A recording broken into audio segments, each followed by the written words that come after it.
You've gotta know that this ain't living, but we could run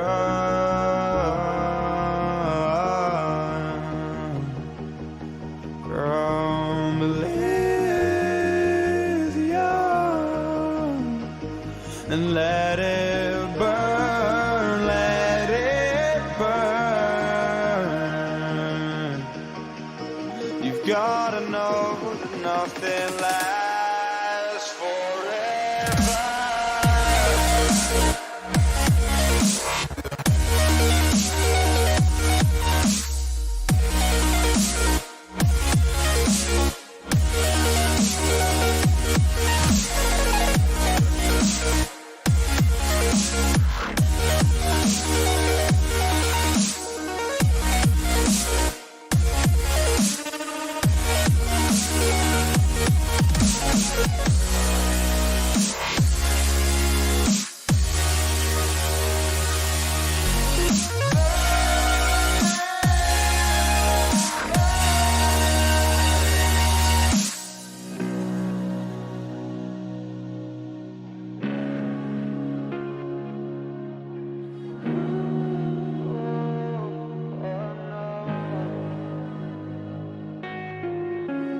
I can't believe myself. I never thought that this would be our end, but it's nothing new. And my lover's honesty, I can push it back down if I have to. If you want me to, 'cause we can run.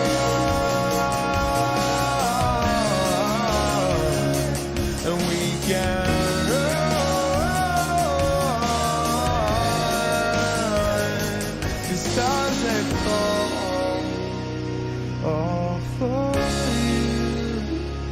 So tell me now, what's left to lose if we run?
Just like the street lights lit this town, like a fire in a blaze, gotta burn it down. Can't be afraid to leave this out.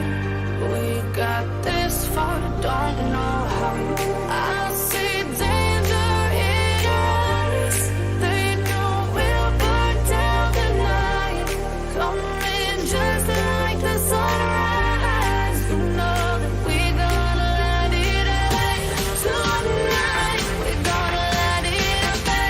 Tonight, we're gonna let it out. Just like the sunrise, we're gonna let it out.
यार game क्या super smooth चल रहा है। Asus gaming laptop, वो भी amazing deal के साथ, and I can pay आराम से with a 12 month no cost EMI। Crazy. कहाँ से लिया? Bro, JBL earbuds at 45% off. उसके ऊपर free Kindle and Audible subscriptions. Can you believe it? अब ये देख। वो शांति। कहाँ से लिया? Sorry. Hey, you! I'm tracking my run on this new smartwatch I got. Noise का 70% off. Oh, मैंने सोचा ऐसी डील पे मैं भी अपनी फिटनेस बढ़ा लूं. Seamless Bluetooth calling. Hey, I'm running towards you. Yeah.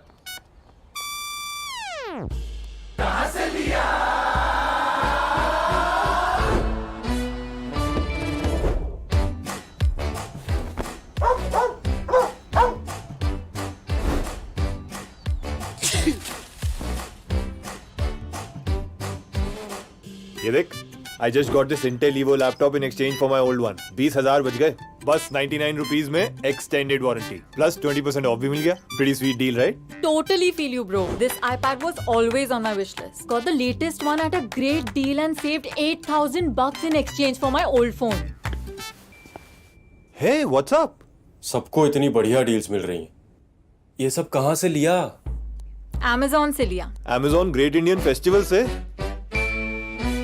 Amazon Great Indian Festival पर मिलेंगे इलेक्ट्रॉनिक्स पर जबरदस्त deals, no cost EMI, exchange offer और same day delivery.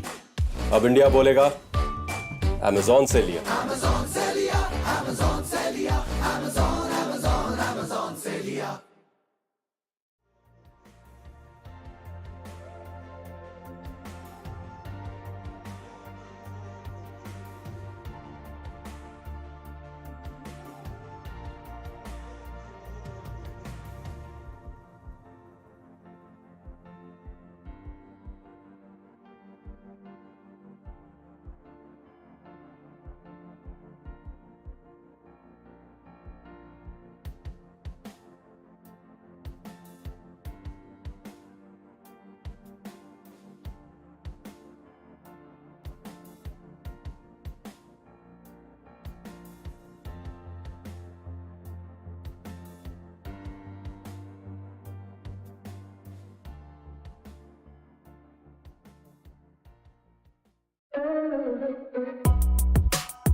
Welcome back, ladies and gentlemen, to the LG Ultragear presents the TEC Challenger Series, powered by Amazon.in, our GPU partner Zotac, our gaming partner Intel, our memory and storage partner Crucial, our broadcast partner Loco, and of course, our laptops given by Asus. We're back with another day. It's me, Universe, and the CCV. We're going to be taking you through the games today, and first of all, it's a great day because it is the last day of the group stages. There is tournament life on the line for two teams, especially three, if you consider Revenant as well in that mix on round differentials, basing on who wins or loses today. But yeah, how are you feeling, CCV, about this last day? Point is that everyone will be on the edge of their seats. Doesn't matter if you're a player participating in one of these teams, doesn't matter if you're one of the analysts like us or anyone working in this event, or if you're a viewer as well. Thing is that there is so much left to be answered, and all of that will be answered in the upcoming hours once we move on forward and see the games. However, what we do know for certain is that once we have the top 4 teams, once we have the 4 best teams from the region, 4 best teams from South Asia and Southeast Asia participating, they will be fighting for a prize pool of $30,000 US. The winners of the Challenger Series will be going home with $13,000 US. The runners-up, they'll be getting $7,000 US, and third and fourth, podium place and fourth position, they'll be going home with equal numbers with $3,000. Yeah, most certainly. And, you know, this prize pool is something that we all have seen, garner a lot of traction, especially with the teams given that who are struggling their level best to get into that top 4 so that they do not go home. It's not even about the money at this point, you know. Getting into the top 4 does guarantee you, a great amount of, prize. But it's just not about that. It's about how you consider yourself to be the best in the off season, which is currently happening right now at TEC. It is an official event on top of that, right? It is an official VCT event. So it is about the glory which comes along with it. Solidifying the fact that, even in the off season, you're still the best. But for that best position, we've only got 4 teams who can participate. 2 of them have seemingly gone through, Fancy United and Bleed Esports, who have solidified their place at the top 2 with 5 wins each and 2 losses respectively as well.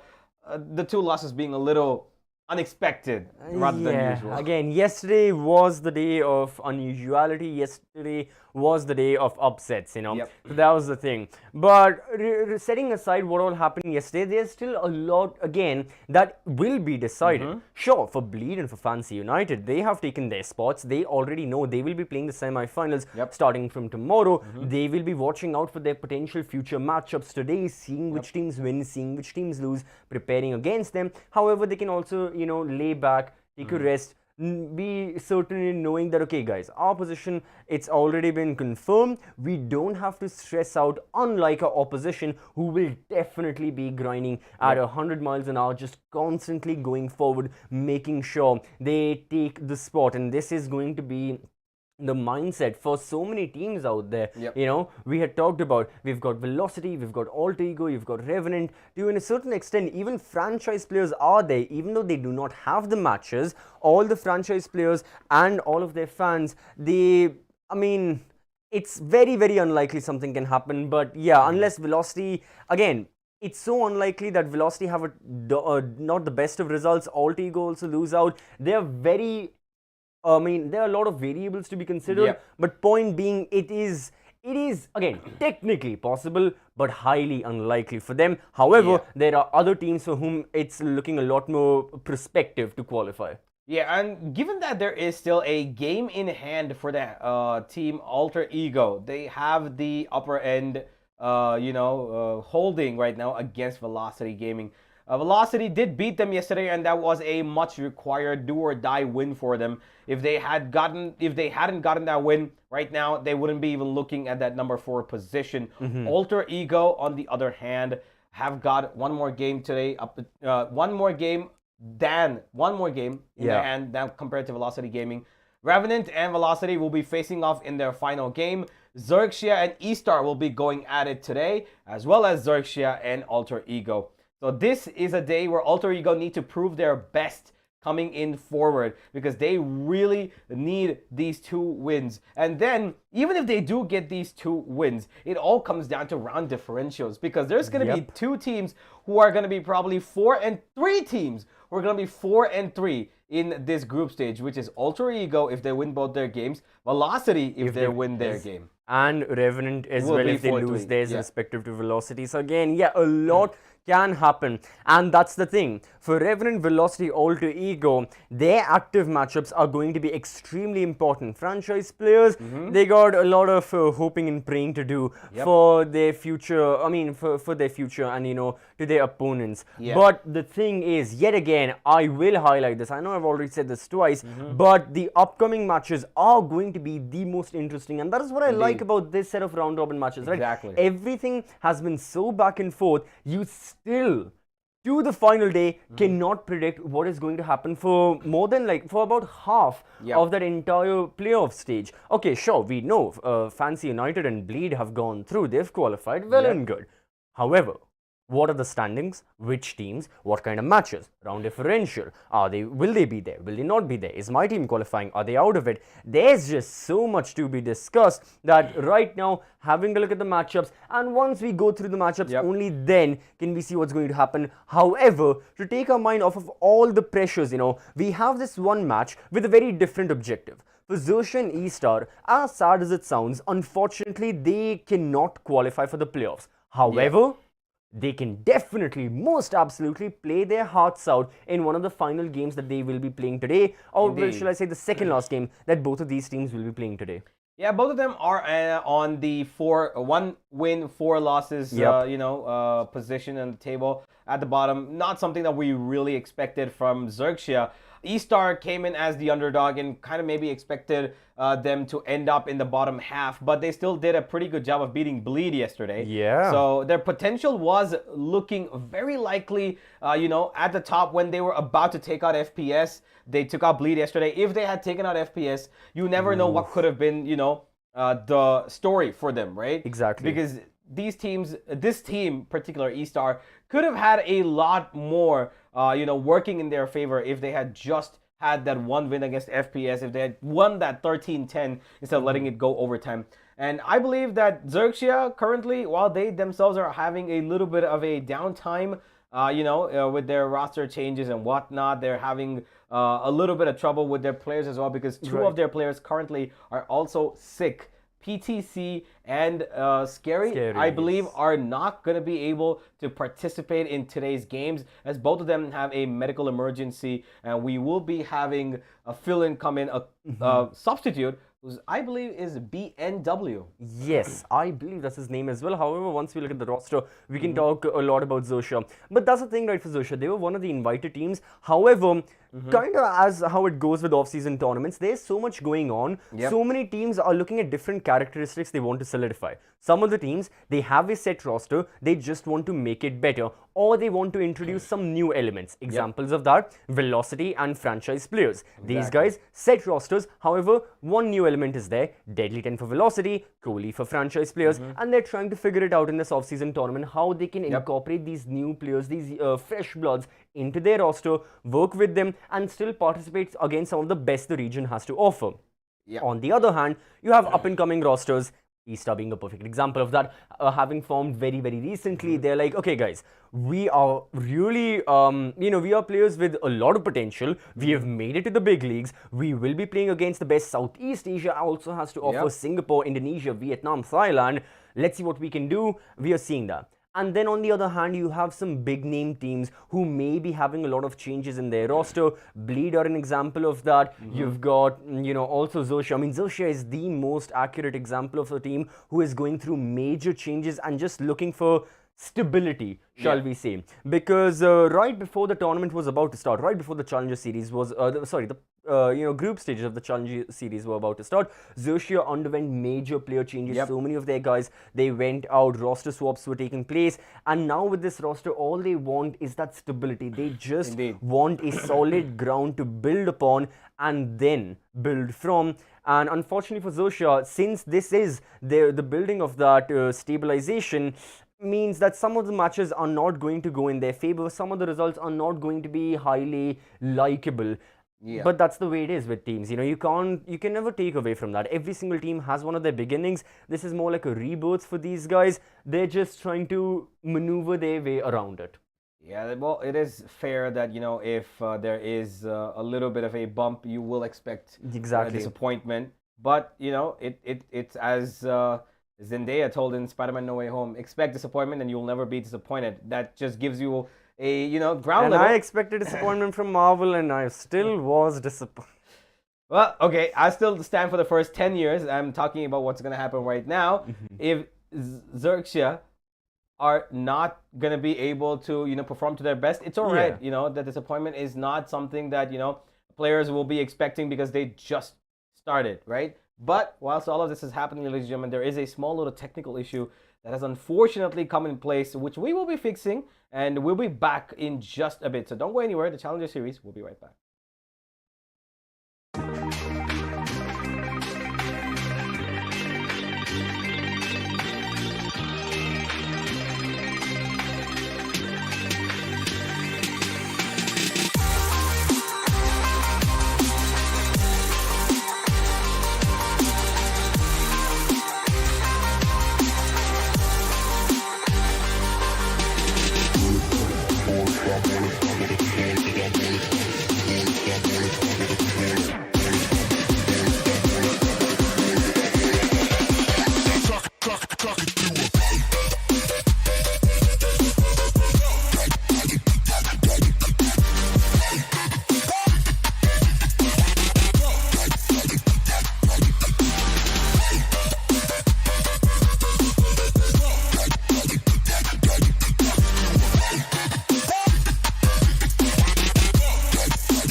feel like I fought all my life for this. This one part, this one third, I've always missed. No, just don't let it go. I started the fight, but now I'm losing. So will I fall again? I'm scared of heights, yet it was me who ran away.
Oh, I can't forget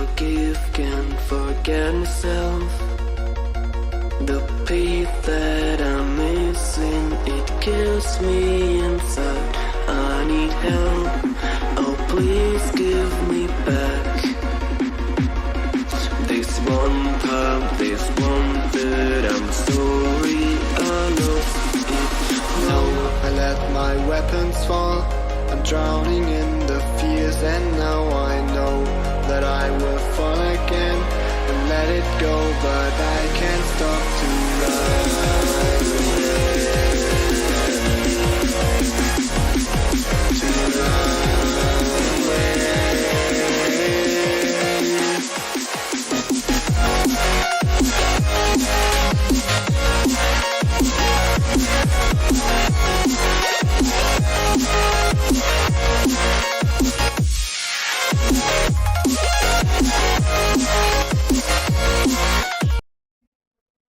Welcome back everyone to LG Ultragear presents the Esports Club Challenger Series Edition 9, an official off-season event of the Valorant Champions Tour, and this event is powered by Amazon.in. We've got our GPU partner Zotac, gaming partner Intel, memory and storage partner Crucial, laptops are being provided by Asus, and as always, we've got our broadcast partner Loco, who are broadcasting our Hindi stream. But here on the English Analyst Desk, I'm CCV, alongside Universe, we are bringing to you the final day of the group stages. We have the 8 best teams from South Asia and Southeast Asia competing against each other in a round-robin format, and Universe, final day is here. Out of these top 8, top 4 will be going to the playoffs, participating for that $30,000 prize pool. Out of those top 4, the top 2 have been decided. Fancy United Esports alongside Bleed Esports. Right now, the final 2 spots are still up for grabs. However, the first matchup we were discussing about this. It's not a matchup where any of the teams will be able to qualify, unfortunately. However, it's still a pretty important matchup for these teams and their futures. It most certainly is. You know, the one thing that I really am, surprised about is the fact that when Revenant are a team from South Asia who've played against South Asian teams, have so much experience against them. They play them at almost every single tournament, right? Yeah. But they are the ones that they've not been able to beat yet, and they've beaten people from outside of their region somehow, which is kind of a doo-doo thing for me. Because I did not expect them to be Fancy, Alter Ego, or, with Xerxia. Yes. It was just unnatural, I would say, because they've never gone and faced a SEA opponent so far. But I'm really glad that they did and showcased what they can do. Their patience play, the way that their structure works is really great. But for now, ladies and gentlemen, it is up to the bottom 2 of the table right now to give us a little bit of, let's say, a pressureless match.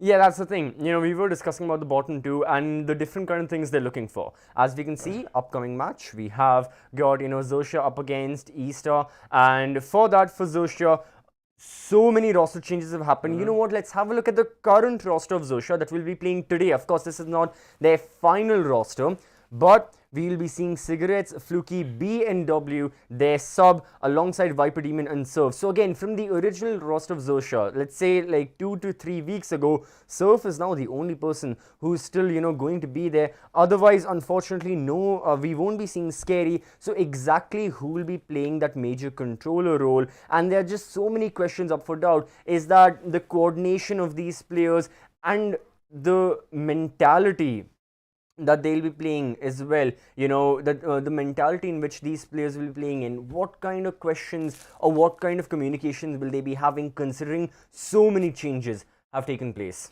Yeah, there have been a little, bumps along the road for Xerxia, but I don't think that they are going to be, falling off that heavily. Just give them a little time, I believe, and they should be back in the next coming up season. But for now, Estar, they are the ones who are going to be looking at another victory. They don't want to end up at the bottom of the table, of course. Potentially they could try and make this work as well. If you look at the overall statistics of what is going to, be happening, these guys could potentially go up to 3-4 themselves if they win this game. And then against Alter Ego, yeah. So there is that likelihood for Estar to, get good runs and at least end their journey in a miraculous way.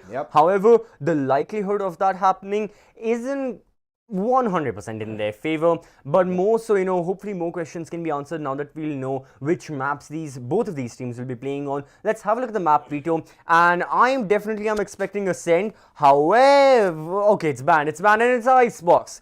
Quite interesting. Xerxia, these guys, they have played Icebox, but one small thing is they've played it while ago, not with this roster. As for Estar, I'm very certain these Estar may most likely have played Icebox, in their dry runs, their practice scrims, any of their ranked matches.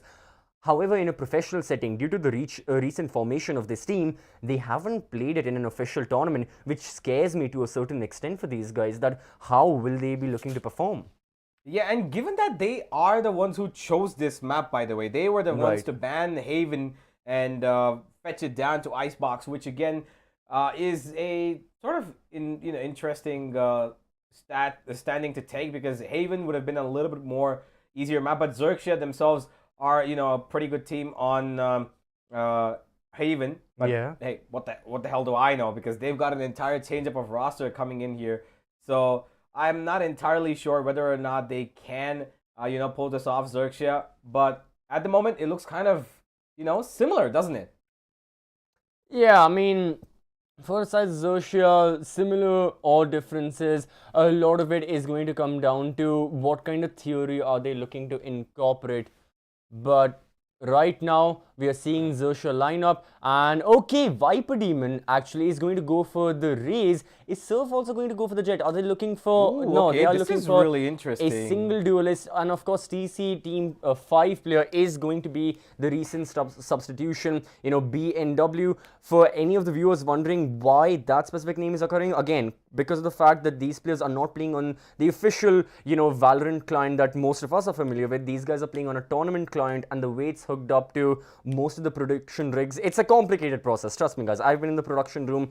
It's not an easy thing to figure out, but all the viewers, all you guys need to be concerned about is that TC Team 5 player is going to be the substitute of Xerxia.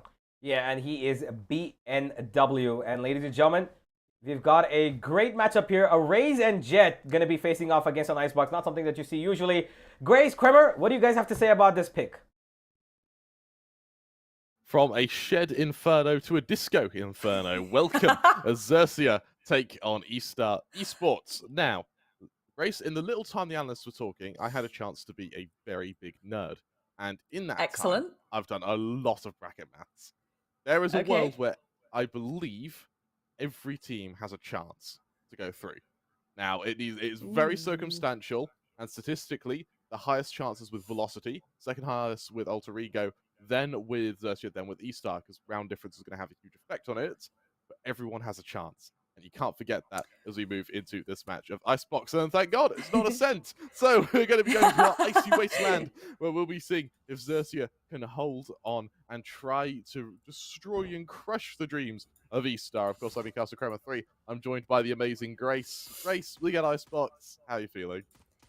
I'm pretty stoked for this, actually. Again, I think Xerxia have a really good chance here. Granted, yes, they're not playing with their full roster, but typically, the majority of this roster, you know, they've got a 64% win rate when it comes to Icebox. And also, you know, we've seen Cigarettes be a little bit of a demon in this tournament so far as well. So I think having that strong backbone and going to what they're comfortable with should be pretty decent for them, especially with them starting on that defense. Yeah, absolutely right. It's going to be a very slow start from Estar. I think they're just trying to gauge as to how Xerxia are playing, or probably where they're playing. With Sammy going in here. So at the reload, playing for timing. Cigarettes has spotted him out. Now remember, because Xerxia are playing with 2 stand-ins right now, they are really going to have to rely on almost pug mentality to win this. This is it too. I don't know if Sammy is aware of the Viper ready and waiting behind that corner, so that could be a little bit of a nasty shutdown if they do commit to this execute, actually, Kremen. That's going to be pretty spicy. Again, the timer starting to tick down, so his entry needs to come in now. And there we go, a little bit of a whiff, but Sammy doesn't escape with their life. I've seen him taking out Micro as Cortez sprays that immediately back. Little bit of a frantic gunfest here. Sammy takes down the Viper player there. TEC playing 5 One enemy remaining. Fluky at 2K before being shut down by Sammy, and a 1 versus 1 to start things off with round number 1. A little bit 30 intense seconds on left. both sides there, but can this spike go down? There we go. Sammy actually getting a 3K on that round, and that's a really good start there. It absolutely was. And I'll tell you what, that push from Fluky made it possible for Xerxia there. Unfortunately for Estar, it feels like everyone turns to that recon dart. All 3 players. A bit of a miscommunication. That is really swiftly punished, and well, Fluky does just that. Unfortunately now, for the members of Xerxia, though, going down to the 1v1 wasn't enough.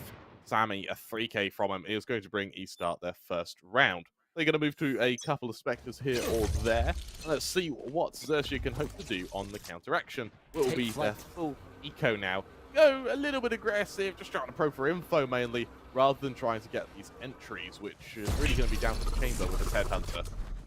Ooh, speaking of the chamber again, we love when they go for these cheeky pop shots and then get back to safety. A very good controlled approach, but Surf actually getting a little bit aggro here. But again, what can you do when you know the gun is slightly behind you? Sammy raring to get stuck in, but it looks like they are indeed about to go for this long rotate. But it looks like it's being read a little bit by Cigarettes there, who's going to lead the charge towards mid.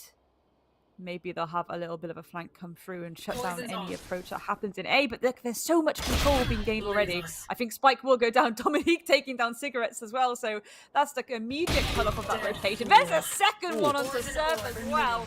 Goodness gracious me. Can they get a third though? This is a question. Intel dart going out. Doesn't quite spot them out. A little bit of a, there we go. Fraggy 1. Dominique getting their third bet onto Fluky. A 4th onto player 6 as well. Viper Demon. And there we go. An ace for the round for Dominique. And that is certainly a good way to have your round number 2 go. Goodness me. Had a little bit of a moment there, didn't they?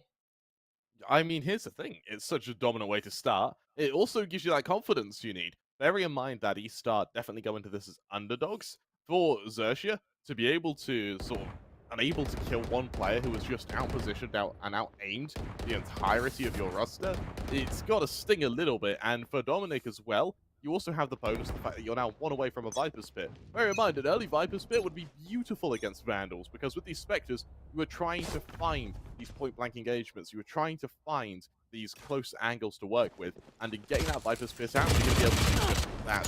Viper Demon goes aggressive, takes a bit of damage, deals a bit of damage. Will be able to back away, though, well, at least for now, with his life, while the rest of Estar continue their slow approach to this A site.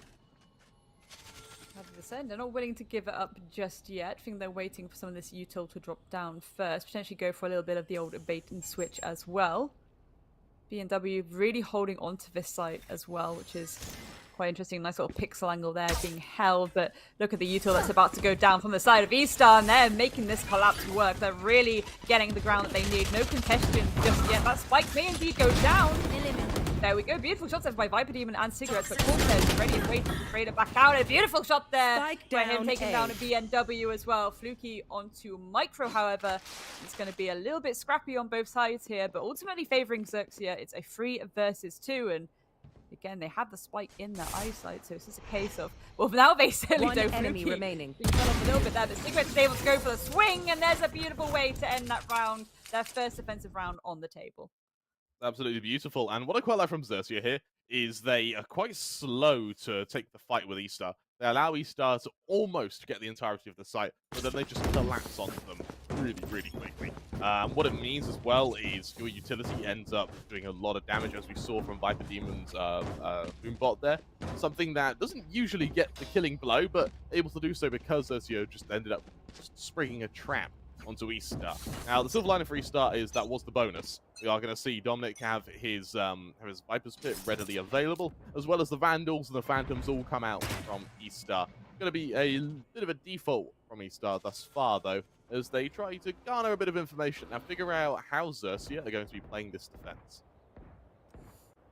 100% very patient on Xerxia's side, but that patience may soon fall away, as that was a nasty little shot there onto Surf. Can Sammy get a second one, though? Galdro going out, just get a little bit of added information as well. Long rotation there by BNW. Could be a massive flank, actually. Could potentially run into the hands of Zesby. That plan is going down. A little bit chaotic, just a lot of lines of sight being cut off, but that's the issue with Icebox, isn't it? All of that Viper util, and there we go, there is the Viper's Pit, just to ensure that that retake can't happen as easily. My trap. Right, coming from the Viper now, is going to have to try and catch out the chamber. It's all on timing for that initial engagement, but over towards yellow, the Viper Demon now, just worry about Sam, who's already had such a strong peek onto his teammate, who's able to double it down for a second of the round now. The Viper's able to get back around through mid, having called out the lurking Zesby, but there's no real follow-up for the members of Xerxia. They've just got to save these rifles and hope they can get away. Sammy may even be hunting for his third of the round here, but Xerxia, they've just hightailed it out of there. Holding on to two Vandals as well is going to save them a little bit of financial woes. However, for Estar, a 3-1 lead is certainly something to be quite happy about. Bearing in mind, Estar seem to be both the Kingmaker and King Slayer of this tournament. Yeah, I think that's a really nice way to put it, to be honest. Again, though, you do have to put the feels out for Xerxia right now, because they are playing without two of their players, you know, both Scary and PTC kind of not being well at the moment. So sometimes that can kind of change up the energy a bit, especially when it's a little bit last minute like that. But doing a pretty good job so far at maintaining their composure. Again, not that far behind. I think if Esau were to get another round, it might get a little bit more tricky for them. Early utility being deployed in mid here. Sammy again going for the entry. Sammy's been very clean with this Vandal so far. And hey, he makes it too. This is going to kickstart the execution. It's all on the Vipers to try and hold it, but Sammy's going on a rampage. He is wounded, but he's a star with a scar. Show for every kill he's been able to acquire thus far. Surf, finished off by Zesby, is going to leave it all on to Cigarettes now. 1 versus 4. Vandal in hand. Luckily, there is going to be a bye next round for the members of Xerxia. But is it going to be enough? Sammy's on a rampage. Eventually, Cigarettes puts him down. He's even able to double up onto Micro, the ex-Southfield player, leaving Zesby and Cortez in a 2 versus 1. Now, they do have the flank coming at the chamber, but used against him. Not that it's needed. It's a laboured spray, Grace, but honestly, if it works, we do love a little bit of the old flankaroonie, and again, it is just so beneficial. It could have been quite a nice one there, actually, to see if Cigarettes would have been able to clutch out that situation, but ultimately, knowing what positioning, knowing where that approach is going to come from, you know, like pick onto Sammy, it gives you the call out you need to start going for that flank. So really good communication there on the side of Estar as well. Interestingly enough, you look at Sam with the Blaze Storm now. Get out of my way! Rather than going for the reinvestment, just straight goes to the Spectre, so he can get a really early usage of the Blaze Storm. I quite like that. Oh, 100%. And oh my god, the immediate stampede! Well. So there we go. The spike does go down, but it's a very relatively easy retake now for Estar, because again, when you force a spike like that, sometimes you're the only one on site. Your teammates have to almost go for a retake to get that control back. Standing. The fuse can be stuck a little bit. There we go. BNW, beautiful pick that onto Dominique, and they're in a very uncomfortable position right now. Poor Cortez. What do? You ultimately kind of have to let them just go for that. Enemy down. Oh, there's one though. B&W falling down. Can they get that second on cigarettes? No, they can't. Really, really good stuff. And again, I think the main issue there was the force of the execution without the rest of your teammates also being able to rush it with you. Granted, sometimes, yeah, you can just use the plant like that, but I don't think they were really too aware of the fact that Surf was in the position that he was. And ultimately, that was the biggest shutdown of what could have been a kind of mentally fatiguing round if that would have gone in the favor of Estar. For sure. I quite like it in premise. That's a great Oh plant no, spot. I'm And yeah. if you have an operator there, whereby Cortez still had all his afterplan utility, shock dust included, lining up for that position is really damn easy.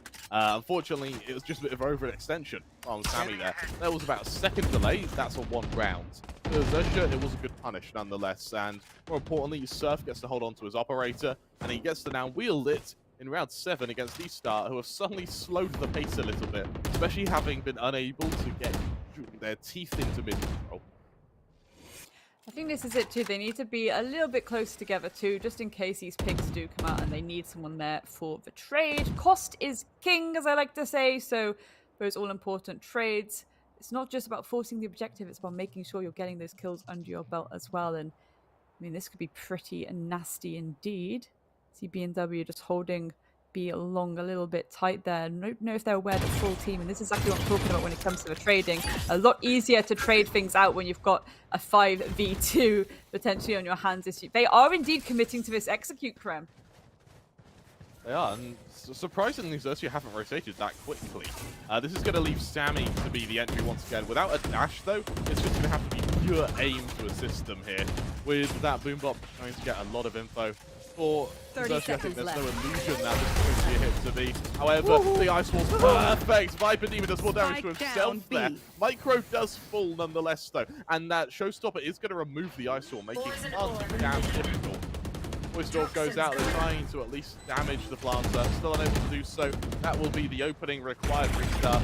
Yes, they're a man down, but in the after plant, that's where they look a bit stronger, especially with the Hunter's Fury available now. Let's play. This after plant. Out comes the quarter force as well from the chamber. There's View, I believe it is, on the high ground now. He does that. Good for the first, good for the second. Sammy's good for 2 in the back line. And for Surf now, it suddenly turns into a 1 versus 4. You blink and you miss it. Where has his team gone? It's the slow march with the masquerade of death now from Estar, leading Surf to just save. He's got no time, he's got no chances, he doesn't even know where the enemy is. He's got to tuck into a corner and pray they don't find him.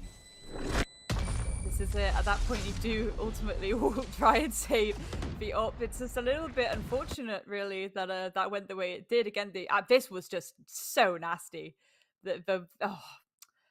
I'm like shaking my head, but I'm so happy we got to witness that glorious little 2K there.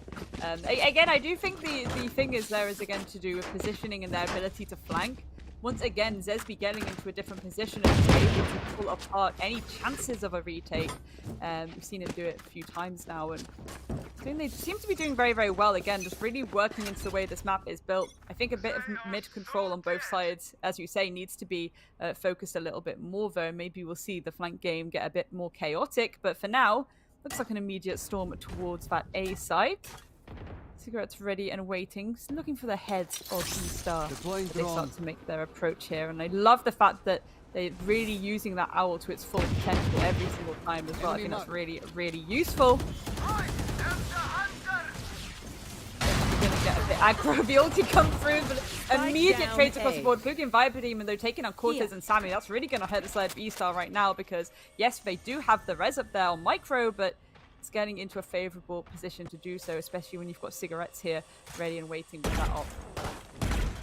Dominic's revealed himself here, and that may force Cigarettes into position. Next up, there goes the Micro. It's all on to Dominic. 1 versus 4. Good for the first, sees the second, damages the second. But the flank is coming to make his life damn difficult. Not any more so than Viper Demon, who will deal that killing blow, retrieve that Vandal, and bring Xerxia their 3rd round. For the members of Estar, it feels like that L drone didn't get enough information to justify pushing that site. You only saw one player who was very keen to destroy that drone. And so I think the threat there came from what you didn't know.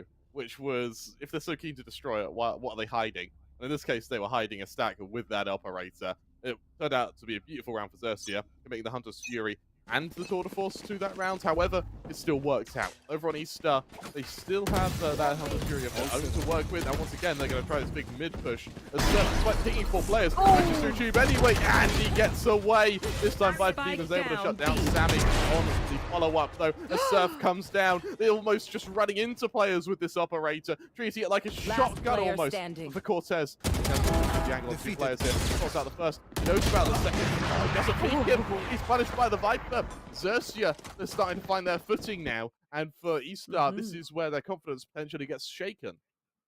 100%. They're really starting to position themselves well. They were nicely spread out there. The rotation came through very, very quickly as well. And again, just some of these shots that they were landing were just godlike. It was insane. Again, just the positioning there, the call out as Cortez got that final pick, but trade-off coming through from B&W to close up the round. I'm pretty impressed with Xerxia, the fact that they're able to keep it relatively even Stevens, despite the fact that they haven't been able to play with their full usual roster, you know? Right now, and bear in mind for Estar, I believe this is their first tournament together. So there is still, they're the new kids on the block, you could say. And they're going to make a bit of noise as they push through Tube here. Fluky's going to be the player to try and stop them. Timing's everything. He's good for the first, good for the second. It's a beautiful trade transfer. Over on the A site, Cigarettes, having already found success with the operator, is going to try and do the same with the Vandal. Eventually, he's finished off, though. One enemy remaining. Viper's going to try and clean house. He'll do just that. Xerxia, they equalise the 5-5, and it feels like once they got that operator out, Estar haven't really had a solution, at least in momentum. They haven't yet, but again, I think this is a thing. When you are the new kids on the block, this is where you can suddenly turn around and surprise people. You can sometimes have a little something up your sleeve. And that's what I'm hoping that we'll start to see come through from Estar here. Again, letting it go to Icebox. Granted, again, with a newer teams, you don't really get to see how much exposure they've had to certain maps. Again, I don't think they've actually competitively been to Icebox yet, so kind of nice for them to start to get their bearings here. Just want to see them bring something a little bit special. I mean, certainly those opening rounds were very special. Look at this, a little bit of a showdown happening in that midsection, Graham. Absolutely is, and as they back off for the time being, it's a lot of utility deployed for what is actually very little control garnered here. And for Estar, they instead just go quiet. They're trying to bait Xerxia into overextending here, but on them, they're not going to fall for it that easily, especially without commitment of ults. And on topic of ults, Estar still have 4 to work with. Over on Xerxia, that Resurrection and Viper's Pit yet to be expended. As they push through the Viper's smoke as it fades, they then start to up the antics. They look to accelerate here, and then the Viper's Pit comes out as well. The Viper's Pit is going to delay a push. I don't know how I feel about this Viper's Pit. I won't lie to you, Grace. I'm slightly confused. Again, maybe it's just to cut off any rotation or send to place, and there you go. You kind of pigeonhole yourself a little bit. So Fluky's is able to clean up a little bit, as is Cigarettes. Says that was ready and waiting. Yeah, it was a little bit inexcusable. They get punished by Fluky. To put it politely, it was a little bit of a stinky moment. Again, maybe cutting off that, but you're pigeonholing yourself into such a small area. Res comes through, pick up Fluky, but Zesby immediately shuts it down before Cigarettes ready and waiting. It trades that back out, and now poor Cortez. And a little bit of a flankaroony here, but they don't have the spike in hand. They just have to kind of chill out for a bit. Yeah, I think it's an interesting one because it's gone down in such a specific corner where the lines of sight from the defense could be held so easily that if you leave the pit to then go for whatever rotation you try and do, maybe it was a misclick, to be honest. I'm not sure. I don't think I think that the premise is the corner of the pit would just teeter onto that A site, and you could get a plant there, then sort of play mid for the alpha plants. The issue is, though, it was used too soon. And then the stage will credit where credit's due to Cigarettes, who just stops the push in its tracks there. You actually saw Sammy, he dashed into the wall. Like, he's straight into the ice wall. Probably concussed himself in the process, but that just prevented any of the rotations away. Then they had to sort of fight their way back out of mid, and it was just shut down so quickly. Really strong round from Xerxia to punish Estar so quickly. Now on the topic of ults, there is still that Hunter's Fury available for Cortez. Sammy's brought out the Blade Storm. Last time it was the plant. Let's see what he can do now, though. Now comes that Hunter's Fury. Unable to garner any control just yet. The Blade Storm also not getting too much success either. Just to bring the Spectre back out. However, they are eventually able to get that man advantage. That spike will go down, and Xerxia will find themselves in a 4-on-5 retake. 100%. A lot better now from the side of V-Star, actually able to force that plan. And Zed's been in a really good position here to take out any approach. There we go, taking out Fluky, nice and swiftly, but Sammy is going to fall as the trade there. 4 versus 3 as Cigarette is hunting for the heads of Micro. Enemy remaining. Well, gets the 2 things there. Viper Demon and Cigarette's falling down. It's all left down to Surf now. This is a game where you either have to do something massive or just get the hell out of there. Oh. That was the first. Fortunately unable to find the second. Estar, they would equalize at 6-6. Grace. Somehow Estar have kept it level despite the very shaky sort of mid-half performance they had. They started with complete dominance, but unfortunately they weren't able to find the consistency in that. For Xerxia, the turning point was when they brought out their operator. Now they move to the attack. I wonder if they're going to risk the attacking operator on Icebox. Furthermore, how they're planning on garnering these entries with the Raze as opposed to the Jet. For me, the Raze has a bit more zone clearing, but the Jets can be a little bit quicker. Let's take a look at some of our stats, though, and sort of see who's been able to be responsible for the success of their teams. 100%, and well, Barry, of course it was going to be Cigarettes on the side of Xerxia. We've seen it multiple times throughout this tournament, actually. Cigarettes has had some really good moments. You know, often when you see players like that who can be that really, really strong backbone, you know, it doesn't matter if people fall at the first hurdle, you've got Cigarettes there behind you, willing to put in the work. Yeah, it feels like for Cigarettes as well, he is a very smart player. As well as being an impeccable aimer. When I say smart player, you've seen that there's that a lot of the time he comes out with these sort of well-placed walls. I think the main ones that sort of spring to mind are the counter wall and mid to go for the fast flank onto Estar. Then the second one was once that Viper's pit came out to extrapolate that the pit was to allow them to get to a flank onto A's site, to put down that ice wall to prevent the flank coming. We saw it actually just completely counteracted Sammy as well, who ended up just dashing into it. So even though Cigarettes doesn't quite have the ACS or the kills, he's making up for it in setup. 100%, and Sammy is absolutely having a tear of it as well. We've seen Sammy also perform to a very high standard previously in BMW. There we go, standing in today as the teammates are indeed unwell, but I think a little bit of a fruity one themselves, a 1.8 KDA. Yeah, he's doing very well, actually, with considering you are standing in and you are against it. Let's be honest, it's still a pretty good team. You know, Estar, all things considered, they are a good team. I'm pretty impressed with him. Bear in mind as well, his playstyle has been very much an assisting playstyle. Yeah. He's sort of just making the lives of his teammates easier, and when you're a stand-in, that can be really hard to do. So credit where credit is due to BMW there. 100%, 100%. Again, especially when you know that your responsibility there is to get those lineups right and to kind of enable these opening engagements at times, certainly. Especially being on the Viper as well. Of course, Viper and Icebox goes hand in hand like salt and vinegar. For now, though, I'm very curious to see how this attack is going to go for Xerxia. Are they going to bring an aggressive stampede towards these sides? Do well for Estar from the get-go. I imagine going into this opening pistol round, we should, in theory, see some aggression. But for now, it looks like they're spread up a little bit wide. It's making sure that they're not giving the defense a too easy time to work out what they're going to do. Just about able to avoid it for the time being. As he backs off, Zezview is the one to try and swing wide, also with a frenzy. Look at how low every member of Estar is. Surf's good for one, it is going to be traded. But for the rest of Estar, they've got to hope for timing more than anything here. The recon dart is going to get a bit of info, but it's not going to be able to stop the plant. The cigarettes will slam down that explosive charge, while the rest of Xerxia back off and get ready to play the afterplant. And on the topic of afterplant, they have a snake bite. They also have the paint shells available. The rest of this afterplant is going to have to rely on the pure and, dare I say it, back to basics of just bullets. 100% going to be a little bit of fight now. There we go. Dominique and Zesby taking on Cigarettes and Life Team, but Fluky with the 2K. NW taking out Zesby as well. I mean, that was pretty swift cleanup at the end for Xerxia, but again, they had so much control there.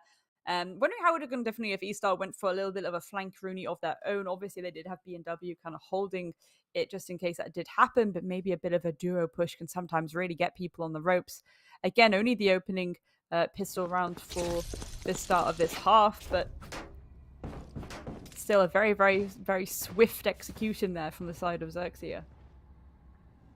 You ended up seeing sort of what happens when the HP just chips up, and it feels like those final couple of kills were sort of the straw that broke the camel's back, because for Estar, they got damaged on the peak day, they got damaged on the initial site take, they got damaged again once that spike went down, and then by the time they push, yes, they have a 2-man advantage, but they're also low on HP. It's all it takes is a couple of bullets to level the man count, and that's exactly what happened now. Xerxia being methodical with this clearance over to B, and with only 2 bullets in the headhunter, Zesbu is playing relatively reserved for the time being, with the Bulldogs in mid also making a bit of noise. It's going to keep the rest of the defenders by orange just a little bit honest for the time being.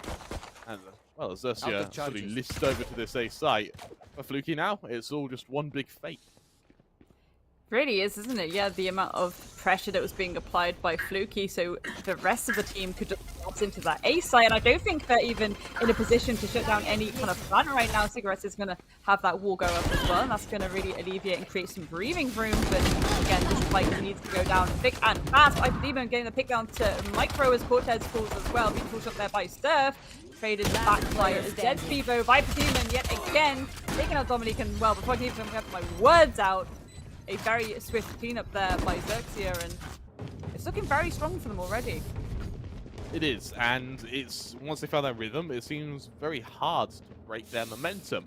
For Estar, you see how, yes, it was a pistol round, yes, it was an eco. Now the full buy comes out, and this is sort of where we really test how good they're going to be. And for me, I think that Xerxia are they don't overextend like a lot of teams, but what this does come back to haunt them is because they're so reserved. Sometimes they give up a little bit too much map. Scanning ahead. That's something that we may see Estar try and fight for here. For the time being, though, just for these Vandals, it's going to be a chance to play the long-range game now. Sir, don't want to risk a peek just yet. It's going to allow Dominique to cross. It's also going to allow Xerxia to set up for an execution here with Viper Demon ready to plunge himself into the back line.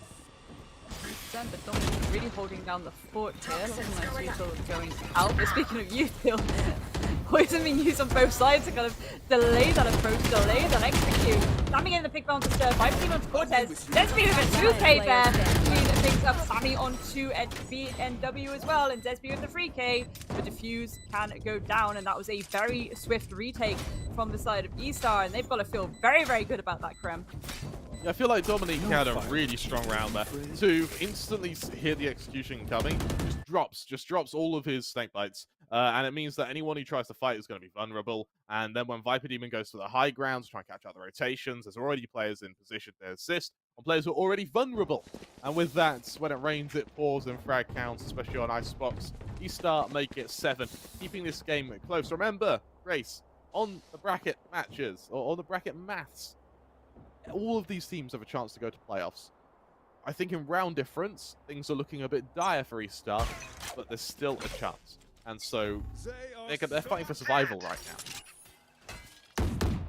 For survival indeed. Really nice angle being held here by Zesby. Again, just getting a little bit high, a little bit aggressive, just waiting for that approach. Very interesting to see it be calculated like this, but you don't want to look away at the wrong time, Zesby. This could be pretty nasty, and that's going to at least alert the attackers now. But you are ready and waiting for them to try and peek you. So you see a little bit of delay here from the attack. Again, they heard that gunshot go off. They really don't want to walk into that, but what util should they use to try and enable them to actually go for it? I mean, the boombot goes out. That's at least a start, but do they know that Micro is around the corner with Sammy, and this could be a nasty little pinch. There we go. One going on to the NW. Viper Demon does trade it back for the immediate trade. Sammy hasn't just come yet. Yes, it has now. Fluky getting that pick. Beautiful, beautiful shot down there by Viper Demon, and the res comes through. Fluky being picked up yet again. Very, very clean execute they can go for right now, but that is only if Cortez is going to enable them, and 30 seconds he is waiting like a python in the grass. Can he remaining. shut it down? No, Surf is going to take down that approach from Dominique to try and go for a second dimension here, and again, all left down to Cortez. What can they do here, Krem? All on Cortez, caught out from the flank, and it feels like Estar definitely mismanaged that B main hold. As you saw for Micro, swings out, gets the first player. He can't get... In fact, he could have got away. If Sammy looked the other direction, finished off the push from Viper Demon, he gives his position away, sure, but they can then jump off and play a crossfire with a two-man advantage. It feels like Xerxia dismantled that because Estar let them.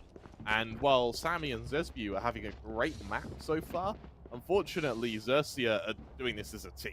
Yeah, you see, in fact, that's shown in the kill disparity. Only 3 kills separate their bottom and top fragger, showing that, you know, every single player is pulling their weight right now. Over in mid, Sammy's going to try and aggress with the Blade Storm. I don't think BNW saw him out the corner of his eye, and that is going to allow Sammy to get a bit of space here. Already hit so low on HP, he's got to try and run. Viper Demon won't let him, and while Surf may be low on HP, it's still an advantage. Absolutely. Again, sometimes when you're that low on HP as well, you can kind of be the one to really bait for those kills. Fluky, though, taking on Zesby, that's going to open up so much breathing room. Again, Cortez really is going to be the first line of defense there on that B site, but what can you do? The site is... There we go. The site is shut off, and he's just going to have to swing for it before being shut down by Viper Demon. The boombot going out. Doesn't quite find anything just yet. Micro being taken out there by Cigarettes. All left down to Dominique up in hand. Do they try and save it, or do they try and get a couple? Nice shutdown pick. There we go. There's one on the Fluky, but there we go. Cigarettes is going to shut that down before any more carnage can be caused. And looks like Xerxia is starting to take this away a little bit, to be honest, Krem. Yeah, now it was just Nico. It was just Nico for Estar. I think this round is really going to be the... Make or break. It won't be the final nail in the coffin, but it's certainly going to hurt if you're on Estar. Losing this, you're down to an eco. That gives Xerxia map points, and then you have to play from behind at the hopes of getting overtime. In terms of ult management, Dominique is 1 away from his Viper's Pit. Over on Xerxia, they're about to use this Hunter's Fury. They also have a Showstopper available for an early advantage. Sammy, first operator of the game from him now, is going to be used to aggress over to a main, but no one on Xerxia will... now humor him with a peek. Instead, they're playing for time. They may even have Viper shoulder peek. They do just that. Sam's position reveals, and now the whole of Xerxia to really slow the pace. 100%, but can Sammy make this opening engagement go in the side of Estar? Certainly would lighten the load a bit. They're going to go for a little pop shot there before retreating safely back towards the mid of site. Again, a little bit of a standoff going on right now, but it does also look like Surf is making their approach towards B, potentially going to cause a little bit of a razzle-dazzle, maybe try and force a little bit of the old bait and switch, just in case there's any defenders lurking in mid, which indeed there are, so we'll see what Surf can do here, but for now, looks like they're actually maybe going to go for a full rotation here. Will Sammy catch on to this? If Sammy goes for a bit of an overextension here and starts to work out, okay, 30 they're not seconds really left. Trying to contest me right now. I know there's 30 seconds on the clock and no one's really coming. Can we safely assume right now that that rotation is coming through? Are we going to send ourselves through mid and try and deal with that? On something of a rotation now. Dominique just about spots the execution. Mistake plays by a lot of time though. It's just a little corner of that position, which allows the spike to go down. It comes down the final milliseconds, but Dominique, unfortunately, he's unable to kill in time. 3 versus 3 after plant. Showstopper and Hunter's Fury available for Xerxia now. That being said, they've just removed the Hunter's Fury from the equation. Let's see what this Viper can do. Swings out. He is going to be spotted by the Sova. That Showstopper is going to try and buy a bit of space, but it's been wasted now. Sammy, operator in hand, slowly pulling positions out of that pace. Viper Demon, though, always good for 2. Suddenly this becomes doable. He's able to get another paint shell as well. Sammy now only 70 HP, swings out. He's going to be seen in the process, though. There's no time. Oh, is there time? It comes bloody close, but no, he doesn't have it. A 1 versus 3 from the veteran of Viper Demon will bring the 11th to Xerxia. There are so many times here they almost lost that round. If Cigarettes dies, they lose. If that snake fight was a little bit further, they lose. If that retake came quicker, they lose. And somehow, they were still, despite the weird concoction of terrible circumstance, they were able to make it work. Do you know what? My heart goes out to Sammy, though. My heart really does go out to Sammy. That is so gutting. That is so gutting to just not have the time. Again, speaking of time, everything was very by the nail in that last round. You know, even the plant going down with 10 seconds left. Very flustered on both sides. Again, just really trying to bait out these engagements, and kind of like that a little bit. Again, Xerxia a little bit ahead right now, but it means they're a little bit still feeling the pressure a little bit from Estar here, which is a very good sign indeed. Sammy is indeed going to fall, though, as the opening casualty of this round, and Dominique ready and waiting. I think they can safely guess that they're about to have a little swingaroony come through, and all that intel being gained there by Cortez, that's really going to let the side of Estar know, okay, they are probably focusing B. We need to start making these rotations and making these pushes. Viper Demon now, playing for timing. Backs off as Dominic is going to reveal himself. Able to deploy that Viper pit is going to garner a bit of space though, but the paint shells will at least force him out of his own pit initially. And remember, it's quite a passive pit, so there's a very good chance here they can at least get a bit of control through it, but Xerxia aren't interested. 30 seconds left. They hightail it away. It's all on Micro to try and stop them now. And unfortunately, Surf, he is a hitsman of hate, finishing off Micro with ruthless efficiency now. The counter Viper's pit comes out. Fluky, he's going to be unable to catch out the Viper, who's going to somehow outflank him. He's going to hear him come. Both players switch their weapons, but Fluky's a little bit faster. Zescu in mid. Oh, he's going to get hit by the recon dart. Fluky's so smart. Zescu now just gets finished off. It's all on Cortez. Yes, the pre-fire is good, but how do you work through a Viper's pit with the threat of a Hunter's Fury in the afterplants and with no money in the bank? Estar are up against it. This will be 12 for Xerxia, and now Estar go into what could potentially be their final round of the tournament with only 1 Phantom. Yeah, that's really an unfortunate position to be in.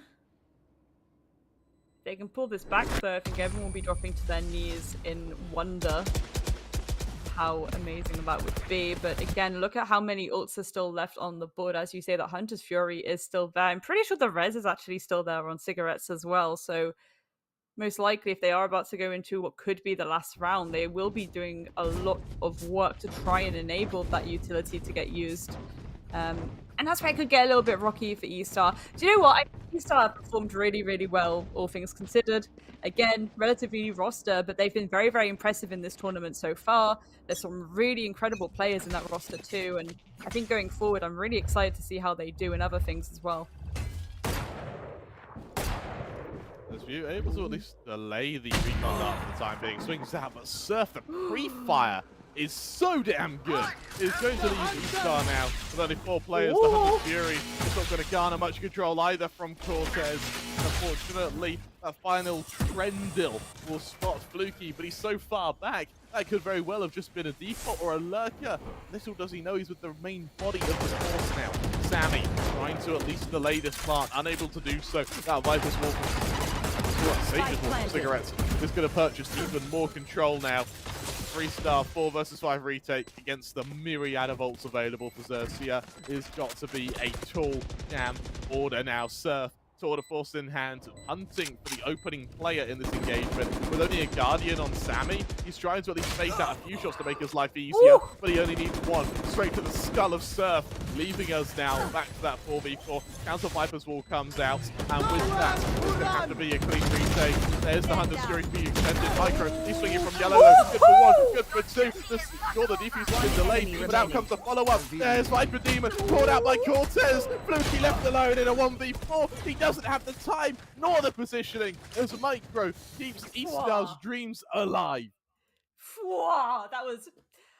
Do you know what? That was something else. I love the fact that they really knew that they had to stick it there regardless of what was thrown at them. We saw Xerxia throw everything then to try and stop this retake from going underway. And as you say, Micro really showing up there to clean it up at the end. And goodness gracious me, Estar still in it to win it. Yes, granted, it's going to be match point. It could be match point for a while, but they really need to claw back in the way that they just did, because that was phenomenal.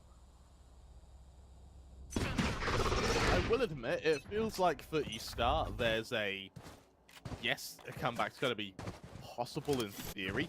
I don't know in execution. Bearing in mind that they did also commit a few ults that round to buy space and to confirm information. Sammy, going to be on the high ground, will be spotted out. He is able to get away though, and with the dash sort of primed and ready, both him and the Chamber will be able to get some distance between them and the main body of this assaulting force.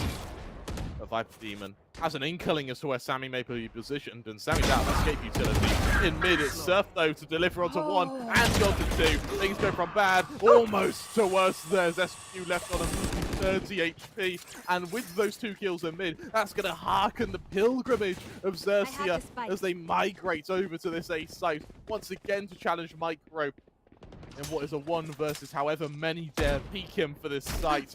Recon Dart's going to force him out of position. The wall may buy a bit of space, but will it buy time? There's a gap in it as well. Fluky's going to try and exploit that now. Micro's got to be careful. Yes, he's been able to make a gap in the opposing smoke, but Fluky's revealed himself. Zesbu and Sammy, 2 versus 4, and he's been heard by BNW. 30 HP, 4 players to find, and the tournament life on the line. Life on the line. There's one though. Fluky falling down. Can you get this pick onto Cigarettes? A little bit of a pop shot as they dance around that heaven platform a little bit. But are they aware here that BNW is lurking in the midst? Attackers win. No, they are not. And there we go. You will not kill my...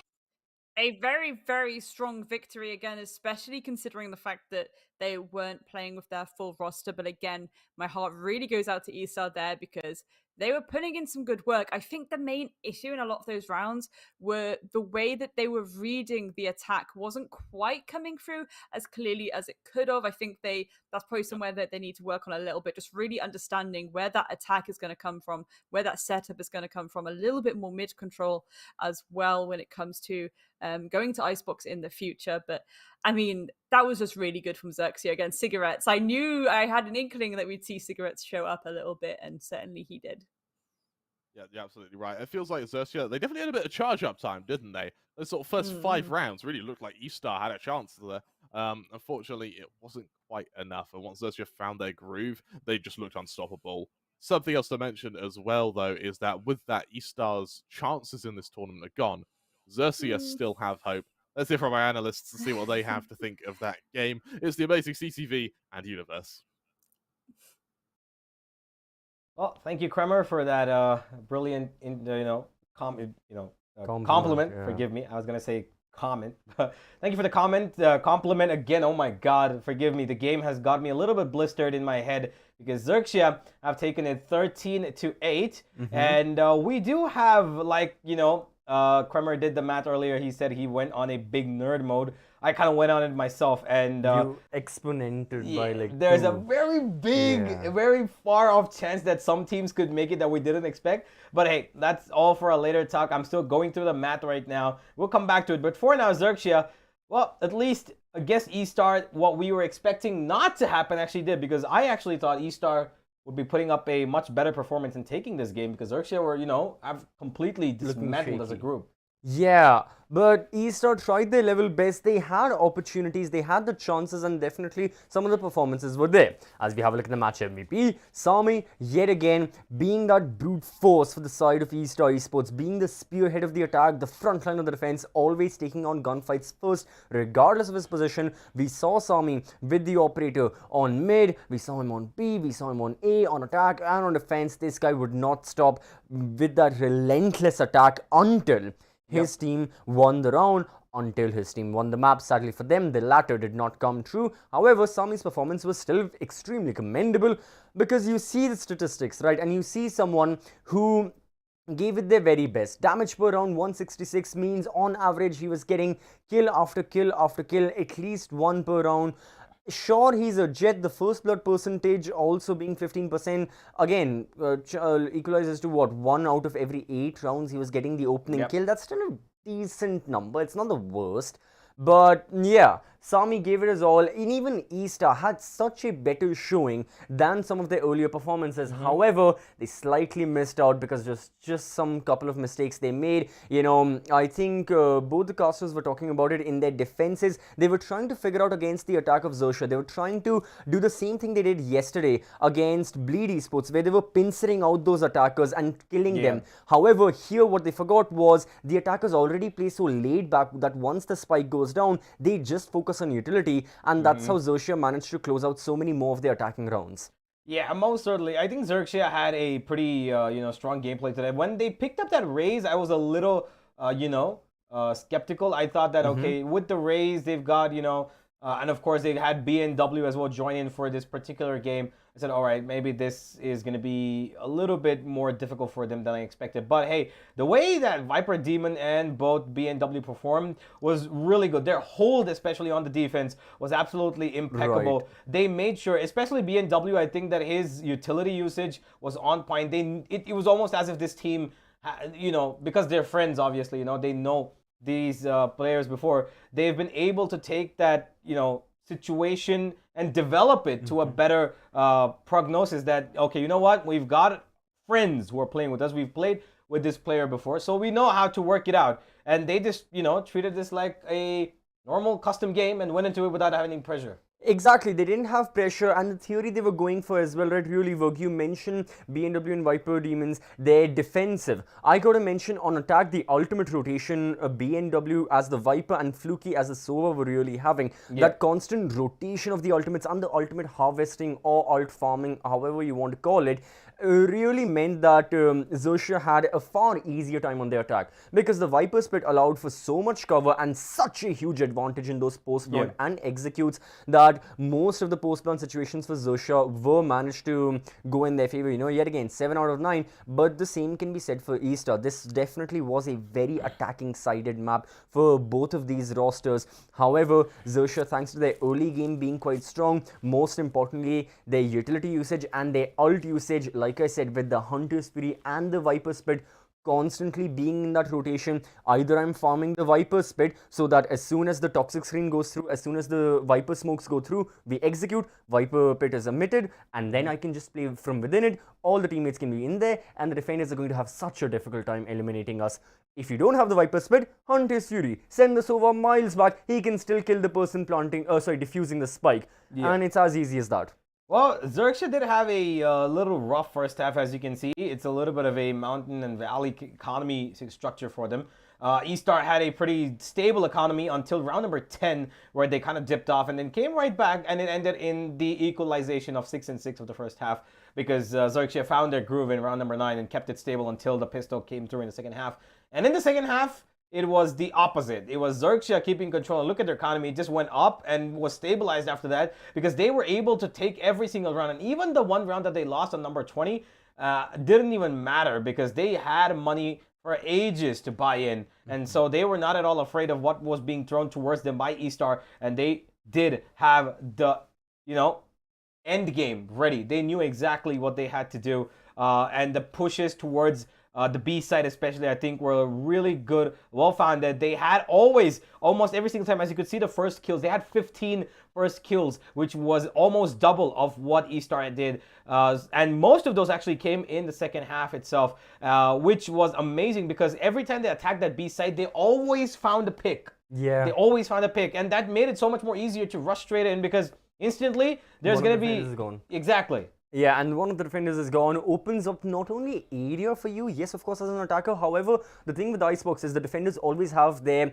line of defense with utility, more than just, you know, putting themselves out there, unlike what is the case with Haven or Pearl or anything like that, where you're going for kills. On Icebox, you have so much utility in front of you. However, all that set aside, Xerxia now with the win. There is some slight miraculous chance they may make it into the playoffs. However, all the people watching, I will say this. Tune in to the next match. Tune in to the pre-match analysis as well, because I know Universe is ready for his data. I know Kremer is ready for his data as well. You guys don't see this. There's a table in front of us. There are notes everywhere. It's scattered. Universe he did something with math. He will definitely explain to you guys which teams can make it, how, when, if not, however. All those questions will be answered. But until then, we'll be going to a short break. We'll be prepping up second match.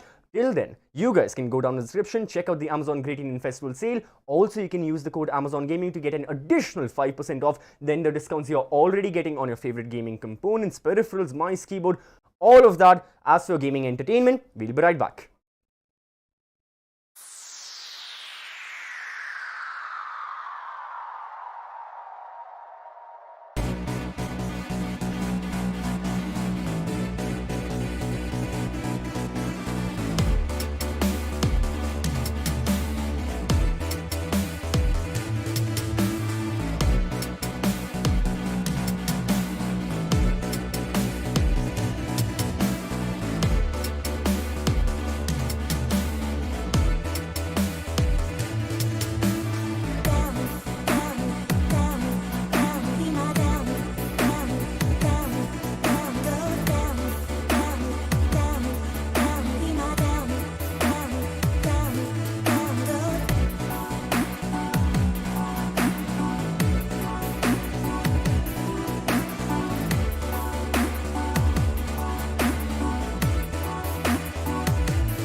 Welcome back, ladies and gentlemen, to the Ultragear presents TEC Challenger Series VCT official event powered by Amazon, our gaming partner Intel, our memory and storage partner Crucial, our GPU partner Zotac, our laptops provided by Asus, and of course our Loco as our broadcast partner.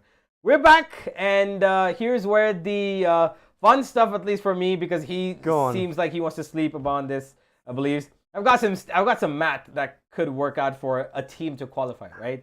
So-called. Right. So we've got Velocity right now on 3-3. And if they win anything above 13, anything better than 13-10, they go through, unhinged. Okay. So they just need a score better than 13-10 to go unhinged. Velocity are done. Okay. If Alter Ego win both of their games and Velocity lose their games, then Alter Ego will have a chance to go through, but for both those games, they need to win 13-1 at a bare minimum to get through. They need to win 13-1 at least. Twice. And they will require, in the best case scenario, if Velocity lose 13-5, 13-6, then Alter Ego will have a chance if they win 13-5 themselves. So there's a big round differential that Alter Ego need to, cover up. And so does Xerxia, because now the match, as you can see on the top left, is Xerxia and Alter Ego. And both of these teams need to win this 13-0 or 13-1 to have the best chance, and pray to God that Velocity lose against Revenant to go through, because their fate is not in their own hands now. It's in the hands of Velocity. So when do franchise players play? Well, I'm just gonna let that slide because. But okay, so to all the people watching, next match, Xerxia and Alter Ego need to win by what again? 13-1 or 13-0. 13-1 or 13-0, and Universe has been doing this match for 1 hour to come to this conclusion. They need to win by 13-1 or 13-0. Now, hey, the problem is that Velocity have got a really high round differential, right? So, which is why it all makes sense why some people didn't do the analysis. Maybe they were already anticipating something. However, to all the people watching still, okay, sure. Yes, it is highly, very 0.0001% chance either one of these teams are qualifying. However, there is a 100% chance this is going to be a banger of a matchup. You have got Xerxia from Thailand, you've got Alter Ego from Indonesia. They will be facing off against each other in what can only be said as, of course, yes, a do-or-die match. However, a highly interesting match as well because of all the roster changes that have been happening. Xerxia, we've already talked about, right? Unfortunately, PTC and Scary aren't playing. We have seen Viper Demon and BNW perform just now in this win Xerxia had over the side of Estar. I believe there is one change for Alter Ego as well. Once we have a look at their lineup, we will be confirming exactly who is out, who shall be playing, who is replacing whom. But the thing is that, yeah, yet again, both of these rosters, they're looking for that glory. Yeah, and, both of these teams really just want to make sure that now at least Xerxia can make sure they don't go out of this competition without any sort of, triumph. They'll at least get 3 wins and 4 losses. So they'll be among the same lines as franchise players. And if Alter Ego, go down that road, them as well. Because Alter Ego do have one more game after this, which is against Estar, which again is a game that I think Alter Ego will be approaching with a lot more vigor as well. So I expect that Xerxia and Alter Ego, this should be a game that they will be trying their very hardest, because they need to, and they should be just hoping that Velocity lose their game. So yeah, yet again, things aren't looking the best for Xerxia and for Alter Ego. It's still possible, like you said, but again, it really took you 1 hour to come to the conclusion they have to win by 13-0. Well, not an hour. See, I was trying to focus on every possibility that's available, right? So Velocity need to lose by a certain scoreline, which is about 13-5, 13-4, so that their round differential falls down, and Alter Ego and Xerxia can win. Xerxia desperately needs to win this, but I really doubt that Xerxia have a chance right now. Alter Ego seem like they have a better scoring ground to get through if Velocity loses. Alright, but regardless of that, we still have Valorant to watch, and the players who will be participating in the server who will be playing against each other are right in front of our screens. Xerxia I'm not going to call this a new lineup. This is again a temporary lineup that they are running. Of course, Xerxia as well looking for that stabilization. Something we were talking about previously in the last pre-match presentation is that there are a lot of changes happening. Some of their players, they aren't feeling their level best right now. So because of that, we currently have Cigarettes, Fluky, BNW, Viper Demon Surf playing with each other. We saw this lineup just minutes ago, sheer minutes ago, against the side of Estar Esports on the very map of Icebox, where Xerxia end up winning 13-8. So there is obviously potential. These guys, sure, they haven't played together as this roster many a times. I doubt there have been many times where they've played with each other. However, these guys are still extremely experienced players, and that's what makes up the fierce side of Xerxia, is that no matter who's playing for the roster, as long as they're repping the Xerxia name, you've got to fear them. Yeah, for sure. And on the other end, we've got the Alter Ego players who have stuck together for quite a while. And of course, they are trying their level best. But today, unfortunately, Noxy is not going to be able to play. That's exactly why we've got Try coming in, the coach of Alter Ego for the squad. Unfortunately, Noxy had a emergency to attend, and he will be replaced by the coach himself, as Alter Ego 2 are going through a change, and they will be facing off against Xerxia, who also are in an unstable position. Yeah, not the first time we are seeing a coach step in as their sixth. You know, there have been many instances. I think the most recent example I can think of is in the previous Challenger Series we had here, the esports club Orangutan. For many of their matches, I believe some of their players weren't there, so their coach also had to step in. But this isn't completely unfamiliar to tier 1 and tier 2 rosters. Is that, you know, when your coach is also an ex-professional player, usually of Valorant, of some other game, has a lot of experience being in a server as well under their belt, they can step in the most dire situations. And I think for Alter Ego as well, unfortunately, this is one of those dire circumstances. One of their players just couldn't be there, and it's a last minute change, but they've got to play regardless. You know, they can't completely back out of it. And again, like you said, they still have a chance of qualifying. Might as well give it your level best. However, here are some players who have been in the roster time and time again, who will be looking to make the best out of this final performance these rosters will be having.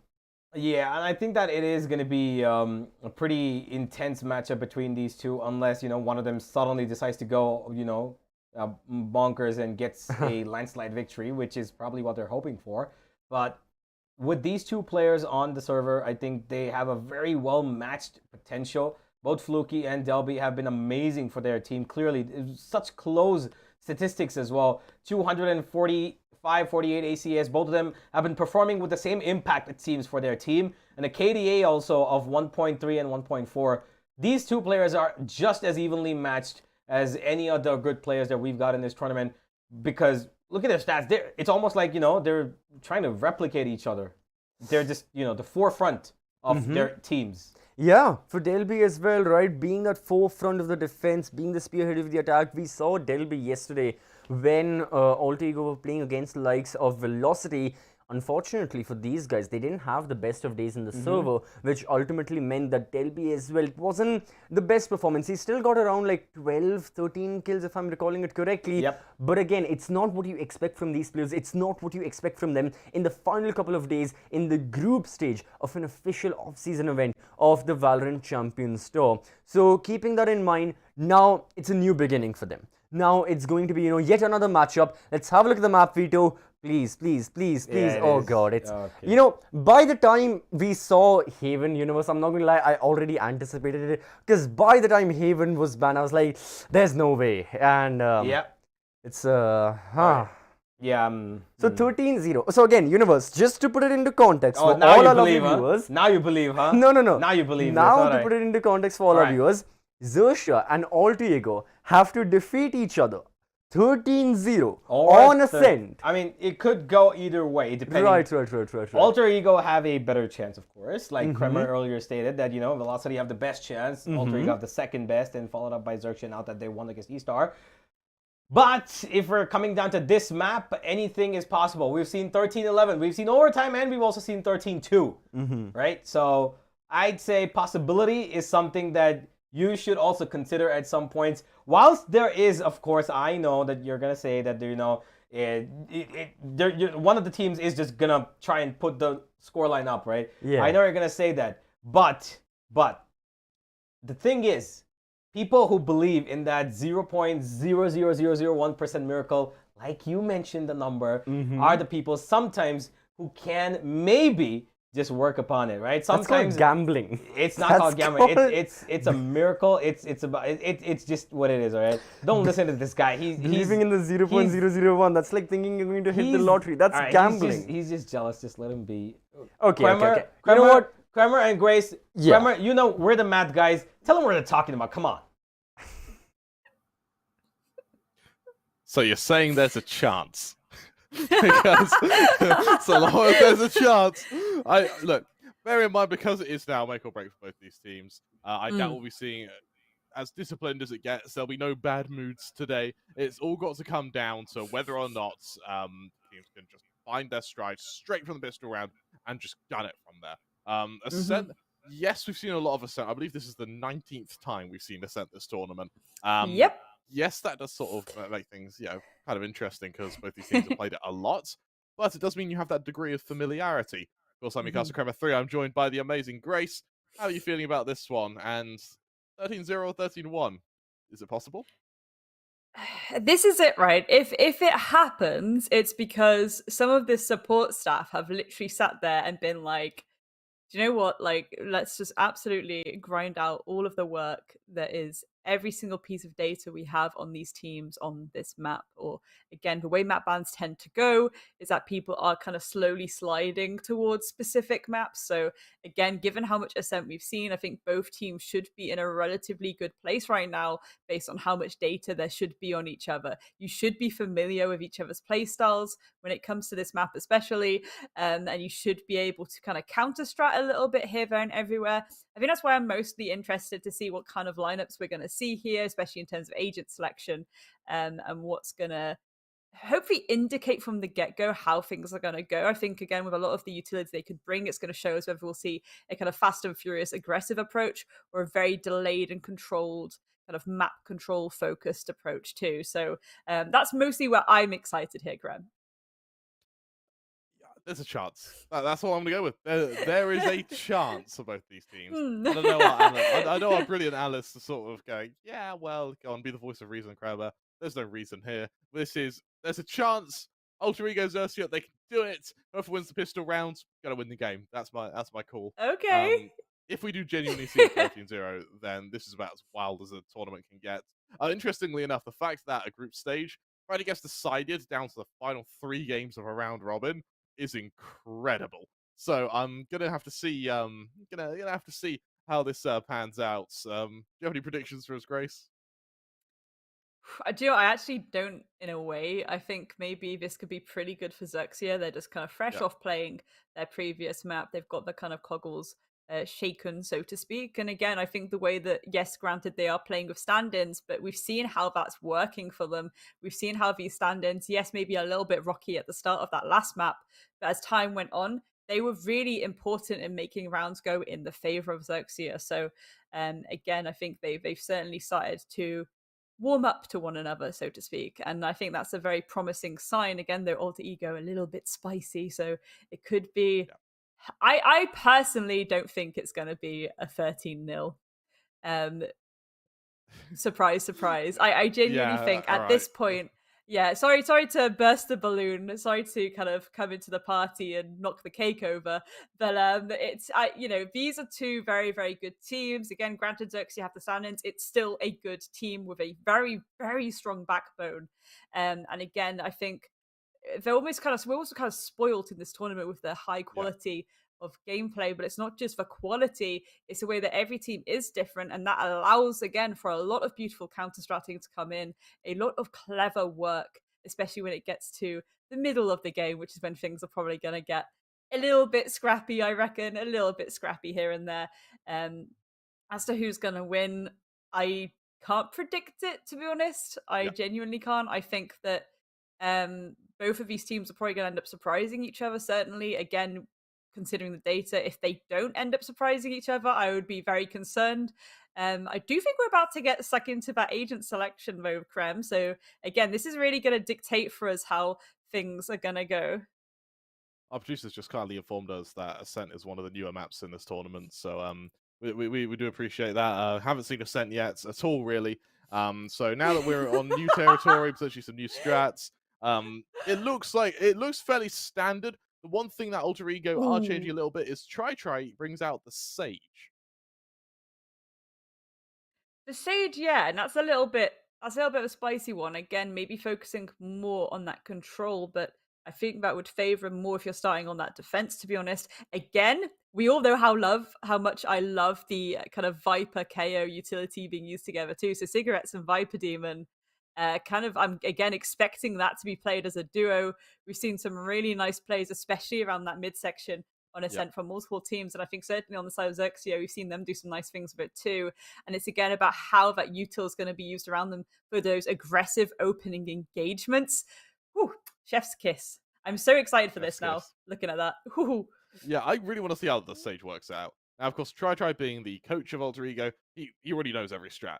So Alter Ego can still play as what I say as a team, I mean, they can play with strategies, they can play with executions, they can play with set pieces. Whereas Xerxia, because they are using stand-ins, it may be a little bit more of a high-tempo way of playing Ascent. I imagine there'll be a lot more of a commitment to these sort of fast side takes. I would imagine a lot less commitment to mid-control. This, of course, is going to be subject to change based on how Alter Ego are going to be playing. But from the get-go, I really want to see how the Sage is going to work out. Yeah. I think that's the thing that I'm mostly curious about, whether that's going to be used to just cut off line of sight. Maybe it'll be safe for the actual execution itself, just to cut off one of those entry points for the defense to try and go for a retake. So that's certainly going to be an interesting one to find out. I mean, again, we've seen some beautiful crossfires being held on this map already, and if all teams are doing their research behind the scenes as well, I think this is going to get scrappy. Of course, you know, Delb and Surf going to go head to head. That's going to be quite a one too. Ultimately, it's again, even looking at these selections, I can't guess how this is going to go. I'd like to see it maybe, based on what I'm seeing, go more in the favor of Xerxia, just because they have got that kind of set up for more aggression there, and I think that's going to be the name of the game here. And I mean, already a little bit of an overextension here from Surf, and wondering how that's going to be enabled by the rest of their teammates. So far, nothing immediate. Just heading for those heads. Bit of intel coming through there from BNW as well, just to let them know where people may be. Are they going to see Delb? No, Delb sees them first. That's the opening pick, going in favor of Alter Ego. Very clean opening. Do they expect BNW to follow it up? Yes, they do. Try spotted them out. He's unable to get the first kill. He'll be tagged in the process. Oh, he does have his information. And through the wall, he'll be tagged a little bit. Finished off by Del B, meaning this push through both main and towards tree puts Fluky in a difficult position. He swings out, timing favors him, Kush falls. But does he expect? Looks like he's already on site. No, he doesn't. So through that smoke, Del falls as well. Fluky getting his damage out now. Viper Demon, though, does expect to be on site. From behind, Fluky good for the first. Down to the 1v1. Fluky will need 4 here. And 4 he shall hit! Xerxia put themselves on the board with their first. And so now, Grace, Xerxia, they lose this next round. And suddenly getting to playoffs may become a pipe dream. That's the dime that this game teeters on. The knife's edge that we rest upon. And unfortunately, as it does rest like a sword of Damocles above Alter Ego now. Let's see if they have any hope moving into what will be their eco. You know what I think was actually really smart from Alter Ego, though, was the fact that they kind of guessed that we were going to see an overextension from Xerxia, so they just patiently waited and held their angles and waited for those gunfights to come. Ultimately, yeah, the retake towards the site was very good there from Xerxia. The plant couldn't really go down. That was really excellent work there. Again, still expecting this aggression now mid, and that's exactly what they are getting, because I do think Surf is still on the little approach here. That's going to rustle the Jimmy somewhat and hold them back a little bit. Again, if you can kind of delay the timer, so to speak, that is probably the best bet. The beautiful double swing there doesn't quite account to anything just yet. Cover going out. Fluky, there we go. One shot onto Delb. Gets a second there onto Hexley as well. Can they get a third? Yes, they can. Adrian King falling down, and are they going to contest this? Try now. Yes, they are. The fight is down. There's another one. That was a quick ace from Fluky. And goodness gracious me, Krem, what did I just witness?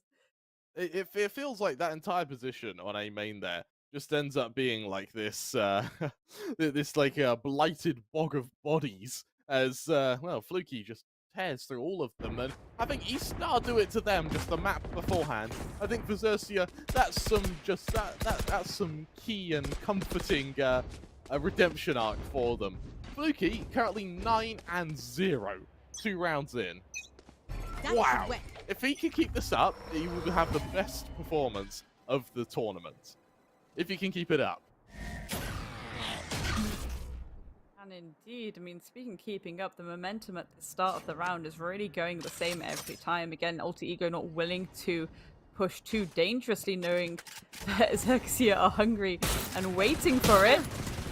Steph goes for a few cheeky pop shots through that smoke, doesn't quite admit to anything though, and that's going to allow a lot of freedom now for Delb to start shimming their way up that mid section. They're going to go a little bit head-to-head with B&W now, but Surf is behind him. A little bit of intel, there we go. But beautiful teamwork there as Surf gets that nice kick. Fluky there taking on Huxley, Kush onto Surf as well, so a little bit back and forth now. This is the scrappiness that I was waiting for, Krem. There we go, B&W taking out Kush as well. And Adrian King and Try, they have to make their way, but again, it's been very difficult to contest this area previously, especially with these players of Xerxia and how they want to kind of swing out and have a little dance around. It is almost like a dance seeing them play and duck and weave in between all of these walls and corners. It does look like they are indeed going to contest it. They are going to try and go for it regardless. The timer is ticking down, so we should start to see a bit of a rotation maybe from the side of Xerxia. They're being very patient with it, Krem. You're right. There's only 15 seconds left. Is there a world here where Alter Ego just save, to be honest? They don't have any buy next round, so having these key weapons may help them in trying to garner a bit of an advantage, and that's exactly what they'll do. They'll cower, they'll manipulate, and with that, Xerxia will go 3-0 up. Now, 3-0 up means there's still a chance. I know CCV is currently jumping up and down like a kid at Christmas right now at the thought of his bracket maths coming true. But there's a big but here, Grace. Alter Ego just need 1 or 2 rounds, and that entire requisition is gone. And so Fluky right now pulling the entirety of Xerxia, just lugging them behind him as he drags them round at a time. 10-0 in 3 rounds. What? Alter Ego, they get ready for a fairly quick assault to this B site, in which the operator, the first operator of the game in hand, is primed and ready to try and stop them. The Prowler is going to alert Xerxia to the fact that Alter Ego have players positioned outside of B, but off the back of that KO dagger, that's already known here. It's just to affirm that suspicion. Fluky going aggressive. My God. He's going to find him. Fluky, that'll be 11. There's no stopping this man. Flash goes out. Missed shot by Surf. However, he's still got an angle to work with, and he'll redeem himself with a second. Oh, that's a lovely follow-up shot as well. And he makes it 3. Try on the wall is left alone in a 1 versus 5. And from the flank, Fluky, he is finally laid to rest. As it turns out, gods can bleed. And with that, Xerxia are going to make it 4. They are indeed. I mean,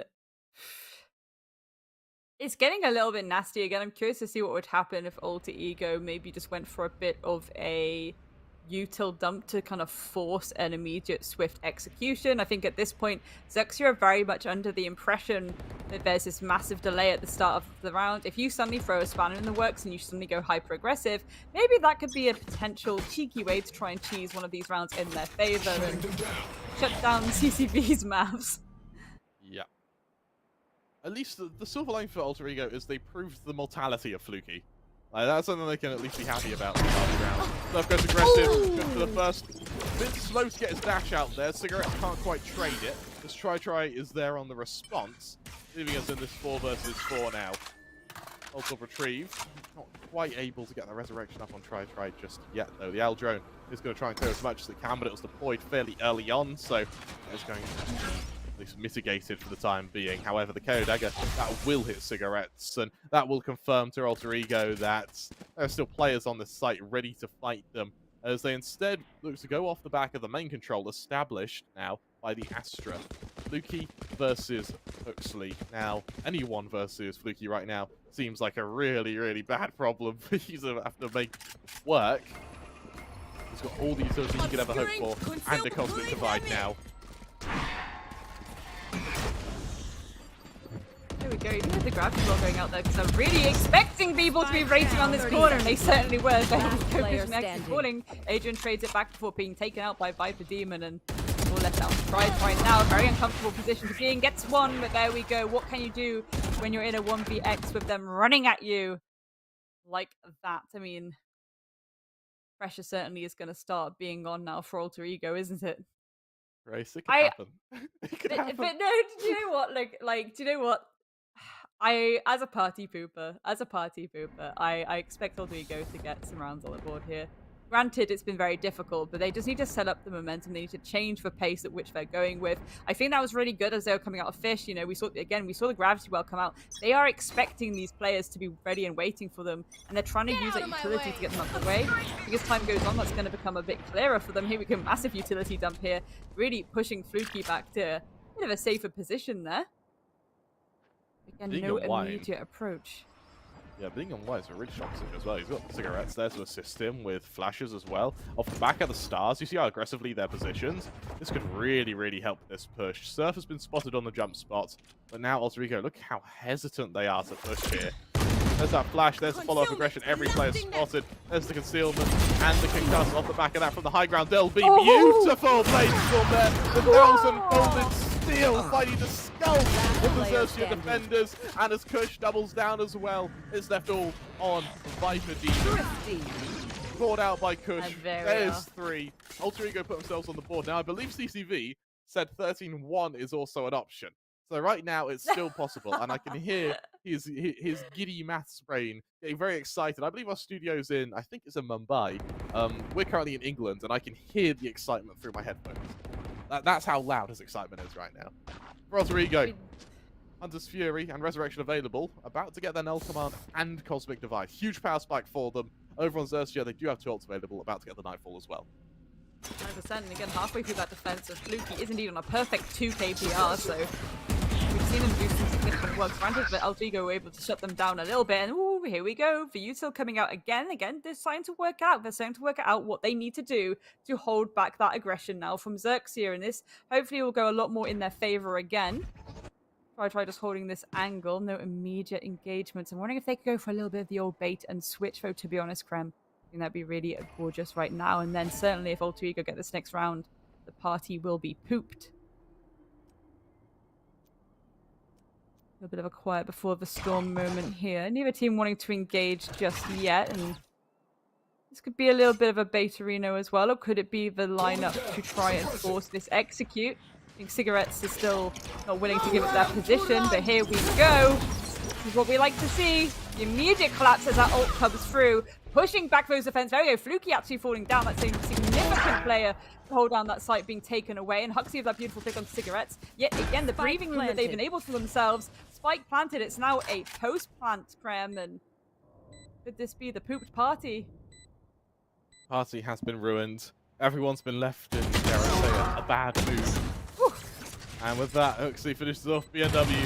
Viper Demon on the Huxley. For Viper Demon here, I think it is just an attempt to do some damage, if that, as Xerxia back off. They save their weapons. Alter Ego make it 2. And Velocity, they watch this with an ear-to-ear grin slowly form on their face. 1 enemy remaining. Oh, beautiful shot. I love that Chris is still going for it. But there we go, Surf. Managing to shut them down. I mean, I am sorry to say that the party has indeed been pooped, but you know, you've got 2 very, very good teams here. Of course it wasn't going to be a 13-0. I would have been very surprised. And again, it's no disrespect to Xerxia. They are a phenomenal team. But Alter Ego are a good team in their own right too. And I think it would be worrying if it was going to be a 13-0. I would be very, very, very alarmed. You're absolutely right. And for now, there's a...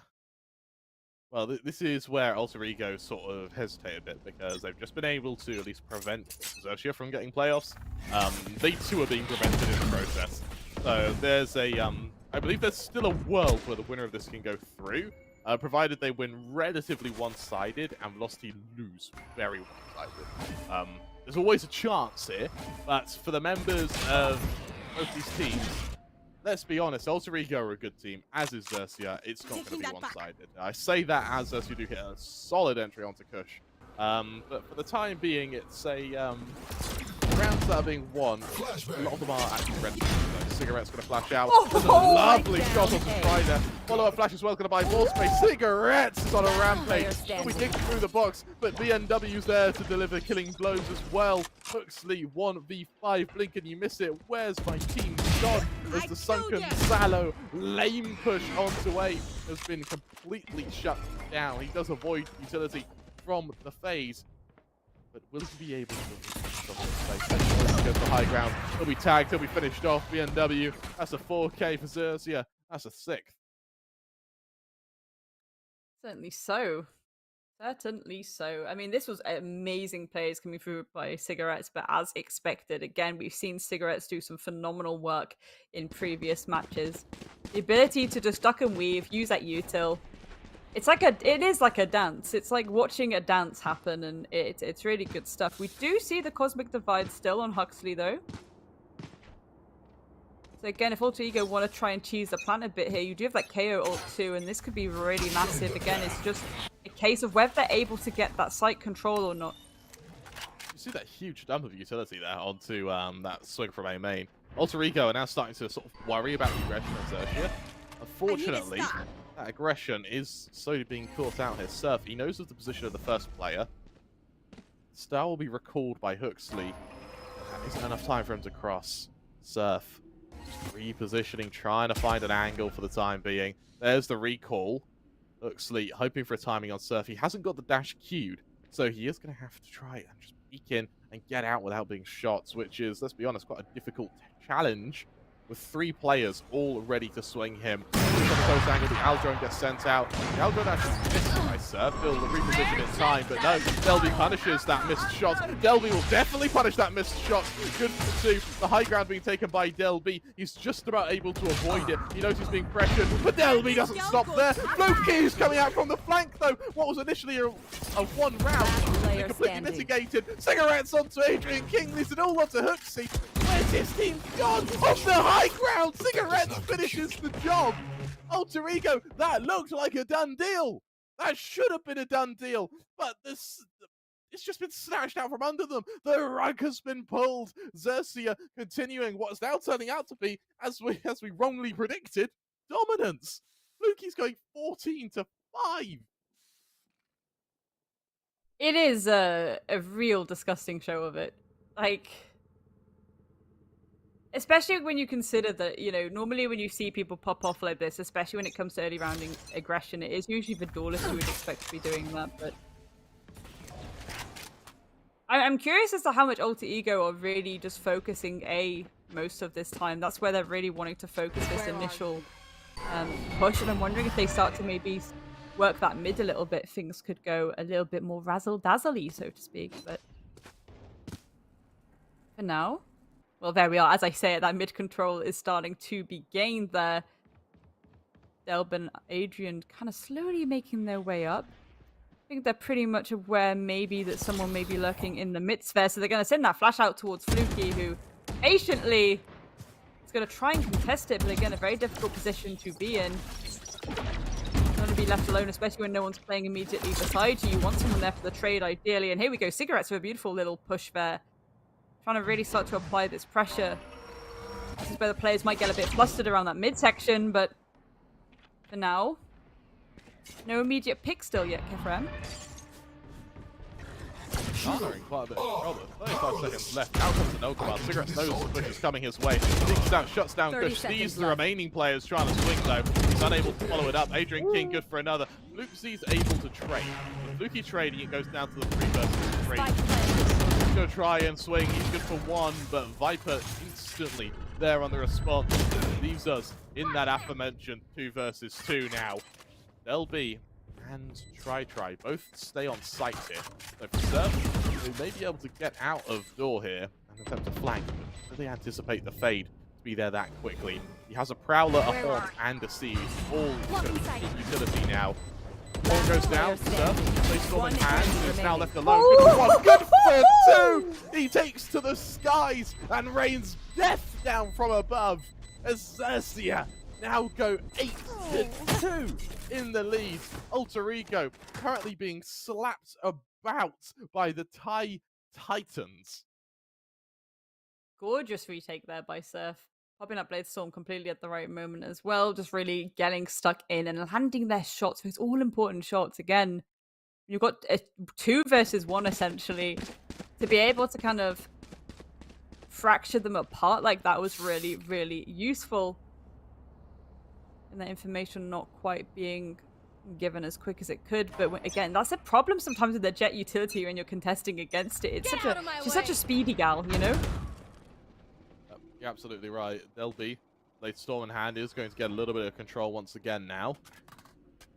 Xerxia slowly go for this mid control once again. BNW continuing to exploit the gaps left in the defense of Ultragear. Fluky accompanying him. Put out the first player. It's laboured. Fluky's good for the first. Adrian King, though, good for 2 more. Well, Delby also getting some mileage from this Blade Storm. The Blade Storms from both of these jets have been incredible. And for Xerxia, they're left in a 2 versus 4. Drops down in mid. Cigarettes takes a lot of damage. Huxley will deliver that killing blow, leaving Surf all alone with 4 players to find. And Huxley isn't even going to humour him with a peek. For Surf, this is a terrible position to be in, especially with Delby on the flank. Huxley to his front. Spike Here I am, planted. stuck in the middle with an op. That's a really unfortunate position to be in again, especially when you've got Try and Delb kind of lurking towards you. They really want to make sure that you can't try and contest this retake, and yeah, Surf just has to try and hold an angle, but it needs to be the correct angle too, especially you've got 3 dimensions to this pushback towards you. There's 1 at least. Try it falling down, but is Surf going to be aware of? Yes, they are! Huxley on that approach. Again, the exit kills really being the main thing there, but Delb is able to shut it down. That's at least another round on the board for the side of Ultragear, and that's going to hopefully put the wind under their sails a little bit. Again, I think maybe we'll see a different story once they switch over to that defense. Oh, they will. And take a look at how Ultragear are getting onto these sites. It feels like a lot of the time it's off the back of trades and punishing Xerxia. Their own accord, it's Delby, if he kills, great, they can execute off of it. If he doesn't, though, Ultragear do seem like they are struggling to push at times. So BNW sees the push coming, a lot of info garnered here, a lot of recon off the back of that as well. Surf's been able to make a push through mid here, avoids all of that utility. However, does he anticipate the players on the left side? Doesn't see them push through the smoke, tries to do the damage he can. He's able to avoid the plethora of utility that's dropped in this position, with Fluky now getting ready to push a main into this Astra. Just about able to recall the start. Spotted out, swings out.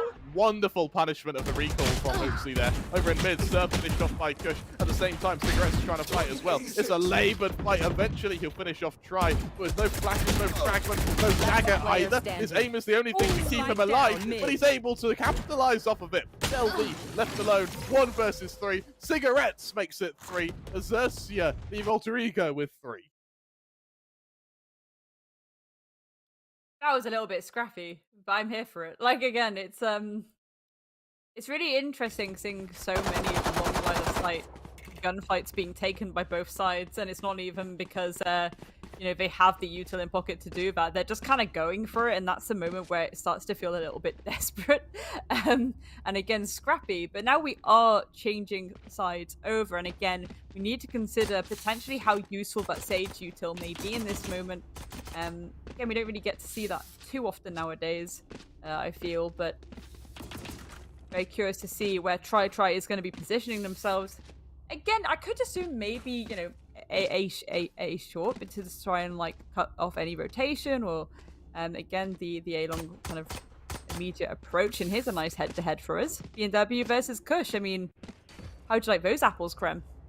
Both 7 kills, both doing relatively well when it comes to the entry utility.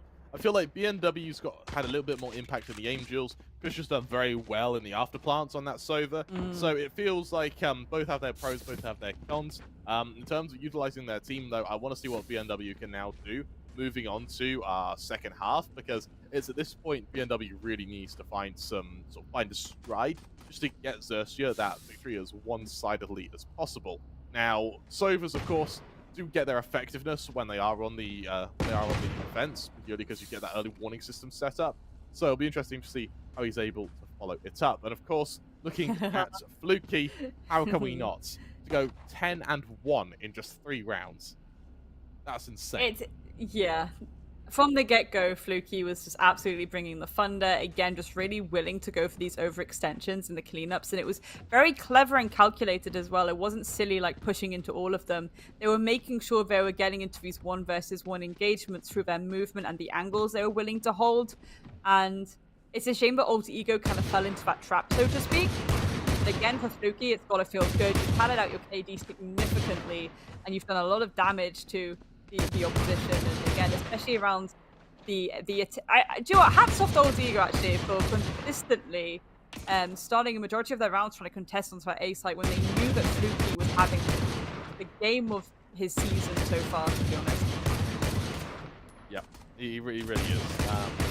He has slowed down a little bit towards the latter stage of this second half, or this first half even. But that being said, how can you keep that consistency, you know? So I'm not too surprised by that. Bear in mind, for an Astra, he is having a very, very good game. I think the one thing that does sort of spring to mind is excluding the first 3 rounds where he just dominated. In that final round, that fight he took against Huxley, where he knew Huxley was close, he just shifts up, waits for Huxley to recall the start, and then uses that denial of vision against the opposing Astra. Really, really smart way to play that round. Really smart way to garner that man advantage. And you see from Xerxia's perspective, they're 9-3 up. Frankly, that may be enough. However, and this is the question on post-CCV as well, he can believe in the one-sided victory to give Xerxia a chance. Does he believe in the 9-3 curse? Try. Called out by the swing from Surf, however, Kush is there to cover him. And with that, there's no follow-up from Xerxia. They're cut off from their teammates now. They head back to 3, where Adrian King is able to drop the fragment. It's going to buy a bit of space, but the bullets are going to be what does the real damage here. Continuing to fight on this angle as well. Cigarettes going to try and use a dagger of his own just to try and get a denial of vision. Nonetheless, with the support there, Adrian King and Kush, they bounce off one another. It's all on Fluky. Good for another. Finished off. That'll be 4 for Alter Ego. As suddenly things get a little bit more dire for Xerxia. Remember, Alter Ego, their objective now is they're the bad guys, the bad mood terrors are going to see if they can finish off Xerxia. Because in getting rounds here, you deny Xerxia that chance at playoffs. I think this is the interest. The villains, the baddies. Yes. Yeah, I think it was good from the get-go. Again, I really wanted to see where Try was gonna use that ice wall, and we immediately saw that was a pretty much speedy cutoff for that collapse to come through. Granted, it was only in that initial pistol round, but Alter Ego have significantly better weaponry in their pockets. This could really help them to win out some of these all-important gunfights, especially in the opening seconds of this round. I mean, speaking of opening seconds of the round and picks, there we go. Try taking out Surf. So as the jet player on the side of Xerxia going down. Fast approach. Try have a second one down to Viper Demon, who is contesting that pretty much by themselves. A little bit risky biscuits there. Now, beautiful shot there with the cigarette. They have the spike now, and they can just sit there and hold on to it till the cows come home. Fluky looking for the head of Del. There we go. Manages to find it and get that pick. But can they get a second one here? Up there where the Adrian King, yes they are, was about to approach it there. But again, Kush just going and sitting on the spike as expected. One enemy That's remaining. What you do. If you know where it is, why would you leave that area? Quick cleanup from Alter Ego for Xerxia now. This is where things go from bad to worse, at least in their longevity in this tournament. They'll be deciding to put a halt to any fun to be had here. I think around for Fluky as well. I feel like maybe things will go a little bit differently now we're going into this round, you know? There's going to be the weaponry there on both sides. And it's going to be a little bit easier maybe to get some of these engagements. I do think that some of the positioning and calls in that last round was a little bit tricky from Xerxia, but there we go. Kush's positioning being spotted out, so we know there's at least one lurking in market now, and it's again, how they choose to play that. Ideally, the duo push needs to come through. I don't know if they're aware that there's 3 players there of Alter Ego ready and waiting. The shock dart, intel dart actually coming out is going to let them know that Surf is ready and waiting behind that corner, but Kush is going to get the opening picked down by Demon. And the retrade come through. Yes, they can. That's a beautiful free play. Free play by Surf. Cigarettes taking on Adrian King 2 before being shut down by Huxley, but the damage is already done. And they know exactly where he is, and they could just come at him like sharks in the water. There we go. What? That was a spicy cleanup there. Surf? What? Well, I was here. I saw that. I saw it live. Oh my god. That was, I think, first kill was a one-tap, second he didn't even mean to get, and the third was there on the spray transfer. That was all in the space of about a second. Alright, Surf. First you make it 10. How do you respond to that, Alter Ego? How do you like Den apples? Surf now, man of the hour. Gonna instantly break that wall, try and garner a bit of control. As Kush, for the time being, is gonna be able to get that recon dart. He'll be able to extrapolate a bit of information. Be avoided by Surf for the most part, though. And only picking one player may give a bit of a false negative to the members of Alter Ego. No, 100%. That could be a real response now. And there we go. Actually is able to shut down Surf, but again, not aware of their positioning, but was still able to react quick enough. And that is massive. Again, a little bit of a quiet before the storm now, as Xerxia are kind of a little bit willing to play it safe. Smoke going down to give them a little bit of cover as they go for that rotate, but it looks like that's been read perfectly by the side of Alter Ego. The Owl Drone coming through just to make sure that this is a safe execute for them. But again, the rotation at the top, it will be a heavy pressure now coming from Evan, and that's exactly where that Cosmic Divide is going to come out. Adrian King getting the pick down to Cigarettes, but BNW by Demon, and a second one by BNW down to Huxley. Adrian King having a little bit of a moment there, but taking out Viper Demon before being taken out by BNW. Xerxia right now to try and get Cigarettes up. You don't have to. You don't have to. That was scrappy. Scrappy to say the least. Again, that Cosmic Divide really coming in at the right time. I don't know, can you? I'm still shell-shocked from that round from Surf. Oh, 11-5. That's certainly something to look at, something to really smile upon, especially if you're a Xerxia fan, especially if you're a Thai fan. Surf, man. That is the confidence turning point, isn't it? There's no recovery from that if you're on Alter Ego. And well, they're down to pistols now, while Xerxia try and garner what's going to be map point. Literally, tournament lifeline point for Alter Ego. 100%, they really have to make this work for them now. That positioning by Try could be massive, though. Again, if this pinch from the side comes through from Adrian King as well.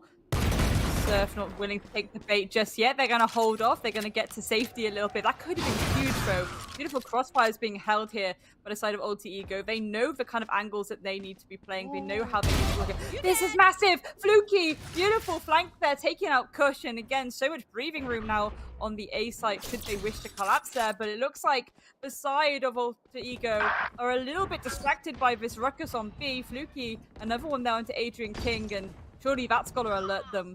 This execute is happening. Cigarettes getting that pick on the Huxley as well. Fluxy onto Try. Stelb does try it and trade it back, but it's a 1 versus 4 retention. No charges left. This is going to be very difficult. There we go. Cigarettes just cleaning it up, and we are indeed on match point. Surf is a smurf, leaving Alter Ego face down in the turf. That's my poem I think I've written about that play. I hope you enjoyed it. For Alter Ego, this is now a rough position to be in. Fluky currently going 24-10. That's 6. Surf is doing well. Fluky, he's playing out of his mind as well. Xerxia came together when they needed to. The question that is definitely going to be posed for now is, was 5 rounds too many? Get out of my way! It's all down to how Velocity play later and how Alter Ego play in their next.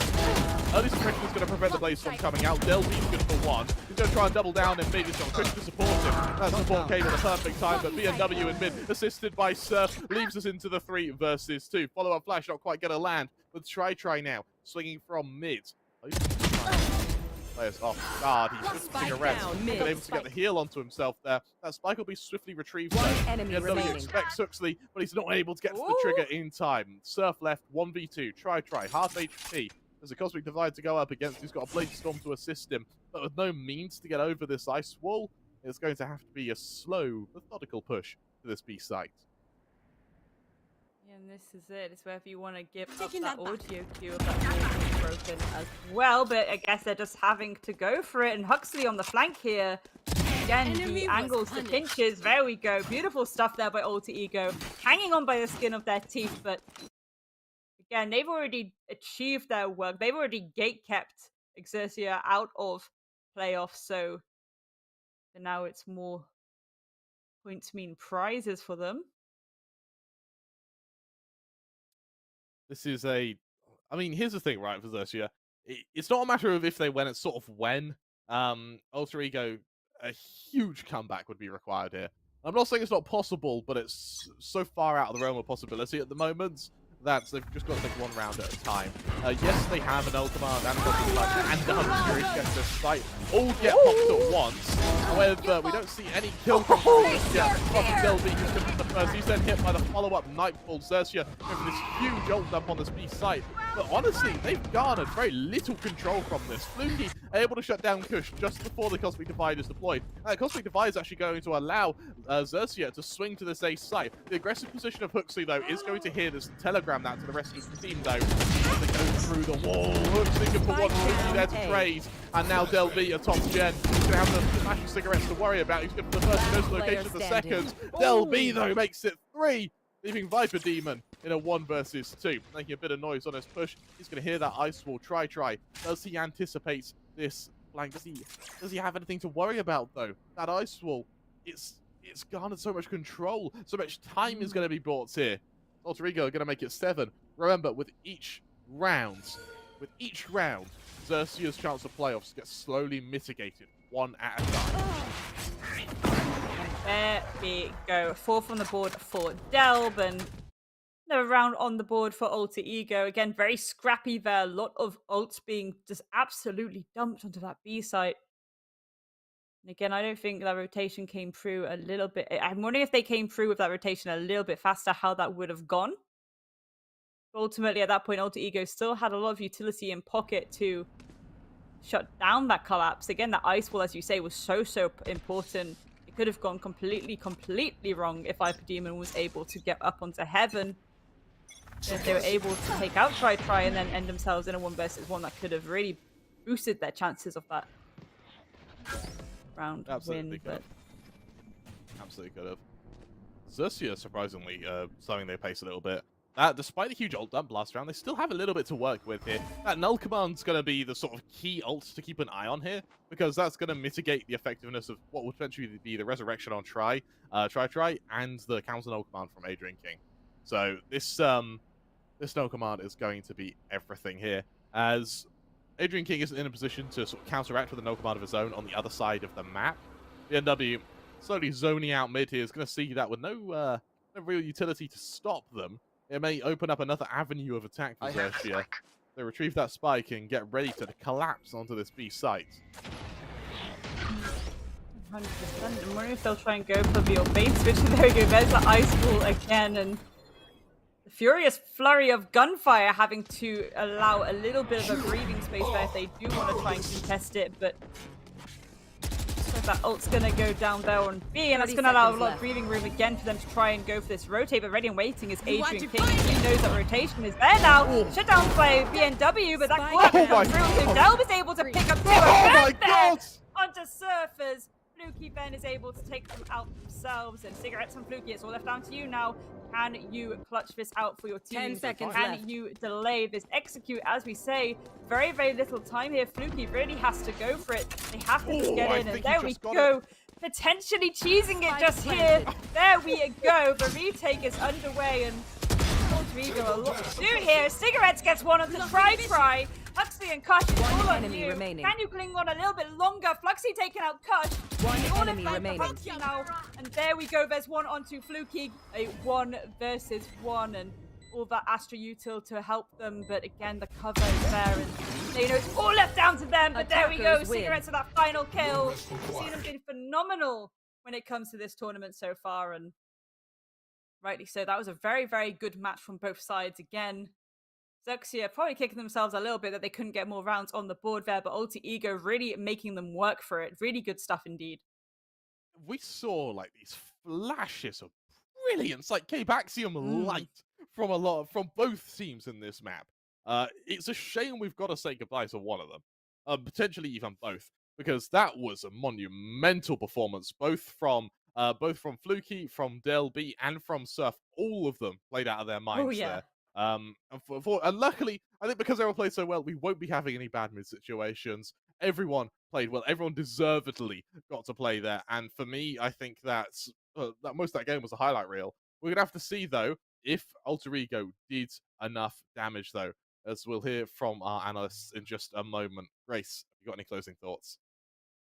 I'm just excited to see the further things that these teams can do. Granted, yeah, they may not get to playoffs, but they've still done a really good job of this, and it's exciting stuff to see, and it's very promising for the future of this region and the competitive scene. But speaking of the competitive scene, we need to analyze and break that down a little bit. So we're going to throw over to our lovely analysts back at the studio. Well, thank you, Grace, for that. But oh my God, what a game this that was! Final round. Holy, that was absolutely insane, because I didn't really expect Cigarettes to pull that one out of the bag, but it did come through, you know. And whilst we were having a look, I was making sure of every single possibility that could be coming through as to what happened, when it happened, how Xerxia could come through. But I think a little bit was stretched for them. I think they could have handled this a little bit more easily in the previous rounds, where they did give up 2 in the end when they were 12-5. I think they could have done this better. But that final round justifies the explosiveness of both of these teams, especially Xerxia.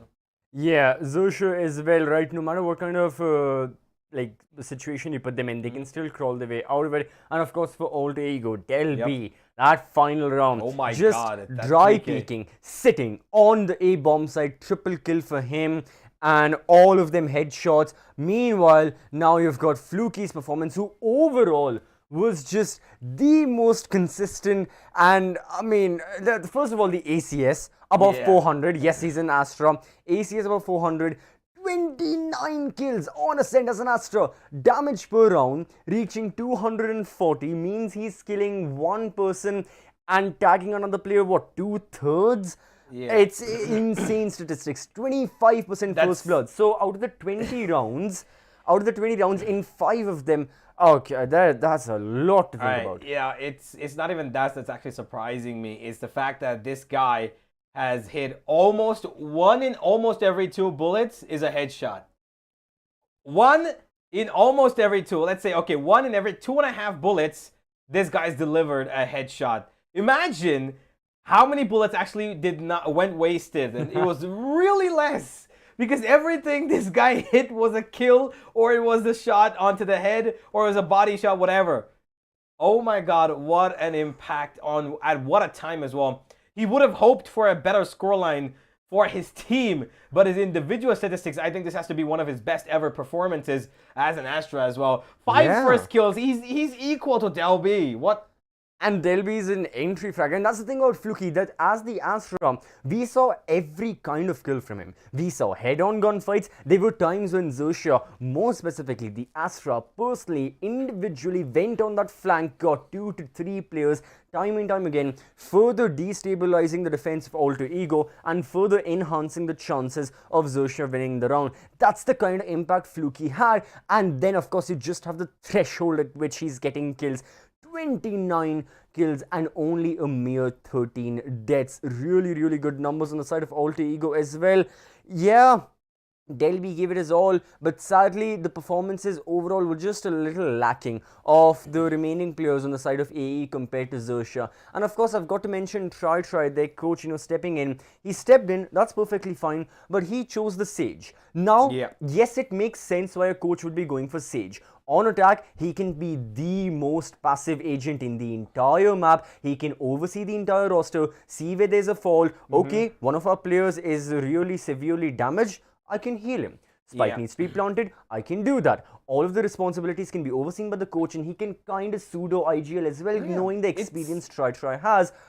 But Sage being the right agent, I don't think so. I think a KJ may have been a little more suitable. It's more about how he actually did have impact in his ways of using that wall, right? Right. On when they were on the defense in the second half, they actually had a lot more conviction with that wall. You could see, on the defense, they were able to put up walls that we really didn't expect were going to be coming through. He had so much control. One wall was stopping the attack coming completely towards the B side. If it was towards the B side, or when he used that wall towards Heaven to cut off. I believe it was Fluky.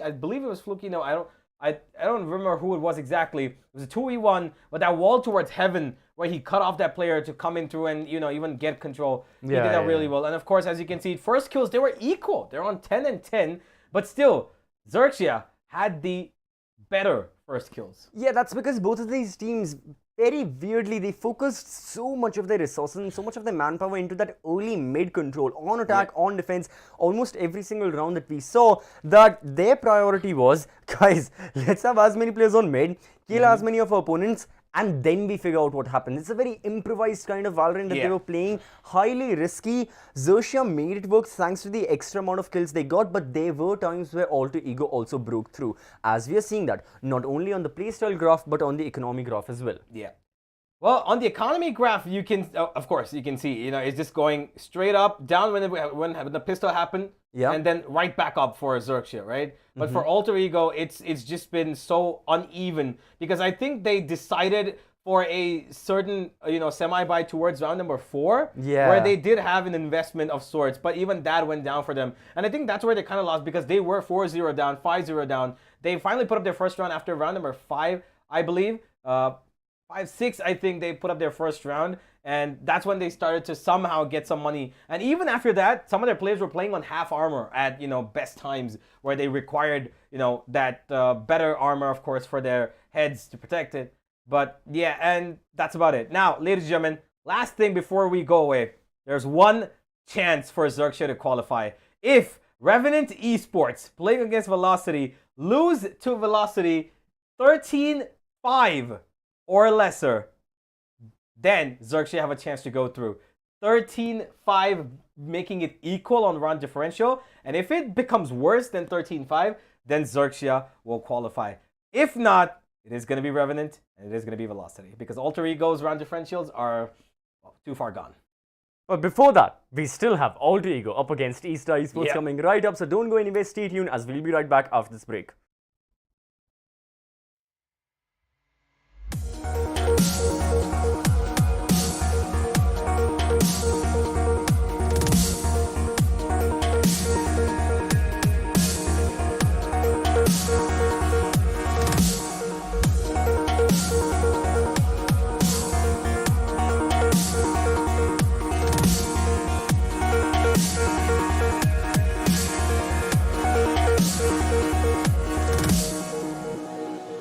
I can't believe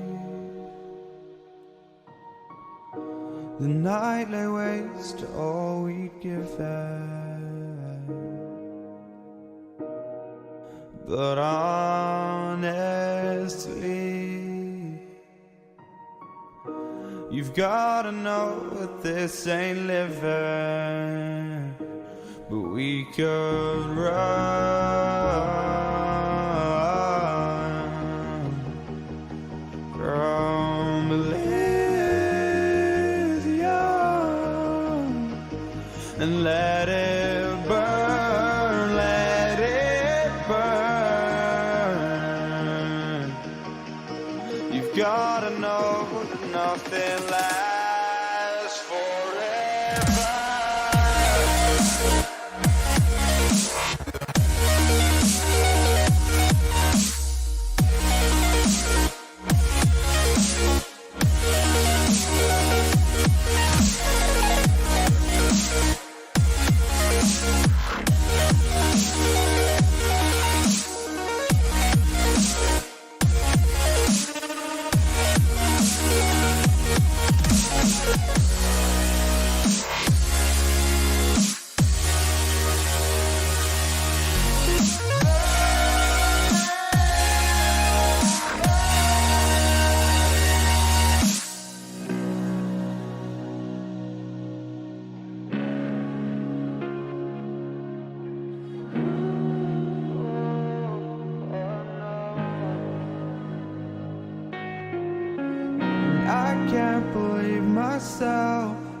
Never thought that this would be our end, but it's nothing new.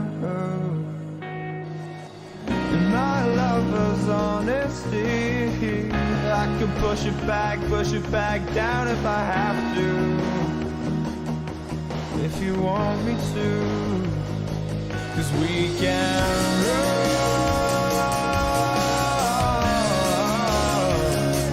and we can run.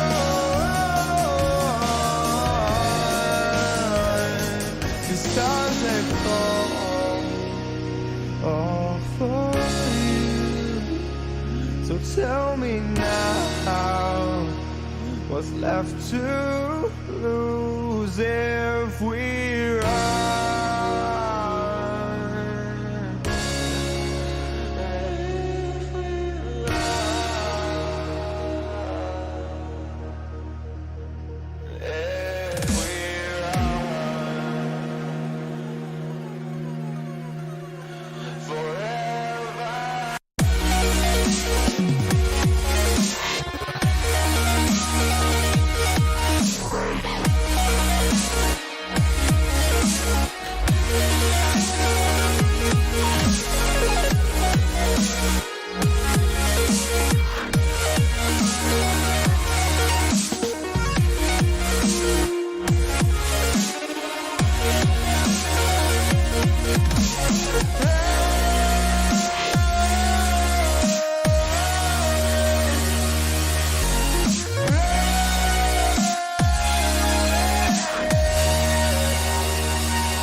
Just like the street lights lit this town, like a fire in a blaze, gotta burn it down. Can't be afraid to leave this out. We got this far, don't know how. I see danger in your eyes. They know we'll burn down the night. Coming just like the sunrise. You know that we gonna light it up tonight. We gonna light it up tonight. We gonna light it up just like the sunrise. We gonna light it up now.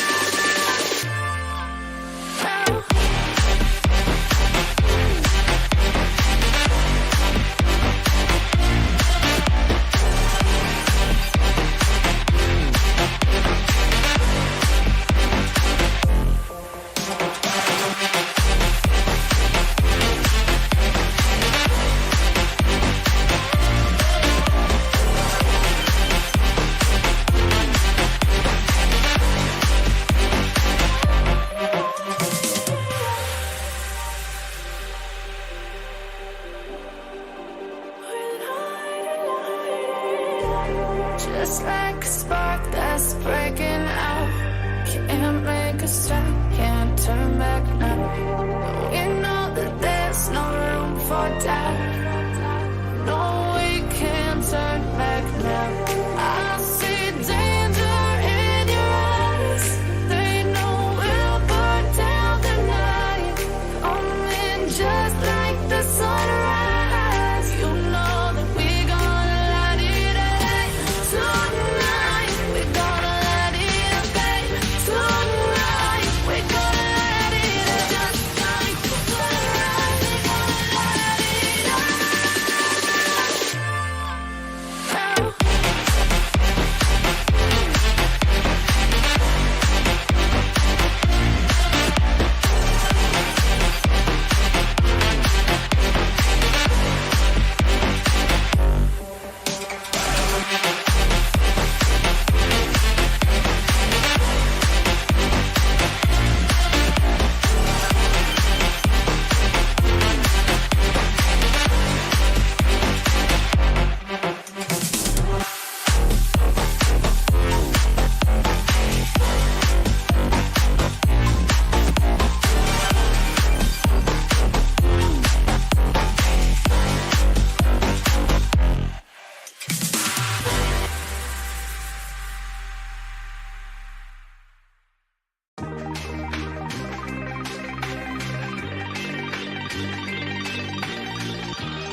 Welcome back, ladies and gentlemen, to the LGRGK presents the TEC Challenger Series Part 9. We've got the VCT official event here, of course, and it is powered by Amazon, our GPU partner Zotac, our gaming partner Intel, memory and storage partner Crucial, our laptop partner Asus, and broadcast partner, it is Loco, of course. We're back with the third game for the day, and for this one, I've got Elika with me, and we're going to be taking you through a game that, honestly, I'm not quite sure what the consequence of it is going to be, but it's definitely going to be an interesting one.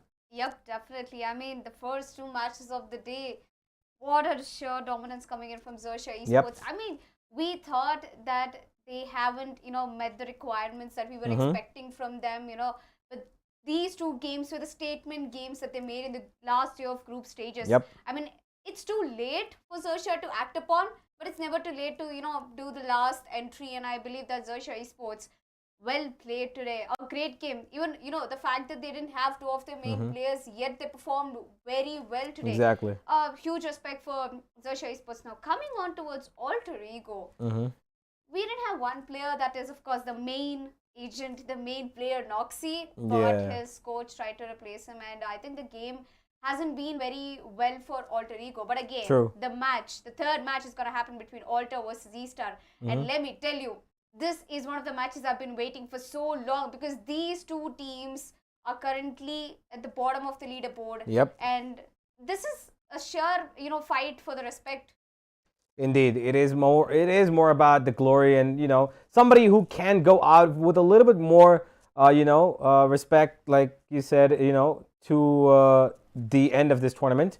But it is still not over completely for the other teams, which we will be seeing in the final game of today. For now, though, Estar and Alter Ego, hopefully they give us a entertaining game with a little bit, if they want to mix it up, throw in a double duelist setup here and there, which Alter Ego have done before, of course, but with their coach, not as much. We will have a look at what exactly these two teams will do in just a couple of minutes, ladies and gentlemen. But until then, I am interested to know whether or not Revenant can actually hold up their own against Velocity, because they beat SEA teams. They lost to Bleed, one exception, but they lost to FPS as well, and now they've got Velocity. I mean, if you ask me, I think Revenant either way is going to qualify, whether they win or lose against Velocity. But let me tell you one thing. Revenant is a kind of team who doesn't let the maps go away easily from their hands. They are one who are also known as, comeback kings in this VCT off-season group stages series, I should say. I believe this fight is going to be really interesting, because Velocity, they're on a victory paradise right now. One more match and it's going to be a victory parade for Velocity all the way from group stages to the playoffs. Yeah, they started off 0-3 and they're going to be going up 4-3 if at all, it does end up in that way. But ladies and gentlemen, for now, we've got Alter Ego up against Estar. And Estar, they just came off a pretty intense loss, I would say. Xerxia kind of did beat them around the bush a little bit. And Alter Ego, too, have taken a pretty tough loss. They did make life hard for Xerxia, though, in terms of qualification. Revenant still in a gray area right now. It depends on how they perform, whether or not they qualify. Xerxia have done their bit, 13-7. But right now, these two teams, Estar and Alter Ego, it's all about who can go through with a little bit more flair and respect. Yeah, I should definitely say that. But let me rewind what happened on the first game of today, Xerxia versus Estar. Estar off to a really good start, 4-1 scoreline, 5-2-3, I believe. And they were in such good position against Xerxia. And, with Dominic taking off that ace and Sami bringing that clutch, the very first clutch of the day by that 1v1. I was totally expecting Estar Esports to go all in on towards Xerxia Esports. But then something striked after the first half. And I think they barely picked up 1-2 rounds. I think they only picked up 2 rounds in the second half. The first half scoreline was 6-6. And when they moved on to the second half, nothing. I mean, the defense was a null game coming in from Estar Esports. I mean, Icebox was definitely one of the maps we've seen very less in VCT off-season. But either way, I believe that Estar Esports, their performance is not consistent enough. Yes, of course, they beat one of the best teams in Southeast Asia. Really good statement match against Bleed Esports yesterday. But today, fans had higher expectations. Indeed. But if there is one last game to prove yourself, Estar, that is this game against Alter Ego. Yeah, well, let's have a look at what they're going to be trying today. I'm not quite sure what the map is yet. I'm waiting for the veto myself. Cortez has, been one of their star players, but today, unfortunately, he was not on his best in Icebox with the Sova. Instead, it was actually, Dominic who got an ace in the game as well. And, did pretty well for himself, individually at least. Micro also, kept on, the consistency that he has, but it just wasn't enough in that second half. Sammy, he himself as the Jet, did give a competition as much as possible to the opponents. But again, it's all about the overall team play. If one person performs, two people perform, it's good. It's great. Does give you a bit of a boost. Like, we just saw Fluky do in the previous game where 29 kills for an Astra is unheard of. But only at that high level, when you get like 29, 30 kills a game, can one person impact. But unless if you're at 20, 25, even if you're on 18, 19, you will need the rest of your team to pull along with you. Everyone has that capacity by the number of matches they play. By the time they start playing second or third game, their capacity to frag, goes down. It happens to us in even competitive matches. But again, Fluky, he stood up straight. The first match, total sheer domination, the MVP, and the second match as well. Let's have a look at Alter Ego's lineup. We've got Del B, Adrenaline King, Try, Holy, and Kush. Try is the coach for Alter Ego, and he will be replacing Noxy today. He was unable to attend the match, but I want to speak about Delby. What a performance in the last game. I mean, they lost, yes, but I think Delby put his everything. And usually we see Delby on the chamber, but today we've seen him play on Jet. I think this is one of the first times we've seen Delby play Jet. I mean, he keeps switching in between both the agents, of course. Depends on the the certain map that he plays on, but clearly he's got an impact. And it is these two players who are the chamber mains for their team. And of course, sometimes when required, even Zesby can pick up the Jet, but Sammy, of course, is there to fill in that role, so he doesn't need to do that. That's exactly why we've got these two players heading on against each other in terms of the chamber that have been, performing for each particular team. KDA, pretty similar, 1.3 for both. Damage per round as well, they're keeping it pretty consistent. Both of these players have got a pretty decent, impact on both for their teams. But Delby, of course, has been that rotational character between Jet, the duelist role, and the chamber as well. So he's good with the operator. He's good with the rifles as well. So Delby, I think, is going to make a difference in this game. I mean, there are pros and cons of switching an agent, especially something like Jet and like chamber. I mean, the operator skills stick to the same, but I think when it comes to rifle gameplay, a lot of things change between both the agents. And again, the roles are also very different, like duelist coming in from Jet, and we have a Sentinel. But it's very unusual that we see Chamber completely going on a defensive setup and playing off as Sentinel. But still, I think Delby does a good job on whatever agent he plays. And moving forward, I think we are going to be getting ready for the map Veto. And I believe not another Ascent I'm expecting, because honestly, I've seen so much of Ascent throughout this series. Oh my god, I just don't let want to see Ascent. Okay, this sucks. Yeah, no, I'm just, I think I have my, when I go home today, I think I'm going to be going to Ascent. I'm going to look for my house built on Ascent. I don't think I'm going home. Where do I live? What, India, Bangalore? No. I live in Ascent. We live in Ascent, exactly. I have no other, I think from now on, I'm going to ask Riot to introduce a system where we can choose what maps we can play, and forever till I die, I will only play Ascent. Never again will I touch any other map. Definitely. I mean, I've seen Ascent so much in group stages. I think Grace. I get nightmares about Ascent. I think Grace and Kremer spoke about this earlier, that the last match we saw Ascent was the 19th time we've seen this in the tournament. This is the 20th map of Ascent we've seen. And while my producer is having a lot of fun every time he puts on this screen for us and, tells it in my ear that we've got welcome to Ascent, or starts laughing, I have a lot of fun telling you all about what we can do on this map. Oh my god, so many different strategies. I might actually predict the map of the last game, that is VLT versus Revenant. I swear to god, if RNT picks up Ascent, we are going to be watching 3 Ascent games today. We saw it on the first day as well. Yep. Day one had, I think, 4 Ascent maps back to back. Yes.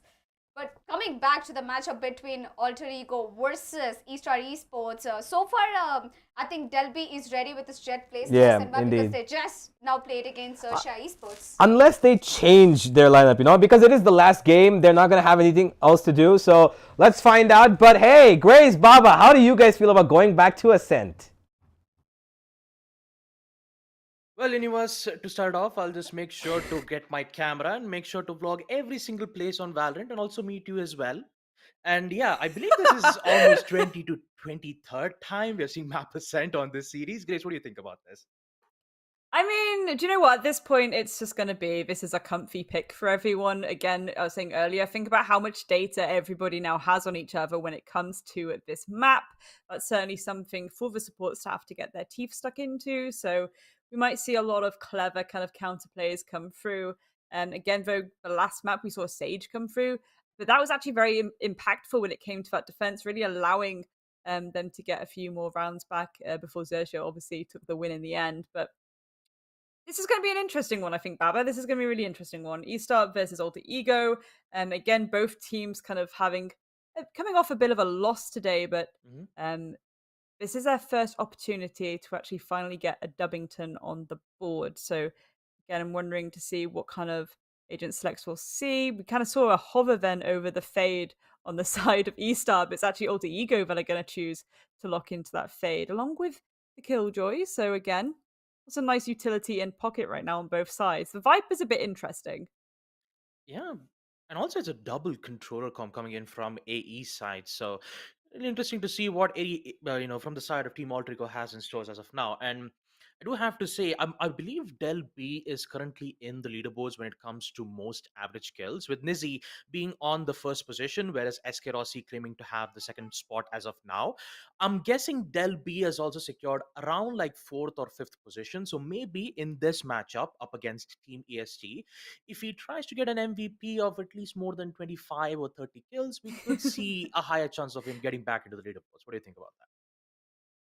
And that's it. Yeah, it could be a spicy one. It could be a spicy one. Again, I'm just really curious as to see how these lineups are actually going to work when it comes to gaining that map control. We considered how important mid is, and we didn't really see a lot of that mid pressure being taken until way later in the game, that last game. So I'm hoping we will see more of that. Again, a lot of util on the table. We've got the Killjoy and the Viper, which feels a little bit overkill, to be honest, especially when it comes to those post plants or that final execute onto those sites. I'm wondering how that's going to work out. Again, might be a little bit of a run and gun and then just like a utility dump on both sides.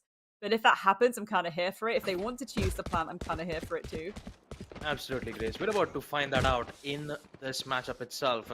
Currently, Estar Esports will be on defense first, which means the double controller setups from the side of Alter Ego will be much more powerful once they head off on defense. But for now, since they're on attack, they have to make sure to at least get more points in the near future so that they can have at least good competition once they reach in towards the second half itself. 100%. I will say also, when it comes to the information game, it's going to be a very different approach on both sides. You've got the Sova, which is very good for getting intel from a long distance, but you've got the Fade on Kush, where you have to get a little bit more up close and personal to really use up to your advantage. I mean, there we go, Delby already getting that pick onto Zesby. Opening engagement going in favor of Altigo, but Sammy is there to trade it back. Kush falling down. Delby, another one down to Dominic. Very scrappy around this midsection. A 3k now for Delby, and no immediate trade just yet. A little bit of quietness now from the defense as they've been torn apart a little bit, but they can safely say that this mid control is now firmly pumped in the hands of Alter Ego. So we're actually going to see something risky from Cortez here. Looking to get a little bit bolshy with it. They hear the little gunfire from Try, but Try actually is able to turn around and get that pick. And now poor Micro in a 1 versus 4. This execute onto B can happen very, very nice and cleanly, and poor Micro just has to try and find themselves an exit fragment. There we go. There'll be a 4k for their opening round, and that's a good start for them, really. Yeah, it's a great start, especially from Del B's end. 4 kills, especially in the first round itself, where most of the players from the side of Alter Ego were currently contesting towards the mid place itself. And Alter Ego decided that, you know what, let's just go head to head, see whether if we can find an opportunity or two. And then Del B delivers the unthinkable. 4 kills all the way towards mid. just shutting down every single opportunities for EST to even have a chance at post plant. So with them succeeding this pistol round, second round would be even much more tougher for the side of Team Estar. So they've got to heavily rely on those utilities as much as possible. And I believe the shots will be given from Zsb. Oh, 12 HP. Forced to fall back with the help of his TP, but at least on the bright side, they have some information regarding the players on the side of AE. 100%, and information is the name of the game. If you're able to react to all of that intel that you have. I mean, speaking of intel, Kush getting ready to start hunting out these defenders, getting an additional dimension of pressure here as the pressure from Fishmark always comes through. But there we go. Beautiful shot to Adrian King turning around, shutting down Cortez before they can cause a couple with that shotty, and Delby with yet another kill on the board. Xerxia aware that these defenders are going to start trying to make their way through the smoke, but Delb is also holding on to it too. So again, beautiful crossfires being held right now by these attackers. Try on the approach too. Zesby, not sure if you're aware of it, behind you, danger is lurking. There's a free K for Delby, and here we go. Huxley finally shutting down Zesby. Again, an unfortunate situation to be in. That's like the worst situation if you're trying to go for a retake, to have that many people coming towards you and you're not really sure about where they are. Especially when you have this huge weaponry that you have from the side of Ultragear, the Vandals that's been present from Delby's end, and also not having enough potential to hold their ground properly, especially knowing that Estar Esports have already dealt major damage once they try to make that aggressive attempt, especially from the side of Zsb. So all in all, from Ultragear, this is a very great start coming in from them, especially in the first half. Despite them having double controller setup, Delby is the one making a major change for these past two rounds. Having more than 5 to 6 kills, he's already unlocked his Blade Storm, so even if they do lose round number 3, he could still just use the Blade Storm in the next future rounds and ensure victory would be in his hands itself. But for Estar Esports, they've already lost 2 rounds. They even lost the pistol round, and so does the round next to it. The main cause of the threat has to be the control on mid side, mainly because of the snake bite and also the wall that's been presented around from the side of the Viper. So got to figure out a way to counter this, and maybe from the side of Delby, dash will be given, sort of the push, and the execute will be given nonetheless. Delby already in towards the side. Dangerous damage from Delby as he collects yet another double kill. Removes Sammy out of the equation, and with it Cortez left the 1v4. Planted. Someone bring some marshmallows because Delby is on fire. Cortez managing to get one there onto Kush though. That's going to line the load a little bit. Again, you need to bait these 3 last players into 3 separate 1 versus 1s, but it's going to be a little bit difficult, especially with that Viper's wall giving you a little bit of a tickle there. Delby on the approach yet again, and there we go. A free K for the round, and as we said, Delby putting in significant work there. But again, the enabling space that has been created towards the end by a lot of this utility on the side of Ultragear is also really good too. And Delby it's just so good, especially when you see Delby just go ham with the dashes, clearing every single corners without the help of flashes, nor the smokes, nothing.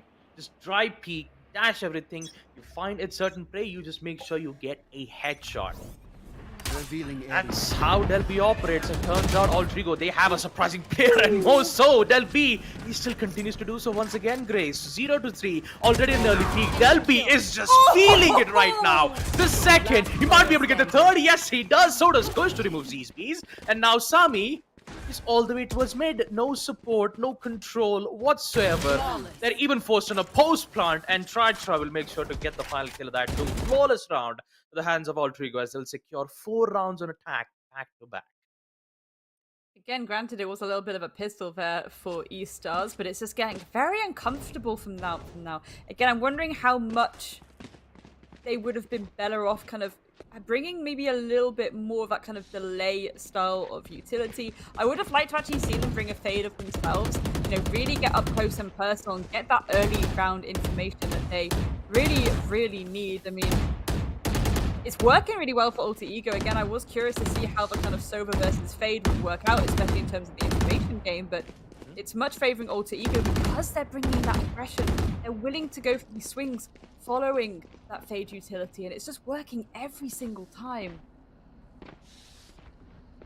Yeah, the information game that's been working out from both the sides, especially from Kush. having been able to use the horn kind of forces EST on a very passive play, which eventually does let Ultragear do what they do best.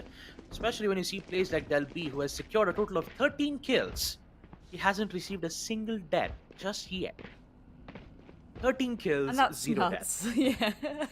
This is round 5. We saw Grace. this. Yeah. It's a little bit nasty. I mean, again, you do expect the duelists to be going in and landing their shots, but Delby certainly right now is doing much more than that. It's continuous shots. Again, it's the isolation that Estar are letting themselves get into. They need to maybe play a bit more into those duos, really just be there for the refrag as quick as possible, and try and shut down Delby, really, from that get-go. Again, I want to see a bit of aggression, but what util do they have to do that? Again, maybe Sami can go for a little bit of a push and try something a little bit risky. We do see them the op in hand now, so maybe that could be quite decent, especially when it comes to that mid-section. So eyes on the prize really right now for Estar. They really need to start getting some of these rounds in their control. They fire with fire. Oh, jeez, Sammy. Oh, Sammy. You just didn't have to do that. Come on, man. That's exactly what we wanted to see, though. This is certainly going to help set the momentum now and put the gusts of wind under the sails of Estar a little bit more. That refrag hasn't quite come through. There's a second one there onto Adrian King. So already looking like such a better round for Estar. Dominique holding onto this tight little angle there. The second smoke comes out, though, and that's going to block the sight a little bit. There's Edby ready and waiting. Kush is going to fall down, and can another one come through? Hexy very aware of this push here, but Micro actually wins that out, and here we go. Finally, Estar potentially about to get their first round on the table, unless Try can go for a 1v5, which not really the easiest thing to do. There's one though, but there we go. Micro cleaning it up, and finally Estar. I'm pretty sure that Sammy just realized what we've just said. And he just replied back with, you know what? How about you focus on me now? I'm about to make the play of the day. Turns out he just made a wall bang all the way towards mid-top. And that too removing Delby off. While he was on a killing spree of 13 kills for the past 5 rounds, he just shut down Sammy instantly with a single use of the op shot. And that will at least confirm. Yeah. That will confirm Estar Esports a win on defense. Yeah, go ahead, please. Yeah, that's the thing. That's exactly what needed to happen. They needed to get that initial aggression under their belt. I think when it comes to this map, especially, aggression is the name of the game. Think about how many twists and turns we have. Speaking of twists and turns, are we looking to get a bit ballsy with it? But there we go. Adrian King fighting back with aggression of their own with Kush behind them as well. Beautiful use of duo utility there. Desby, can you shut down this collapse? Only time will tell. Sammy gone, Ultragear can now focus on the side thoroughly. And with the help of the information we gain from the Haunt, especially from the side of Kush, and be able to see whether if heading towards the A side would be a viable idea. And pushing towards mid would definitely not going to be a good idea, especially when you have traps being set up from the chamber's end. You even have the TP, which can help them reposition immediately back if they do make a decision to go all the way towards the B side. So every single information will be given, especially with the nightfalls being made, and Dominic will make sure to use this paranoia put to good use. Delby on the other hand, still in the smoke, uncontested, and still powerful when it comes to those shots. There comes 1 second from Micro as he deals 2 major damage, while Huxley replies back with a pistol. And now it's all leads down to Adrian King, who's all the way from behind. Zismi has no idea, and now he does. All the way towards the South's side. Who gets it? It's Adrian King. Headshot. Ultragear will succeed the attack round in a very frantic rush all the way towards the A side. I have a slight feeling that franticness and that very much kind of down to the nail round is going to really set the tone for how the rest of this map is going to go. Again, both teams really starting to warm up to each other now. I think it's going to get scrappy. I think it's going to get fast and furious. Again, I'm just so impressed with the duo use of play style and utility that we're seeing from Ulti Ego, and I think we're starting to see that come through from Estar as well, and it's good stuff, Babel. Yeah, it really is, Grace. I mean, for Estar, they finally toned down the aggression that Ultragear was presenting in the first half. the first few rounds. But once they started to get control of it, being consistent was still at the hands of Team Ultragear, because they're still pressuring. Although at the early rounds, they're still not pressuring at the moment, but when it comes to mid and later rounds, when they have good, useful information regarding these players' whereabouts, especially Zizbi, who has possession of the tour de force, they have to ensure that this one particular player has been taken out so that they can focus on future sites where they can have a higher chances of succeeding it. You also need to be careful of Sammy, who's going in very aggressive all the way towards mid-top. Information won't be given from AE's side, but information will still favor the hands of EST. With the help of the info, Sammy will get away with 2 important kills, Huxley and Curse, and with the spike being down, Ultragear, they're down with 2 players. That's really unfortunate. Try pulling back so much, really left that rotation to be open from the A side, and now, as we can see, Sammy waiting to find more victims. As is Xerxia, beautiful shot there onto Delby. Try falling down, and poor Adrian King in a 1 versus 5. You gotta try and save at this point, surely. There's one. Found them. 1 more to go. 10 seconds Second will left. be getting as well. That removing Micro. Now finding all 3 players, especially in a time remaining of 2-1-0. We will see Team EST secure this round on defense. 2-5. Good defense being made from the side of Team Estar Esports, especially from Zizbi, and this important flank being made from Sammy's end all the way towards B long. I wouldn't say B long, it was all the way towards A long, where they had proper information on players' whereabouts. And once we did get to see the Owl drone give away some useful information all the way towards mid Cubby, they knew exactly what was going to happen. 2 players were still present, they were still pushing on. The timing was perfect for Estar Esports to secure a win. Now with the help of Null Command, they'll make sure that the aggression will be halted off from the side of Ultragear, but they're not gonna end it off just yet. Sammy comes away with a beautiful shot, dashes away to safety, but still, you gotta be careful of the aggression. It's been taken care of from Cortez. And also Huxley, who's still present as a controller, will get control on the site nonetheless, but that Null Command will force Ultragear in a very difficult situation, especially in this post-round.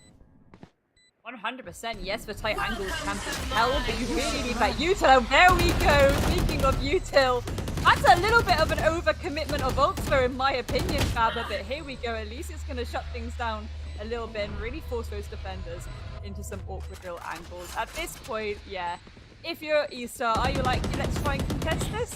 It looks like they're at least trying to. That is at least something. Dominique ready and waiting, though. Try shuts you down. Micro with the trade there. Again, very scrappy on both sides. Beautiful shot there by Adrian King, but it isn't immediately traded just yet. Can they get a second one on Micro here? They see the pixel, Huxley of the 2K, and that is nicely done by the side of Ultragear. But again, very scrappy and so many ults being used there. I could say that this was a very expensive round, especially from Ultragear. Using the Viper's Pet really did give at least some hopes for Ultragear to succeed in this post plant. And Null Command was being used from the side of Estar too, so not being able to win this important round is going to put Estar in a very difficult situation, especially when it comes to their economy. They'll be forced with just stingers and light armors. They'll have some necessary utilities. And Sammy, my goodness, aggressive attempt. Spectres will get away with a kill. And so does Delby, who will respond back with his Vandal headshot. But we see the duel's jet work out so well. 1 HP. He just falls back with the TP. And now Estar Esports, they still cannot contain the aggressiveness from the side of Ultragear. Yeah. This is it, isn't it? If you're Zesby right now, your main priority when you're on that little health is to maybe make yourself a little bit of a bait, to be honest. Again, though, they seem to be holding on to that heaven side of A. Adrian King and Delb start to make their approach towards Cortez. This could get nasty very quickly. The smoke goes down, giving a little bit of leeway, a little bit of cover there to save Cortez's life for a little bit longer. Messi can really just swing out and go for this 2K. You will see what happens, though. Micro lurking about that market too, alongside their teammate. Again, Zesby on the tiniest bit of health. You need to use him like a little bit of a guinea pig here. A little bit experimental. Send him out. There we go. Adrian King getting the pick there, but that refrag hasn't come through yet because Delb is there. Adrian with another one. Goodness gracious me, this has not worked the way they perhaps thought it would. And there we go. Delbu a third for the round. Dominique falling down.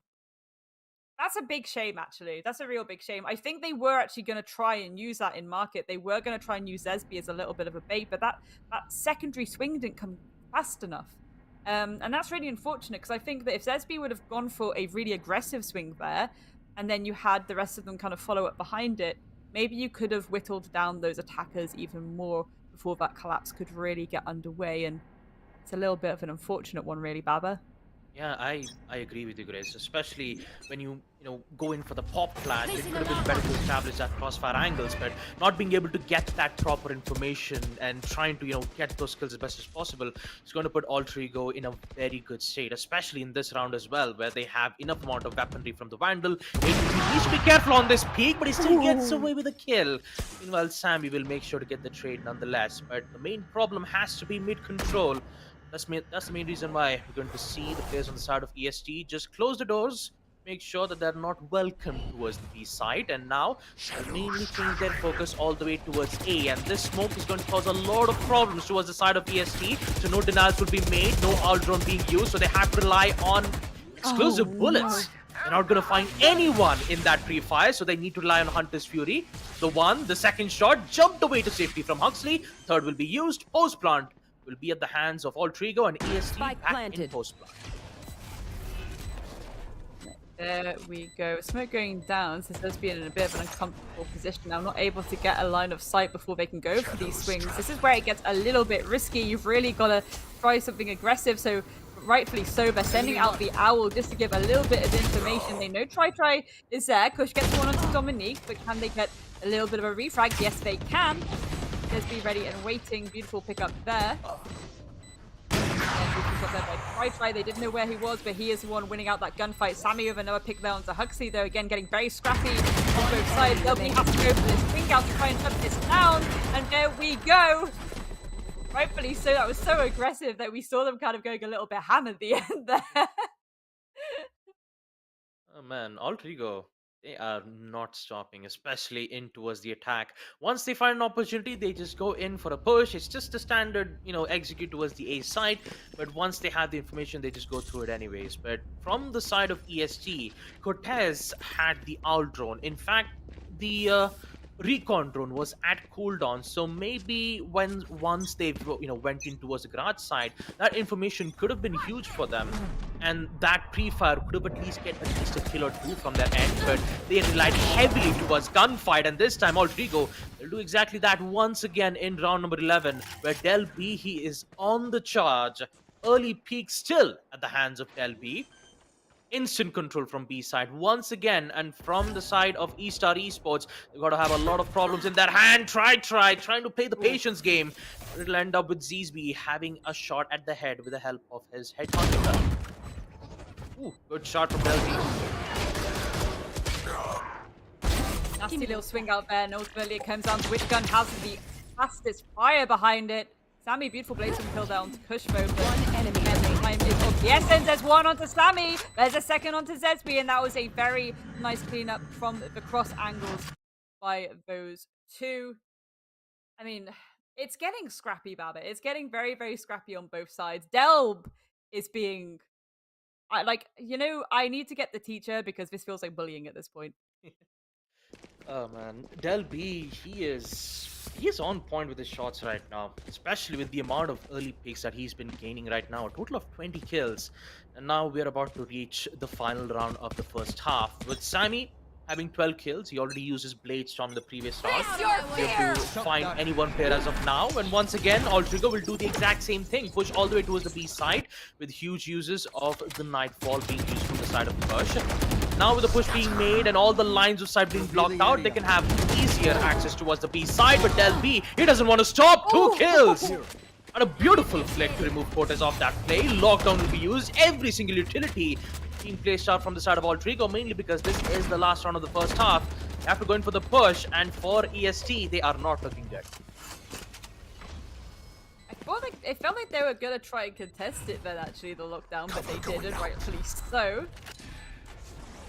Now they have to try and go for what's going to be a very scrappy retake again. A bit of smoke to kind of cover the way, but Huxley ready and waiting takes down Sammy, but Dominique is there to trade it back out. Where are they drinking there in mud? But they're going to get the pick on Dominique. One enemy remaining. One versus two. There's at least one, but there we are. Close to the final blow to that retake, and 10-2, Baba. I mean, where do you even begin to articulate thoughts on that? A 10-2 half on the attack as well. On the attack. Yep, on the attack. And also, if you take a look at the agent select as well, we have Ultragear have two controllers. This is supposed to be very powerful on defense, and Ultragear just decides to go ham, especially when you have Del B, who always leads the charge, having 22 kills in the first half. He's been doing all the heavy work. Huxley and Kurz is just making sure that he could block some certain lines of sight to ensure that Del B would have an easier time, executing towards the side. As we take a look at the stat difference between Sammy and Del B, 22 kills, 3.8 KDA, and a 480 ACS to Del B. And this is a kind of, I was going to say low-key disgusting thing, but it's actually pretty high-key. A 1.8 kills per round on the side of Del B. That is a significant shift. Often we like to see players get at least one. That means you're doing a great job. When it gets to 1.5, that's when you're being nasty. A 1.8. We need to rename Ascent to like Del B or something. Honestly, at this point, it's borderline criminal. It's the picks that they're being able to get as well, and the refrag isn't coming immediately. And I think that's really where Estar need to start looking. It's how do we shut down these picks from Del B, because that's creating so much breathing space for the rest of them to then just pile in behind it.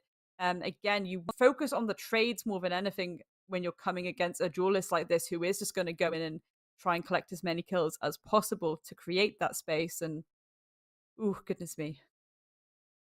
Yeah. When I'll meet Universe on Map Ascent, I'll make sure to, meet Delby as well, get some autographs as well while I'm at it too on Map Ascent itself, because it's his map after all, especially as we take a look at Try as well. He's been doing some major damage too from the side of Ultragear. 6 kills, 153 ACS, and a KDA of 2.2. He's been doing an excellent job when it comes to being as the Viper main, blocking important lines of sight all the way towards the mid place whenever it is necessary to, make sure that they have higher chance of success rate, and forcing the defenders from the side of Estar Esports to fall back. The main reason why we get to see the side of Estar Esports have a lot of problems, it mainly has to deal with try smoke. It's very difficult once you have your lines of sight being blocked, and then Ultragear just push in immediately towards the side without any single players trying to contest this one single utility. They cannot wait. They have to rely on information game from Cortez, and unfortunately the timing is what EST is facing a lot of problems with. Yeah, 100%. Again, I think that it's interesting to see the Sova versus Fade when it comes to the information again, and I'm wondering how much it would be nice to actually see Cortez and Micro maybe play a bit closer up together and stack that utility together as a bid to try and shut down Delp from the get-go, or at least to enable Sammy to kind of go and get stuck in a little bit. Again, a bit uncomfy all these moments are, but I think ultimately it's a case of my worry here, I guess, is that you've got a team that is turning around and they're being super hyper aggressive. They're able to get these multiple opening engagements under their belt, and they're now going to perhaps the more favorable defensive half.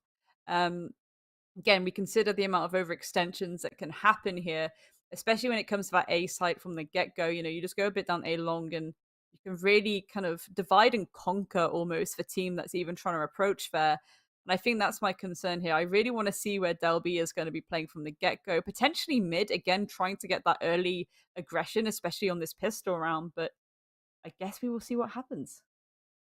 Well, we're about to find that out in second half itself, Grace, but I have to agree with you. For EST, if they have to come back, they have to make sure that they win that they win every single round, starting with the attack phase itself. And from Sammy, he needs to make sure he needs to do the exact same thing that Delby did once he was in attack itself.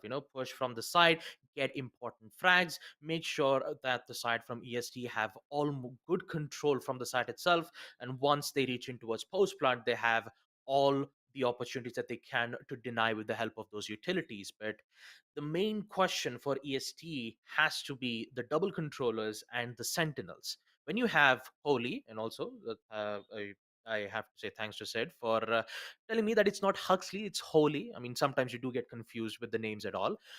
Having a double controller with the Omen and the Viper is going to put EST on a very difficult state, especially knowing that they're going to block a lot of lines of sight. They'll have much more control towards mid. And once you lose control on mid, EST are more likely to be flanked in round number 13, especially in this pistol round. 100%. And as expected, Delb holding on to that midpoint from the get-go.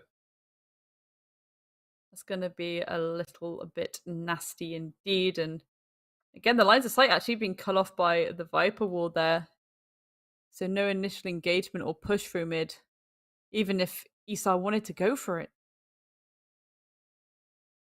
Yeah, apparently they're just trying to gain some info all the way towards A. And since they realize that the whole mid has been taken care of from the side of Ultragear, they've got to figure out a way to at least find a way towards the any of the sites. So they'll make a decision to go all the way towards B, knowing that they don't have control from A garage. Sorry, not from A garage. A gardens.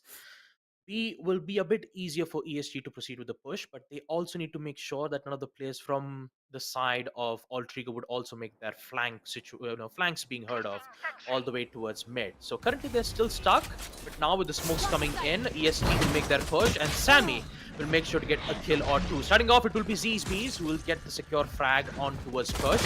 I forgot about Del B, in which he will be taken care of from Micro. This is looking good from EST's end. Control from B side, and looks like Team EST have firm control over the B side.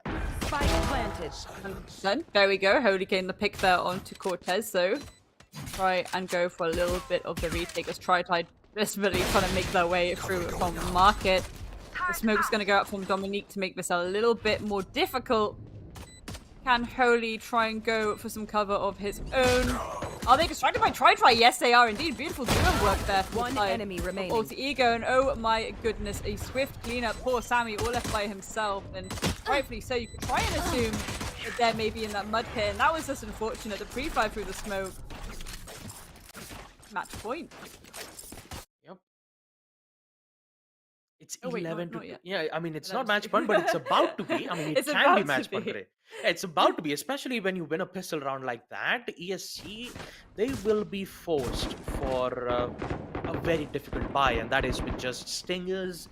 High likely chances that they might not get any Spectres at that too. If they did get a kill, they only got around like 2 or 3 kills. They did remove LP and Try all the way towards the B side, so they couldn't secure the rest of the 3 players, which means they'll at least have some Spectres, but it's depending on EST. They would just prefer for having more heavy armors than just good weaponry. It's all depending. It all depends to EST. There's another tech pause will be requested. Now I've got to say, for EST, it's not looking good from their end, especially with AE securing their pistol rounds. Round number 14 will be even much more pain for them, knowing that they have to, force for a buy like that.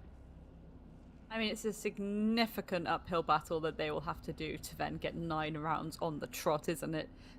Again, the pressure really is on as we edge over to match point. I do think that they went into that last round really, really well, and they had a lot of control. It's just, again, these beautiful duo plays that we're seeing from Alter Ego, and it's something that we saw in their attack, and that was making it work really well for them. And now it's translated across the defense. Of course, we're going to see more of that, but this is exactly what I mean about Estar. They need to be focusing more on the trade game. They need to be focusing more on how they're playing together and close enough together where if one of them gets taken out, the refrag is coming instantly. The refrag is there every single time, because at the moment they're just spreading out a bit too much, and it's leaving them very, very much open to this duo play from Alter Ego. Even with them securing the site itself, you still got to worry about the crossfire angles. And once EST had made important utilities that had been used while they're making the execute, the smoke was being placed, you even had recon dart to give good amount of info, and you still had the smokes from Dominic where he could have at least had a chance to block some certain lines of sight, maybe have Micro by his flashbang, so he could just at least go for an attempt off flash, see whether if he could, get a surprise attack towards a player or two. But once we saw Ultragear push in accordingly as a team, you saw one of them arriving from the balcony side of the B side. You even saw them arriving from the stairs. All it requires was just angles, watching corners, and they did exactly that. Ultragear did the basic necessities when it comes to pushing towards the side, removing players one by one. And once you realize that you have the remaining utilities that you could use, they even placed a smoke to ensure that not Sammy, I believe from the side of the defenders it was I believe Kush who was going in for the defuse. Once you realized that everything was took control from their end, it was particularly a win-win situation from Ultragear's end. So yeah, it's difficult. It's very difficult coming in from the side of Estar Esports, especially a second half like that. Especially when, again, how much those ults on the Killjoy, on the Viper, that's really going to come through and be a little bit rocky for them. Again, granted, it's 11 rounds in. Maybe the next round it gets to match point, and then potentially we have all of that ult utility on the board, depending on what happens. That's going to be very, very nasty for Estar to have to deal with. And I think that's where my main concern here is, how much is too much at this point, because you're just having everything thrown at you all across the board. You've got players like Delby who are just having the game of their lives, where they're just constantly putting this pressure on you. Granted, the first pistol round, we did see Delby get shut down. So it's this idea of, okay, maybe getting to these more sneaky positions. So when they're gliding in, trying to get these more predictable opening kills, maybe you're there ready and waiting in a little ratty corner, just waiting to take their head off a little bit. So, again, bit of a pause might give Estar a little bit of time to kind of really get their brains whirring a little bit, really thinking, okay, how are we going to approach this? Yes, it's a long slog. We have to get 9 rounds in a row. But if best case scenario, how would we do that here? That's actually a difficult question, Grace, especially knowing that it's 11-1. And if they have to succeed every single round, they've already lost pistols, which means that they're forced to win a forced buy round with having only Spectres and Spectres and Stingers, just like I said previously. But even if they do win that round, they need to make sure that they are very consistent when it comes to winning these rounds, and make sure that Sammy would win his initial duels when it comes to the executes, and make sure that he doesn't get traded out. Because if Sammy gets traded out, it's all over for them. It's like it's gone from there itself. That's how esports operates. Yeah. I'm really hoping that the importance of the trades is being picked up on by Estar. I hope that's where they're putting their heads together and being like, guys, like, hang on a second, we're not actually getting these trades under our belt. Again, it'd be interesting to see the kind of cost scores at the end of this, to see and I feel like this is the moment where you've got your coaches and your managers kind of being like, the cost's not looking great, guys. Maybe going forward in some of our practices, this is what we focus on a little bit more. We focus on the positioning. We focus on those duo plays. Even worst case scenario, a stacked trio push, if you are able to read into where that execute is going to come from, and you just go for something hyper aggressive, but as a well-spaced trio, that can go really well too. Again, I just think that the utility game isn't working out for them really that well either. Granted, the Sova dart can be helpful at times, but again, when you think about the way that this map is laid out, you've got these very tight corners, these very tight choke points, and that's where the information is all important. It's, okay, who's actually the other side of this wall? Can I get the intel dart off and work out who's there? Or am I just going to send fade utility, which is much, much better for those close quarters engagements, get that information I need, and then we react to it again as that duo, as that trio. So going forward, I think that there's so much that Estar can actually do here, that even if they do lose, like, again, I say this so many times when I'm casting, but like, if you lose like this, you technically, like, yes, on paper you've lost, but you've won in the sense that you're gaining so much information on yourselves, so much information on how you've been playing, so much information on how that lineup, those agent selections, how that's actually working out for you. And that's exciting, really, and it should be exciting to these players and their teams. It's this idea of, okay, we actually have loads of stuff to go off now, that we can really utilize and strengthen ourselves further and further as time goes on. And that's how you create a very, very strong roster. It's trial and error. It is that idea of falling down and getting back up again. Yeah, I have to Inspirational agree on that, words by me. I have to agree on that. Practice makes perfect, and for Estar Esports, despite all of the players that we've seen from the side of Estar Esports, they're young guns. They're you could say they're the stars of every single region. Yeah, you have one, you have two players from India. You even have one player from Vietnam and one player from Philippines. So they're still trying to sort things out. And although they didn't had a really great start from Estar Esports, maybe they could look into every single matchups and think about it and say, yes, we did some minor mistakes from this and that, and now we just learned our lesson, and we're going to make sure that it does not happen and be much more stronger in the next future series, that which would happen. Estar Esports, they could count on that. But if you focus on this round, on round number 14, Ultragear have things under control, especially on both the sides, and especially when you have Kush with the 80s, and when you have a forcibly weapon that can have high penetration damage all the way towards the long. I have to say, Ultragear, they're still going for it. They're also going for it here already. It's been well, I was going to say it's been an okay execute, but Kush was ready and waiting. Zesby and Sammy waiting there to trade it back out. So again, already much better just by them playing and going as a full team towards this site. Yes, it's being a bit cheeky. Yes, it's freezing a little bit. But at least now they have a post plan on their hands. All they have to do now is hold their angles, not let themselves be baited into any overextensions, and try and fade into these trades. Placing sentry. The trade game is exactly what Ultragear will have their heavy focus onto. And when you have certain utilities like that, it will be suppress hour from the side of the KO Micro. The push will happen nonetheless. A swish or a flick from Del B, as he'll receive at least one, but no, it will be Aiden King who gets away with the frag. Now he's all by himself. Current somehow gets a kill. Alright, 1v2, Agent King. I think it would be best for him to just fall back as of now, because the timer has been running down to 0, but he's mainly focusing on towards the kills, and ZSB will make sure that none of it would happen. But he will get, he will get taken out from the spike, explosion itself, which means that one of the players will still be alive, and that would be Dominic. Estar Esports still hanging on, as they will survive and gain their lead, as they'll get their win on round number 14. 3-11 will be the score. I think this is the thing too, it's again that went a lot better for them because they were fully committing as a team. They weren't really spreading out too much, but it's how, again, when rounds like that happen, you can't really frequently do it. You need people to be watching flanks and gaining control as time goes on, but it looks like that's the kind of route that they want to take every time now, and there we go. A little bit of early round aggression on both sides. A little bit of a quiet before the storm. I think they're fully raring to commit to this, actually, Baba. They really want to make this execute work, but again, the more time they take, the more time that they're delayed, the more awkward a rotation will be. And here we go. They are indeed going to rotate into the hands of Del B, potentially, who ready and waiting. Actually, no, they've all fully rotated to A themselves. So, Baba, this is going to get very, very messy very, very quickly.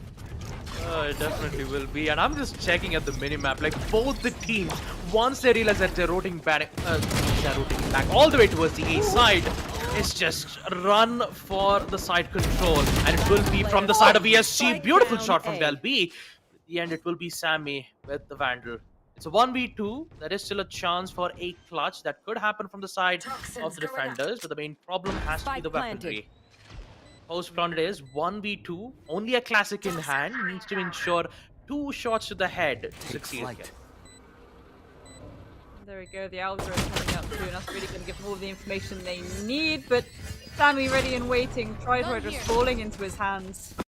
Another round on the board for Estar right now, and again, I mean, that could have been really, really unfortunate if Kush reacted a little bit quicker there to micro swinging it out there, but some good positioning from the side of Ultragear, but yeah, Estar was just very on form there, began pushing together, playing for those trades. I said it was going to be scrappy, at one point we got down to a 3-3, so neither team was really carrying away with it, and that's what we want to see a bit more, and I think this is Estar starting to, work that trade game like we wanted. I believe since that they've forced themselves on an eco round, Ultragear will have some good weapons at their hand as of now, since this is round number 16. Bonus round, I believe it's already came to an end. So 4-11, Estar can still have a chance to bring this back up. It always comes down to the information and also the initial pick that could be gained at the hands of ZSB. all the way towards the mid side. Execute will happen all the way towards the A side. Prowler will detect the exact location of CSBs, which means that the element of surprise has been taken out. Sammy, on the other hand, tries to go in for a dash and a smoke, will be denied, so Micro has to do all the work. Initiator will deal some major damage, and Kush, although the door will be locked, he won't gain access all the way towards the A side. And now with less players roaming from AE, Estar, surprisingly, they have the advantage here, Grace. Last player standing. Really doing very good. Zesby taking out Adrian King, and poor Kush has to do a massive amount of work here. What can you do in that situation? You've got 4 lines of sight aiming towards you. But that's exactly what it should be like. Estar really need to start applying this pressure with those multiple angles, and that's exactly what they're doing, and it is now working so well for them. Again, 3 rounds on the trot so far, but can they get 6 6 more in a row? That's the question on everybody's lips right now. Again, we see that lockdown being tickled a little bit down Adrian King. Again, granted, the machinery that they're bringing here in terms of guns aren't great, but the lockdown could certainly do some great things here.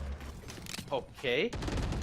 An aggressive attempt, this time from Del B, who fortunately gets picked out once again, and from Estar Esports, actually gaining momentum here in the second half. And since this is an eco round, once more from the start of Ultragear, Holy make sure to get his shots. The first is so crispy, but the second won't be made, as Cortez will be there for the trade. It's a 3v4 situation with EST still having the lead, and I could say Cortez is just making sure that the weapon would not go in the hands of Ultragear, so just making sure to recover back the weapon and place it safely in a way that Ultragear wouldn't be able to pick it up and give a chance for them to plus this round.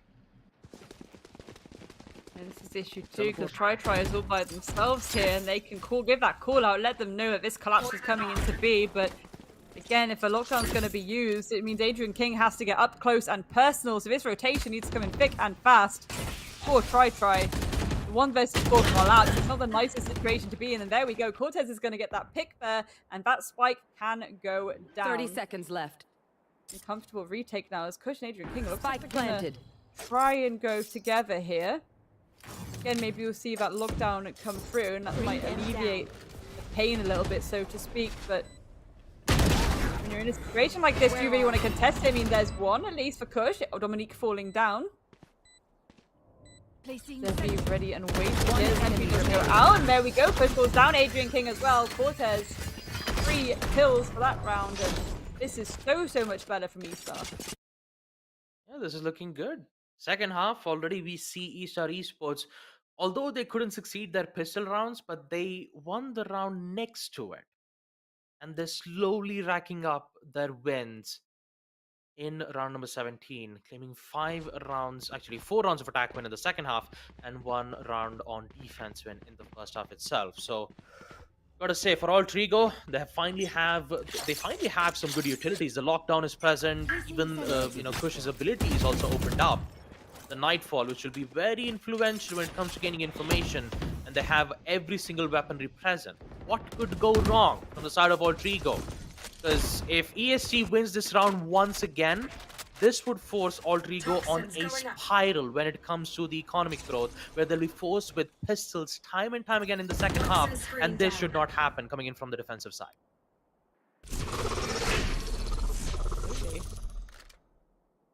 Again, they're a little bit of a quiet before the Estar, just really unsure. Beautiful shot there by Sammy, though, taking out Try.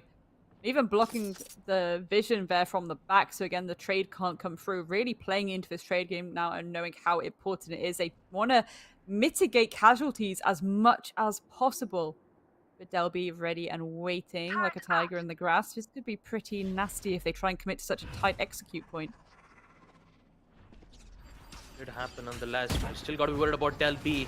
Still patiently waiting, prep ready for the dash. Here comes the paranoia. See whether if he could eliminate Del B out of the play, but instead they'll be forced on towards the smoke. This is very concerning, and that would open up a huge amount of crossfire angles. And here comes Del B, 1 kill, but it will be denied immediately from Sammy and Cortez. And Estar Esports, they're slowly racking up the lead here. What is happening from the side of Ultragear? They had their lockdown. They even had the Nightfall. They could have used it in this certain round. They could have at least get some good information, use the Prowlers, concuss or, force, the players on the side of ESG to reduce their line of sight, but I didn't see anything from that. But instead, they just fell apart without the usage of abilities. This is it, but speaking of usage of abilities, we now have full ults up on the side of Alter Ego, so maybe this is going to be a little bit of a tease fest. So there we go, the pit already being open towards Fish Market, so that's going to completely cut off any potential of that execute coming from that B tight angle. I think SESB still trying to contest it a little bit again, though. If they can wait A, that's probably their best bet. Ideally, Try now has to stay here. Try really has to batten down the hatches, so to speak. I'm kind of it's interesting seeing them try and contest this so much, given that they knew they're potentially in like a 1vx here and they could win, but there's a lot of time being burnt down there. It really is, Grace. And looking at Alter Ego, where they have less amount of weaponry, now they're, suggesting to use utilities, and turns out it is working well for them. And now with ESG forcing to push all the way towards mid, their location will be compromised from the alarm board, which means information will be given. And Alter Ego, they are just sprinting all the way towards B, making sure that they have enough amount of fortifications. The wall banks will be made from the side of the attackers to see whether if we could eliminate one or two players out of that play. That fight perspective is so differential, and Del B short will make sure that they have at least one weapon in their grabs. And look at ESC, they're just swapping. Once they were in A side, now they're in B, now they're back in the A side. The information beautifully given. Most branded is, so does the denial from the lockdowns. And here comes the dangers. Dominic will destroy the lockdown, which will deny it. But for Alter Ego, they're currently at a major disadvantage. But is it though? Holy is still here. He reduces Dominic. The second kill from Holy too. This time removing off Sammy. This might be the chance for Alter Ego to bring this back. Yes, it is. Headshot from Kush. And Micro goes down in flames at the hands of Holy. Oh, Holy. Round number 19. Match point for Alter Ego. It's kind of a shame that we had to see so many kind of area control ults almost be used there by the side of Alter Ego, but again, at least they've pulled themselves to match point, and at least they've kind of, shaken themselves off a little bit and gone, okay, we're back in the game now. Let's see what we can do here. Again, on the side of Estar, it's got the Blade Storm up, the Tour de Force. Two more ults as well. It's going to be, this is the issue, isn't it? It's going to turn into a bit of an ult fest as people are hanging on by the skin of their teeth right now.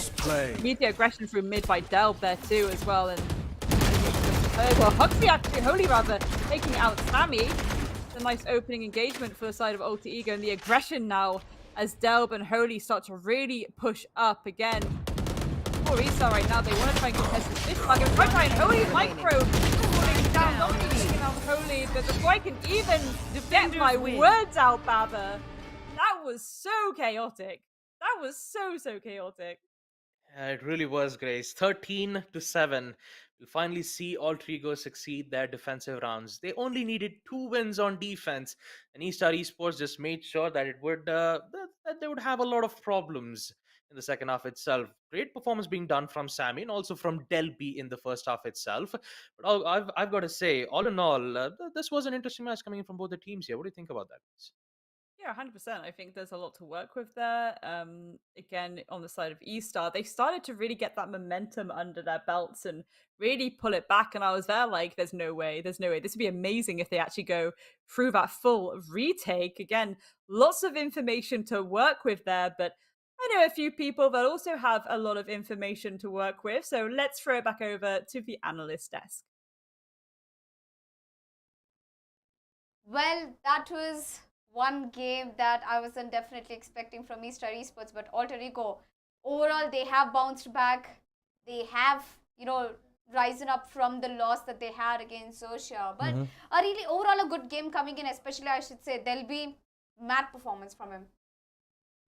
Well, it has been, a game that we thought that it could have a little bit more impact in terms of the performance, but Estar had a performance in the second half that was more, something that I thought would come through either way. They held off for a couple of rounds, but it just wasn't enough to go all around the block. Yeah. So it is the side of Alter Ego to take the win. but it's just for the glory. They are not going to be qualifying for the top 4, and unfortunately for them, this is the end of their journey.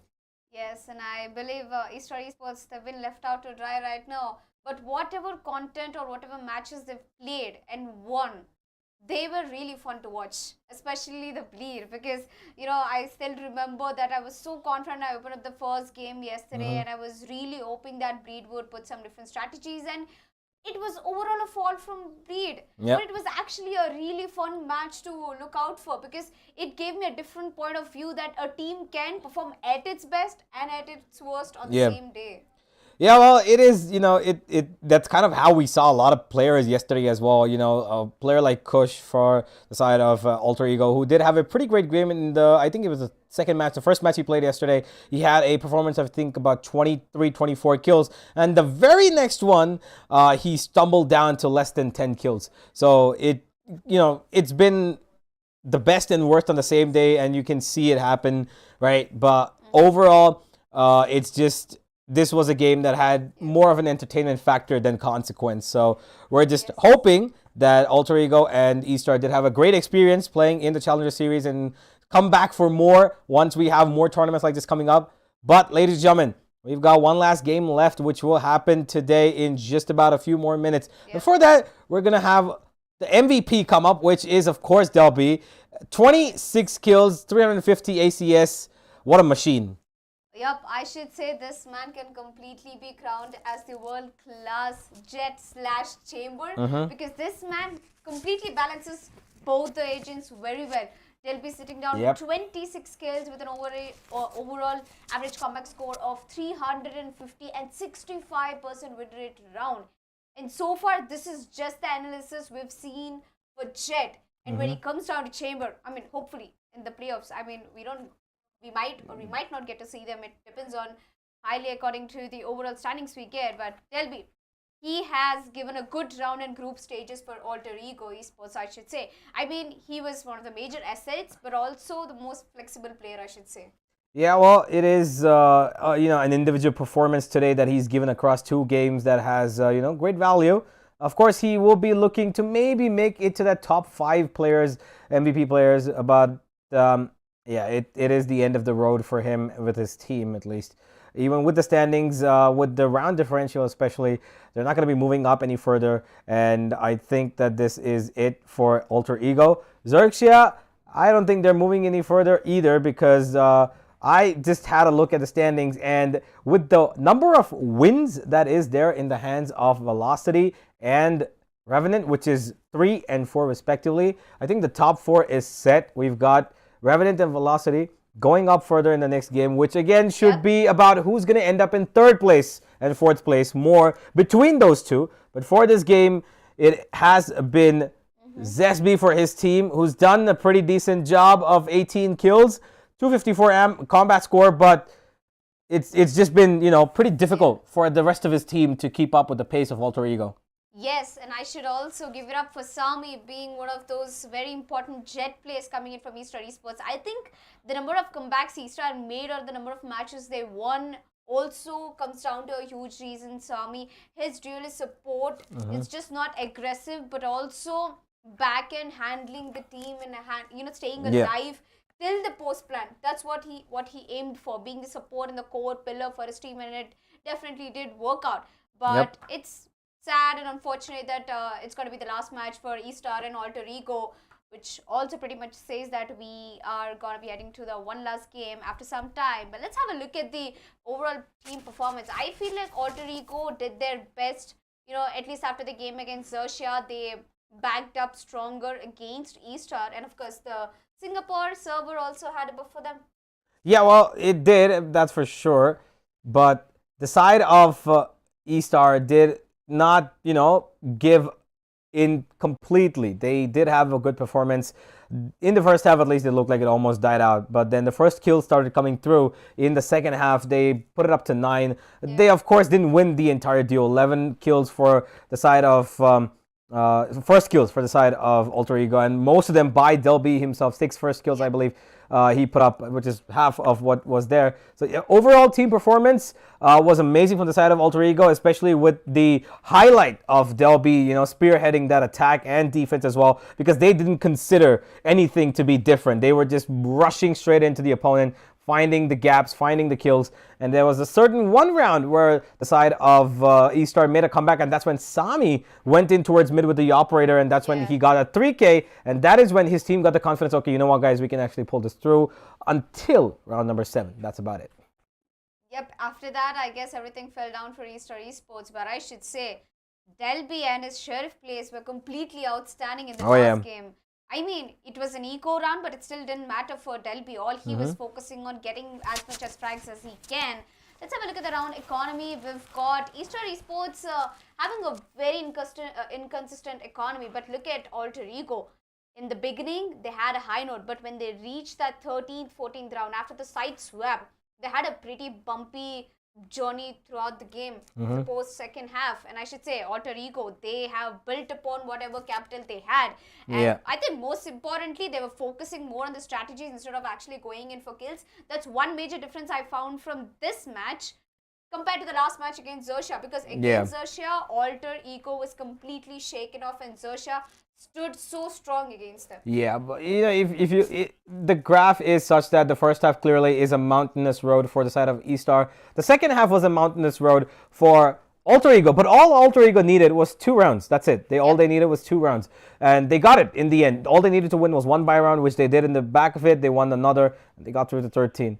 But overall, ladies and gentlemen, Alter Ego did have total control of the game. Second half was a little sturdy, up and down for them. They didn't really find the groove, but they did go through. Let's have a look at the heat map that we have on our screens coming up in just about a second, that I believe is going to give a little bit more context as to how this team performed, in terms of kills, because it's overall spread out a lot across the map, but more so towards the A site, and particularly on that back of A site and Heaven. I think this heat map explains a lot about Delby's team, that is Alter Ego, on how much win rate they had in the defense and how many kills he put off overall throughout the SN map. I mean, the team completely played very well, and I should say it covers most of the area. Yeah, okay. Yeah, that is true, right? If every single time it does come down to those aggressive kills, that's exactly why you can see some kills even in the spawn. 4 people have gotten killed in the spawn thanks to Delby, who has pushed in that far ahead, and he's just such an aggressive player. There's nowhere on the map that I don't think he's gotten a kill. Mid, lower mid, high mid, spawn, only his own spawn, which is also really close by. You can see it towards the left side that, he's not been able to find a kill. But everywhere else, this man has been a force to be reckoned with. And overall performance across all the Ascent maps that he's played, 83 kills is a pretty great, standing to be on. Yep, I mean, overall the team has been doing very well. And Alter Ego, I mean, it was that one match that they were looking forward to, end on a high note and a good note for group stages. And I guess, ladies and gentlemen, slowly we are heading towards the end of the group stages. Although I'm really, really happy for the way the matches have been going through in the last day of group stages. And the journey of group stages has been so much of ups and downs. And let's have a look at the group standings that we've been all waiting for. Fancy United standing tall in the first place, along with Bleed Esports with a 5-2 scoreline. We've got Revenant on 3rd position, and on 4th we've got Velocity and Xerxia on 5th. 6th we've got Alter Ego, and 7th Franchise Players. And unfortunately, it is so much sad that we won't be seeing Xerxia Esports or for a fact Xerxia, Alter Ego Franchise Players move to the 4th slot unless Velocity loses to Revenant. If Velocity loses to Revenant, the score will go to 3-4, which ties up between Xerxia, Alter Ego, and Franchise Players. Again, we need to go down to the basics, have to compare and analyze their head-to-head and round difference, round advantage. That's a lot of analysis, and I'm pretty sure you've already done your maths. Yeah, I've already done that, and Velocity are not going to be moving from their spot. They have a really high round differential compared to Xerxia and Alter Ego. And of course, Franchise Players, they're not moving from their spot, that's for sure. Even if they lose this game 13-0, they're not moving from that spot, because That's how much difference Spoiler alert. That's how much difference they've built up. It's not more of a spoiler. It's more of a profound concrete evidence. But yeah, that's about it, ladies and gentlemen. The only place that Velocity can actually go from their position right now on the table is up, which is the third, if at all that is happening if they beat Revenant today. Unless that happens, they're gonna stick to right where they are. But for now, ladies and gentlemen, we are done with game number 3. The last game of the group stages of the round robin stage is coming up in just about a couple of minutes.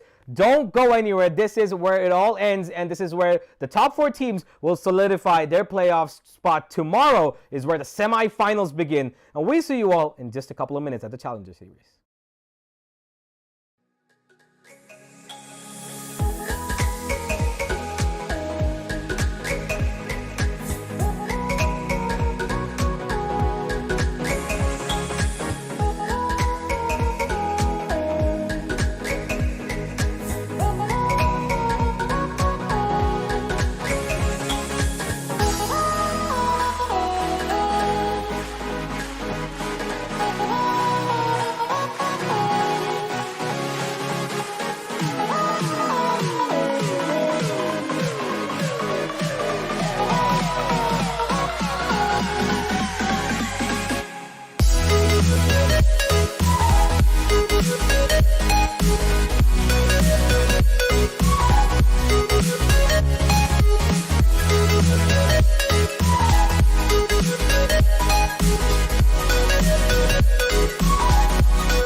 feel like I'd fought all my life for this. This one part, this one third, I've always missed. No, just don't let it go. I started the fight, but now I'm losing. So will I fall again? I'm scared of heights, yet it was me who ran away.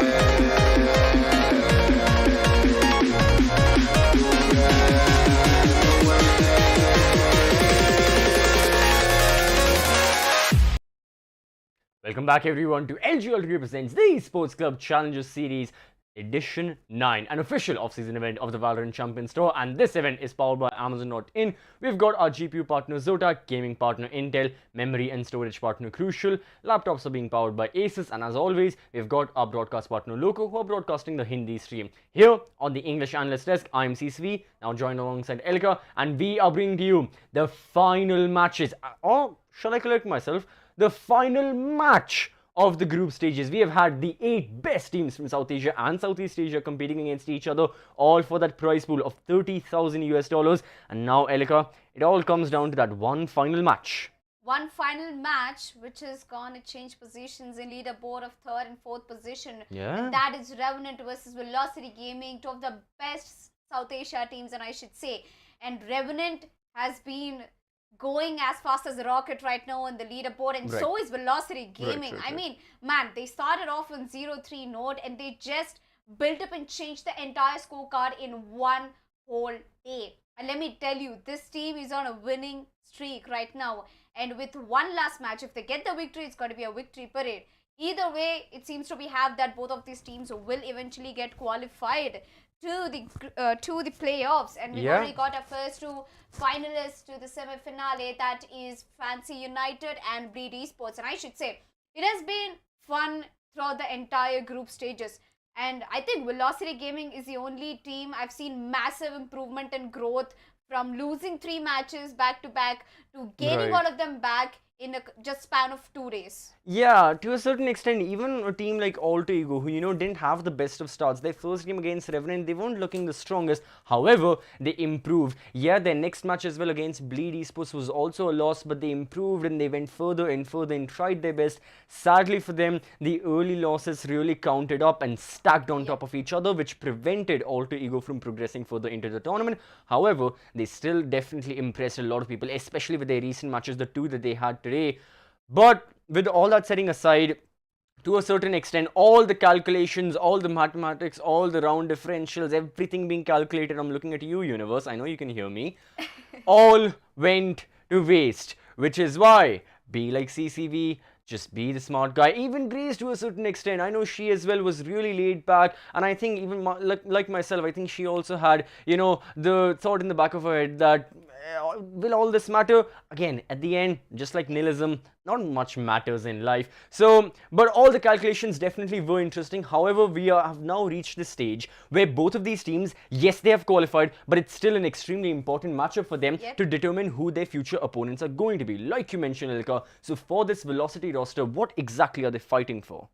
I mean, I pretty much believe that they are fighting for the 3rd position at this point. It is what they are looking forward for to beat Revenant. And let me tell you, Revenant has a strong victory against Southeast Asian teams, and they have their ups and downs, but I'm pretty sure the last match they've played hasn't been so great. So they want to end this series of group stages on a banger note, I believe. Yeah. But either way, I'm expecting an overtime match and a really, really close and exciting match from Revenant and Velocity, because, you know, it's irony how Revenant is one of the upcoming teams and Velocity has been in the scene for such a long time. So, like, it's pretty much like the OGs versus the, you know, Zoomers in a way, but not completely Zoomers, of course. We've got experienced players in RNT as well, like Blackhawk. Well, speaking of Zoomers as well, right, we've got 2 new additions to this roster, and the most interesting thing is for Velocity, Deadly is there. For Revenant, on the leftmost, we are seeing Badlove, and both of these guys, they used to be ex-teammates as well. Both of them used to be in Reckoning. They have moved on forward to their respective rosters very, very recently. I saw something happen on Twitter as well between both of them. Again, just banter, I guess, didn't really see it very, very particularly. However, I'd like to imagine what Reckoning are thinking right now of this matchup. You know, I assume they're supporting both of the teams because at the end of the day, Reckoning, Revenant, Velocity, all of these are South Asian orgs. They want the best for South Asia, and this definitely is the best for South Asia. I think what Reckoning is pretty much thinking right now is they're so proud of, growing Also such two interesting and, strong players and, Mhm. Pushing them in the community and giving them option to choose the best for themselves. And I Right. think huge hats off to Reckoning also supporting their players, even though they have a lot of going back in the end, but coming back, it has always been the theme between Deadly and Badler for a long time in Reckoning. I think the banter continues, them continuing to two different teams, and this is a rivalry match and a match to show off who's the best in South Asia. Actually, the one who wins today is eventually gonna be, said as one of the top teams in South Asia. Let's have a look at the two top players currently for these teams. That is Paradox versus Deathmaker. Deathmaker, of course, the OG who's switched from Jet all the way to the Chamber, and we've got Paradox, who's the current duelist for Revenant Esports and / Initiator as well. I mean, it's one of the best times I saw Revenant play duelist because they love going for no duelist setups. See, that's the thing. Both of these players, they have undergone changes in their personal style of play. They used to be the entries in the earlier roster. I mean, Deathmaker prior to Velocity, he used to be in Godlike. Paradox, we know him. He used to be in True Rippers as well. But yeah, their personal style has evolved. Both of these guys, they faced off against each other in multiple lands as well. And seeing that, knowing both of these guys, they have got plenty of experience under their belt. This match makes it ever so interesting because it's going to be a culmination of experienced players, rosters, and of course the young bloods that we were talking about moving on forward. I don't think I should be seeing something along the lines of, the young bloods have got to prove themselves, because I genuinely believe Bad Love and Deadly, these guys have gone above and beyond and showcased themselves in their new rosters and definitely shown to everyone they deserve where they are. Even Revenant and Velocity have proven to everyone these guys deserve where they are, but where we are heading is going to be the map of Bind, which will be the final map in a best of one we'll be seeing here at the Challenger Series. Firstly, I'm glad it's not Ascent. And secondly, I should say that Bind is one of the best maps for both of these teams, ironically, because Revenant is known to have that double controller setup, and Velocity Gaming has done multiple comebacks the map of Bind. So the reason Velocity even started climbing up the leaderboard in the first place is because they were playing Bind against multiple teams. Yeah. And now it is very hard to predict which either of the teams has a good prediction or a chance to actually walk away with the map in their bag. But I can say one thing. It's going to be a really, really fun head-to-head between Deadly and Paradox, because both of them are going to pick Raze in this map. And Raze is one such crazy duelist in a map like Bind, which is known for the close quarter fights. Definitely. We know Velocity's kind of style as well on Bind. They go for that double initiator, Sky and Fade. And like you mentioned, the Raze is also there. Velocity definitely like hard holding a bomb site. They don't like a lot of rotations, a lot of retakes. They're like, okay, if our opponents are attacking us, we will stay in the bomb site. We'll make sure we never die. Or if we do die, we will not back off under any circumstances. But definitely not backing off. Rather, we should be moving on forward and passing the mic to the casters. Let's see what they've got to say as well. And let's see, what kind of analysis they'll give, and of course, the entertainment. Thank you, CCB, for the mic. And hey, we are back here on the desk with me. Of course, Anibaba goes to your boy Impressive is here to bring you the last and final game for the entirety of the group stages. And honestly, man, it's been a journey. We had so many games, all of them were Ascent, but I don't care. That's the poster map for this entire tournament. I'm waiting to see how many Ascents we're going to get when it comes down to the playoffs, but it's completely fine and dandy, because at the end of the day, we go to the middle child, the one that almost everyone forgets, but it's still there from time to time, Bind.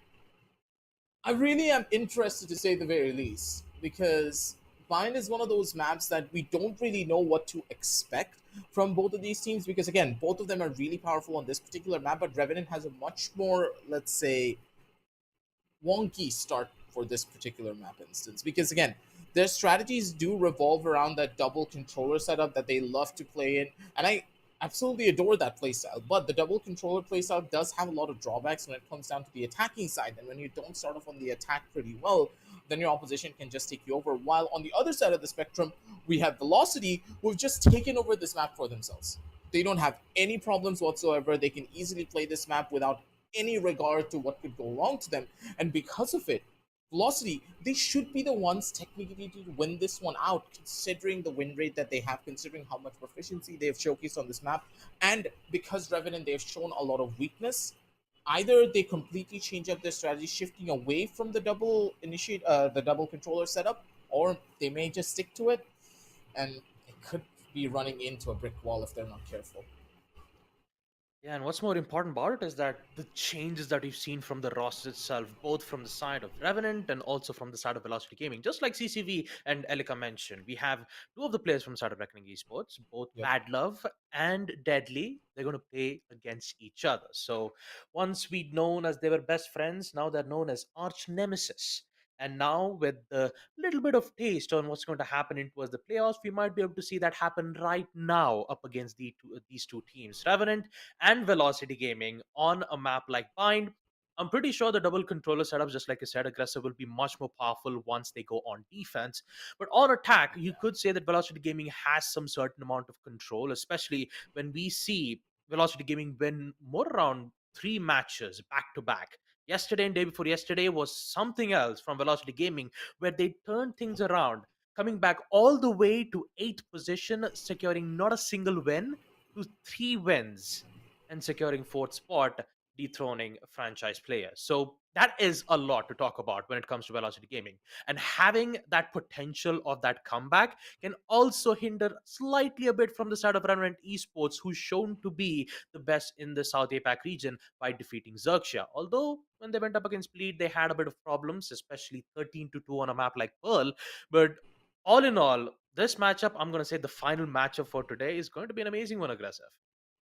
It's going to be fun to watch again, and it will be a pretty good send-off, I would say, for the entirety of the brackets and the group stages. Because again, looking at the brackets, it's not going to change that much. The standings are going to be pretty much the same, with the teams just shifting up and down considering what their seedings are going to look like. Again, normally how the seeding system works for us, the top 2 seeds will be going up against the bottom 2. So at the end of the day, it's just about a little bit of the bragging rights, I would say, but at the same time, it's not also bragging rights, because you could be having a little bit more of an easier matchup or much more favorable matchup depending on what you go up against. So in the long run, this is a very important match for both Revenant and Velocity, but the real question is, how much do they care? How much effort are they going to be putting in? And also, how much of their strategies are they going to be showcasing here? Because I'm pretty sure that the members of Fancy United and of course Bleed, they're both watching this match intently, because both of these teams could pose a massive threat down the line, especially Fancy United because they lost against Revenant.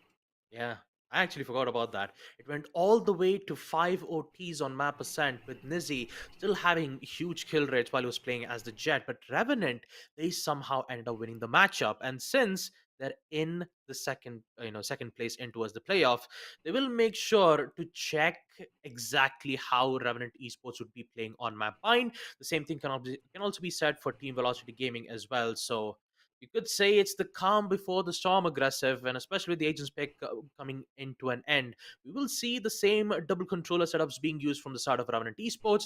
And also we have a not so similar lineups from the side of VLT. We still have Deadly with the Raze. We have the double initiator comms, both from the side of Matrasu and Hell F. So it's the battle between the double initiators versus the double controllers. And I've got to say, this, I really cannot wait what's going to happen here, Aggressive. Yep. It's going to be very interesting, because both of these teams, they know exactly how each other plays. They've been playing against each other for the longest time, but I do believe that this is Revenant's first time going up against Velocity in such a format, because they haven't faced Velocity with Deadly, and Velocity hasn't really faced Revenant with Bad Love. Both of them came from the same team. They were 2Ps in a pod, and now the pod just fell apart and they're just going their separate ways, rolling down in the deep. And for both of these teams and both of the members of these particular teams, I'm pretty sure that Deadly can get a good read on what Bad Love will be doing, considering how long they've played together, and also Bad Love can get a good read on what Deadly could be doing throughout the entire match.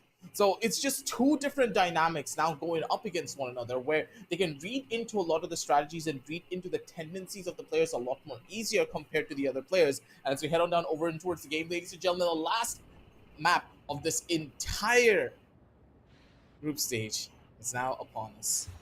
Revenant going up against Velocity. An SA classic, you would say, in a way, the new classic, because Revenant, they dethroned franchise players, and that really does change everything here for RC.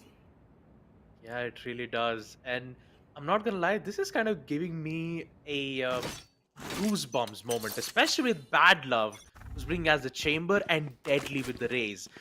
We always seen this kind of lineups, especially when they, were playing together when they were going on a team like Reckoning Esports. And now seeing them going against them, my goodness, this will be a story to tell when I get married and have kids. But for now, focusing on round number 1, pistol round it is. Big if. And if I have to talk about it on the side of the attackers, they are playing it very patiently and playing accordingly from info. There you go, Deathmaker starts it off. Loki goes down, there goes your controller.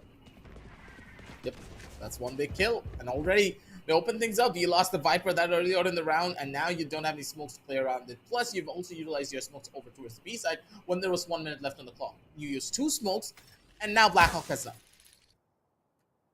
You can understand why this is a pretty bad situation, because now the hit's gonna come in, so much utility already being used, but Bad Love disgusting with the 3K. God damn it, Bad Love, 3 bullets. What taps to the head? He just lives for the moment. He makes things equal. He actually gets it down over to a 2 versus 2 situation where they had no business getting this. Good God, mate. They have the control, they have the play, the jump down's gonna come in, and it's all up to Deathmaker. He can miss a shot. If he does, that's gonna be pretty bad. Deathmaker's gonna be equalizing things out. For him, it's also a triple kill. Bot Chamber's going crazy. Deathmaker with a 4K to save on the round, and Velocity, they get out of the gates running. Oh boy, first round it is, and already we see Deathmaker started off with a 4K. And what is this shot from Bad Love? 3 consecutive headshots. 1, 2, and 3 with the Headhunter. Although there was a really great effort being made from Bad Love, it will be Deathmaker who will end up getting the clutch. 4 kills and 2 HP. My God. I've got to say, just to start things off on round number 1, it will be even much more further beyond in round number 2 as well, as we see VLT not making any stops at all, just proceeding with the aggressive push all the way from B long. And now it's the battle between the Chambers, Deathmaker and Bad Love. All the way from B long, as the push will be happening all the way from the B side. Execute will happen as well. And now Bad Love needs to be worried about this one particular player, and that's Deathmaker. He will win the gunfight, and so does Deadly by removing both Bad Love and Wimp. And now with the side being compromised, VLT have things under control once again. Okay, wait, what? Blackhawk actually goes down in this engagement. Blackhawks, for some reason, is spamming through the smoke and actually getting things from it. He's going to be able to take down 1 and also shut down Deadly to very low levels of HP. Deadly's going to be able to receive the gun over towards the back. He's going to be able to run on away. Make sure he keeps it safe, because that Phantom going into the wrong hands could just be detrimental. That's a huge investment being made by the members of Velocity. So if they lose that Phantom, that could just be their do or die here. Loki on the other end. Walk on away. Babies gets 1 kill. That's another one. Fine on the side. Those are the couple of kills that they wanted. They also have the Phantom in hand, so that's completely fine and dandy. They can just live. They just need to try and survive for as long as they possibly can. 1 more kill over from the side. Amaterasu gets a double. That's perfect for him, because now the Initiator is a lot more closer to the Nightfall. Got scared for a second there. But it's fine. Velocity, they take the 0 into a little bit scrappy when it came down to the end of it. But regardless, they get the second on the board. Yep, second on the board for VLT. They'll be looking very good when it comes to their economic growth. They'll have good weaponry, also good utility. 5 kills to Deathmaker. He is still yet to receive a single death. Meanwhile, from Bad Love, not being able to succeed his hookah hold, while Deathmaker is just being aggressive. That aggressiveness hold that we've seen from VLT is just so powerful. Now as we proceed to round number 3, this is bonus round from Velocity. And from Revenant, they need to figure out the way to, cripple down the entire aggressiveness that's been placed around from the side of Velocity Gaming.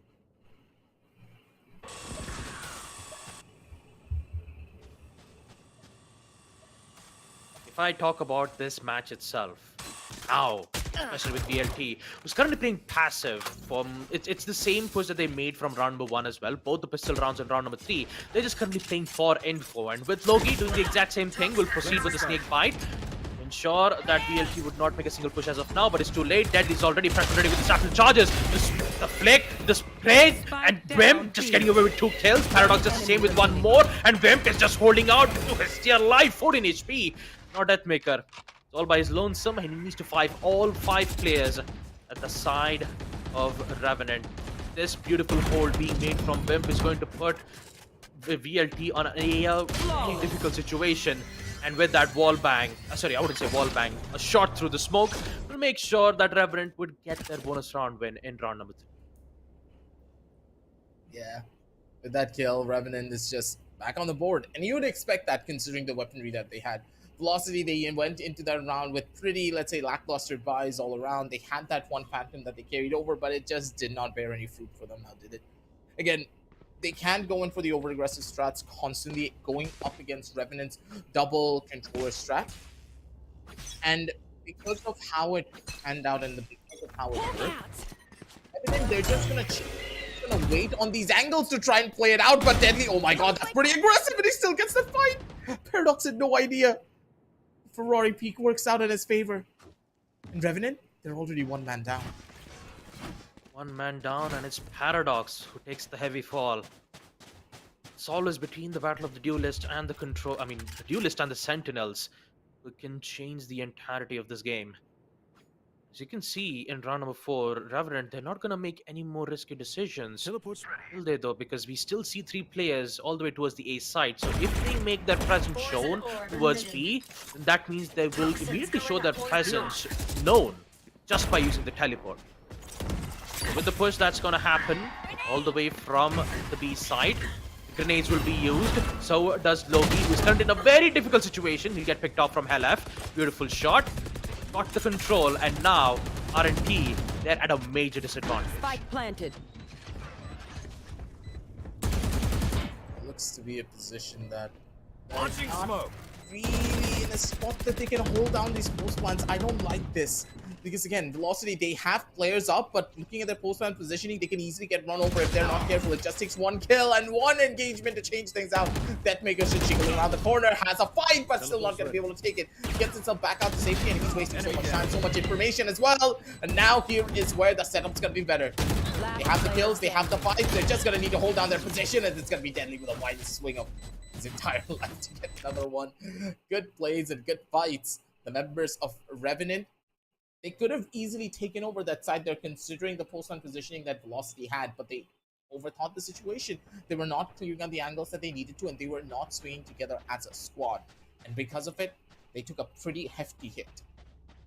For Velocity, that's what they needed to stabilize themselves and also send the members of Revenant over to pretty much their do or die when it comes down to their economy. But when it comes to utilities economy, you could say that they still have a chance to bring back those important seekers.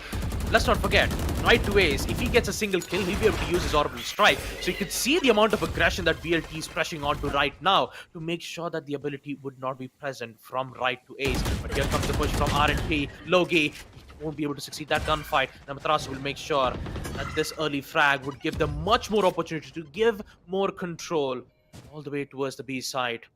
Now, with the controller being gone, you still need to worry about Blackhawk. Bad Love. And also this flank from Bad Love. No. So it should be very influential from VLT if they can't He's gonna walk away with 2. He's gonna get away with 2. That's 1. But needs to find the second. No, he's gonna run away. Bad timing. Right to Ace will get it. And now he has the orbital strike. He needed to take the fight there, but instead he tried to run away. He didn't even have his teleport instead of close by. That's not how it's gonna work, buddy.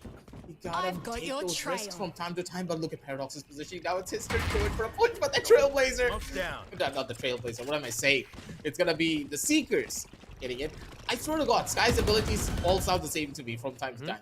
Seekers are going to be able to catch him out. That's going to be another one for them to find. Deathmaker on the back end of this. He's playing very aggressively over towards default. He's playing off of the smoke completely. And if that smoke dissipates, already the sound's being given away. 1 second for the dissipation. Gets the headshot, but the Phantom just does not really give him the satisfaction of that kill.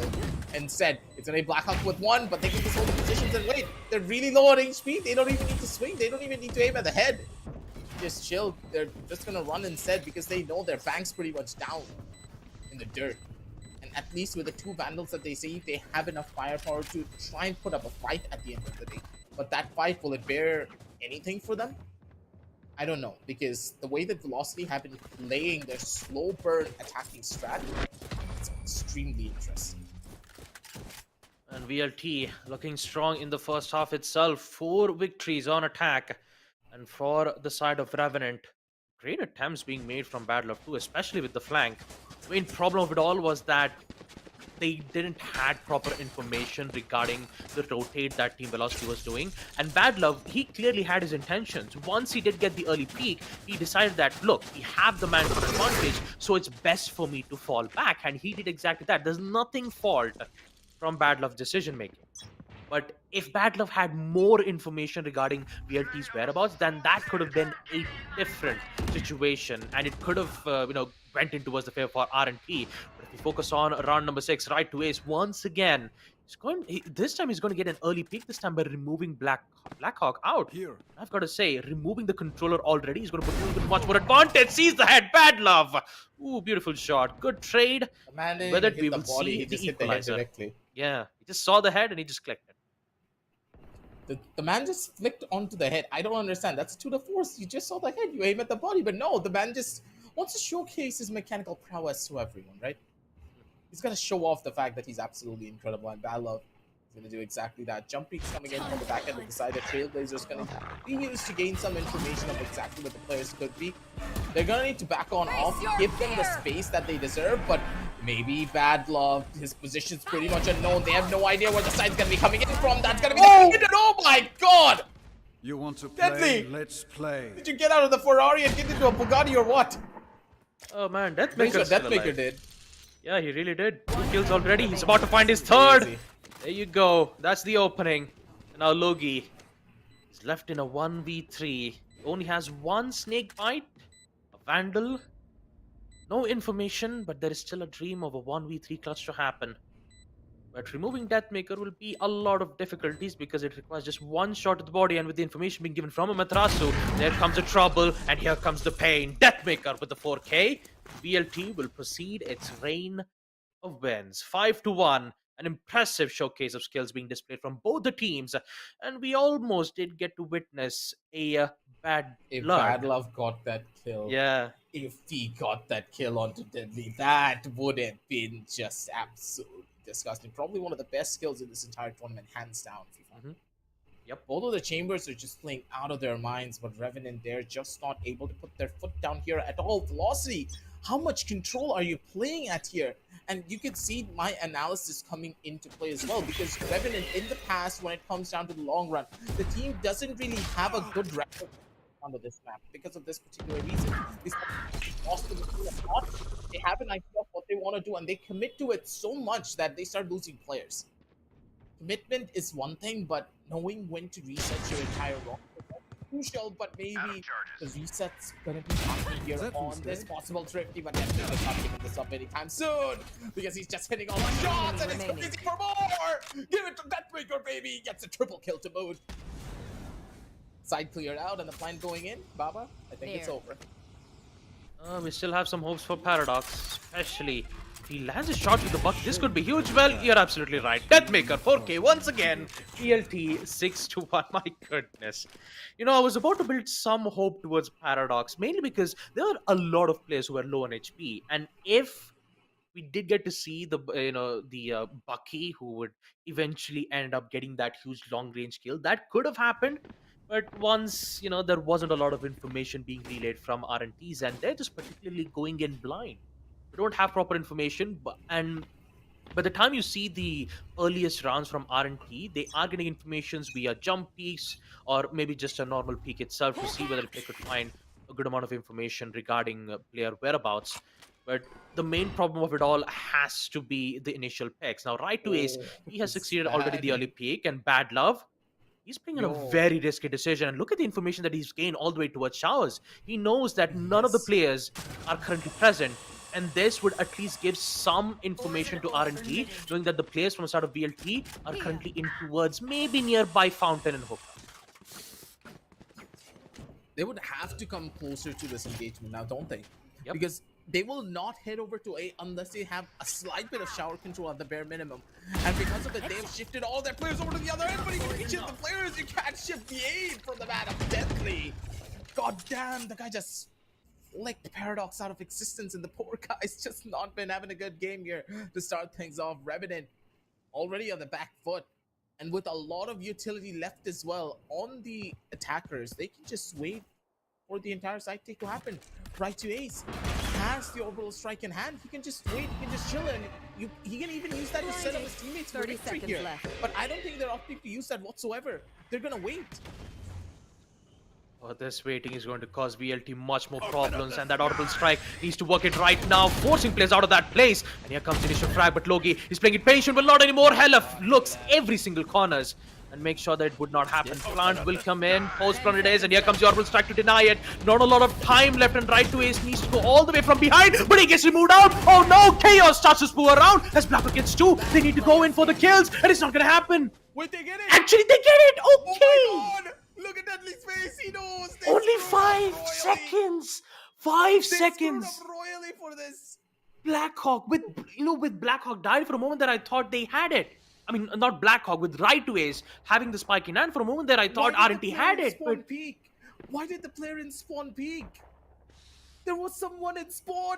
He could have just sat there and waited, but he peeked! Why? Oh man! Oh jeez. Revenant! Why? That could have been the turnaround round for you for a possibility of a 6-6 goal line, but now it's gone. You're stuck on an eco again. That's a rookie level mistakes. I understand in the heat of the moment it could happen, but not like that. Yowza. Yep. That is definitely a yikes moment. Although, if I have to be the devil's advocate, RNT had no idea that they've removed the spike player. But yeah, this will be much more tougher for Revenant, but not gonna be a much problem for Bad Love though. Good headshot, this time removing Deathmaker. Almost gets the second, but right to Ace will deliver its righteous blow. Headshot to remove Bad Love, and Paradox all the way towards 1 HP will still get the ding, but he's still stronger. 2 kills! He spray transferred it! I wanna see that! Wimp! What can you do? You're just covered up in all single angles. There's no other way that RNT could win this. Logi once again left in a 1v4. And VLT, I've never seen them so strong. I mean, my goodness, this is VLT. Man, those shots are so crucial and deadly. He just does what he does best. 4K for him, and for VLT, you can feel the velocity. 8-1, and Revenant, my god, they're having a lot of issues here. Yeah. I do believe it's just a massive disconnect between the squad. I don't understand what's really happening for them.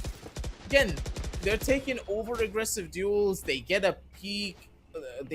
And they find the first initial blood, but then they start to over-aggress around the corners, thinking that they need to do more. But no, velocity, if you get the man advantage, then you can just wait in towards the side, hold down the angles properly with crossfires, and go in for trades at that point. But no, taking more 1v1 duels, it's just not really helping them out whatsoever. And now, Deadly, he's reading into their strategies a little bit here, but considering his positioning, they're a little bit too far back for this one to pan out as proper as they want. Deadly with the angle hold. Oh my god, what are these flicks? Deadly, what are you doing? What are you eating, man? What are they feeding him in the boot camp? Because this guy's not missing it, also Blackhawk. These players are just absolutely insane. They don't miss their shots when it comes down to the sprays. And both of these teams, they're now equally matched. Not for long though. Goodbye. Sleep tight. But Paradox, he's making sure. What? Deadly, my god. Just... I want what he's having. Yeah, I want what he's having too. What is going on? What are those flicks from Deadly? It's Logi once again. He's forced to fall back, especially with the snake bite. Logi doesn't have any information, but there's still a chance for this clutch to happen. 1v2, no information. He's been in countless amount of clutch situations in this round and haven't succeeded a single one, and it will continue to do so. Helaf will get the final frag, and also team velocity. My god, Deadly. Look at this. Oh. Defeating his ex-teammate. Bad Love, the showstopper, the third to continue with a flick. What is happening? It's just too good. What the hell? Look, and look at the scoreboard, aggressive. 14 kills to Deathmaker and 14 kills to Deadly. The Deadly duo is in business. Yeah. The double D's in this case, because on this 1 and 9, they're making it happen. Both of them are just leading the charge to victory, and Deadly, he's just so confident. Revenant. Someone needs to shut him down. Unless you shut him down pretty quickly, it just won't bode that well for you. But again, how do you shut this man down? Look at how much utility they're feeding into him so that he can just go in for what he does best. Trades are going to be proper, but still they're not able to find the shots. Logi's going to be able to take down 2. Has another gun to try and pick up and equalize things out. But again, Logi, he's just surviving and living through all of it. The pain, the hurt, the domination, and it's all down to the timing. It's going to be Amaterasu trying to go in for the spray. Doesn't really find the shot, and it's going to be Battle of instead with the 2-4 surviving. Whip with the long range shot, takes down another, and now Deathmaker stuck in the most impossible situation to try and go in for a clutch, but maybe it's Deathmaker after all. He could make it possible. An ace on round number 11 to Deathmaker. That's a high task to ask. Jump peak though, good info. And bad love, Goodness will be forced to fall back. But on the bright side, I believe they have information regarding the spike. No, they don't. They think that the spike is still at the hands of Deathmaker, and they could use this to their advantage, but bad love. Ooh, very close, thrifty round number 11. The hands of Revenant, which means that round number 12, higher chances that it could end up in a 9-3 scoreline aggressive. Just feel as that. Velocity though, man. What just happened in that particular round? That was a thrifty round, mind you, with Logi getting the first 2 opening kills as they were entering on towards the side. That was a good take from them. And because of that take, they're able to stabilize a little bit. But for Velocity, they don't really have that, you know, mounting pressure behind them, saying that, oh, we need to win this round, otherwise we're pretty much down in the deep end. They have a large buffer. They have 7 rounds that they can burn through. But for Revenant, they don't have that luxury.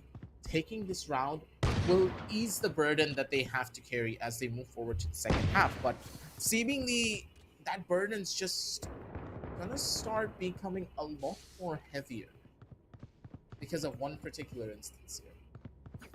Revenant, when it comes down to the attack, the strat is just gonna get even more weaker.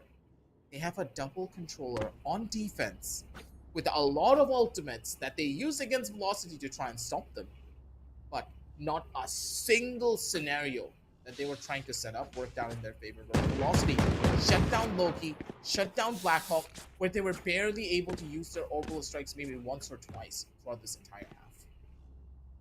Now that is something that should never happen.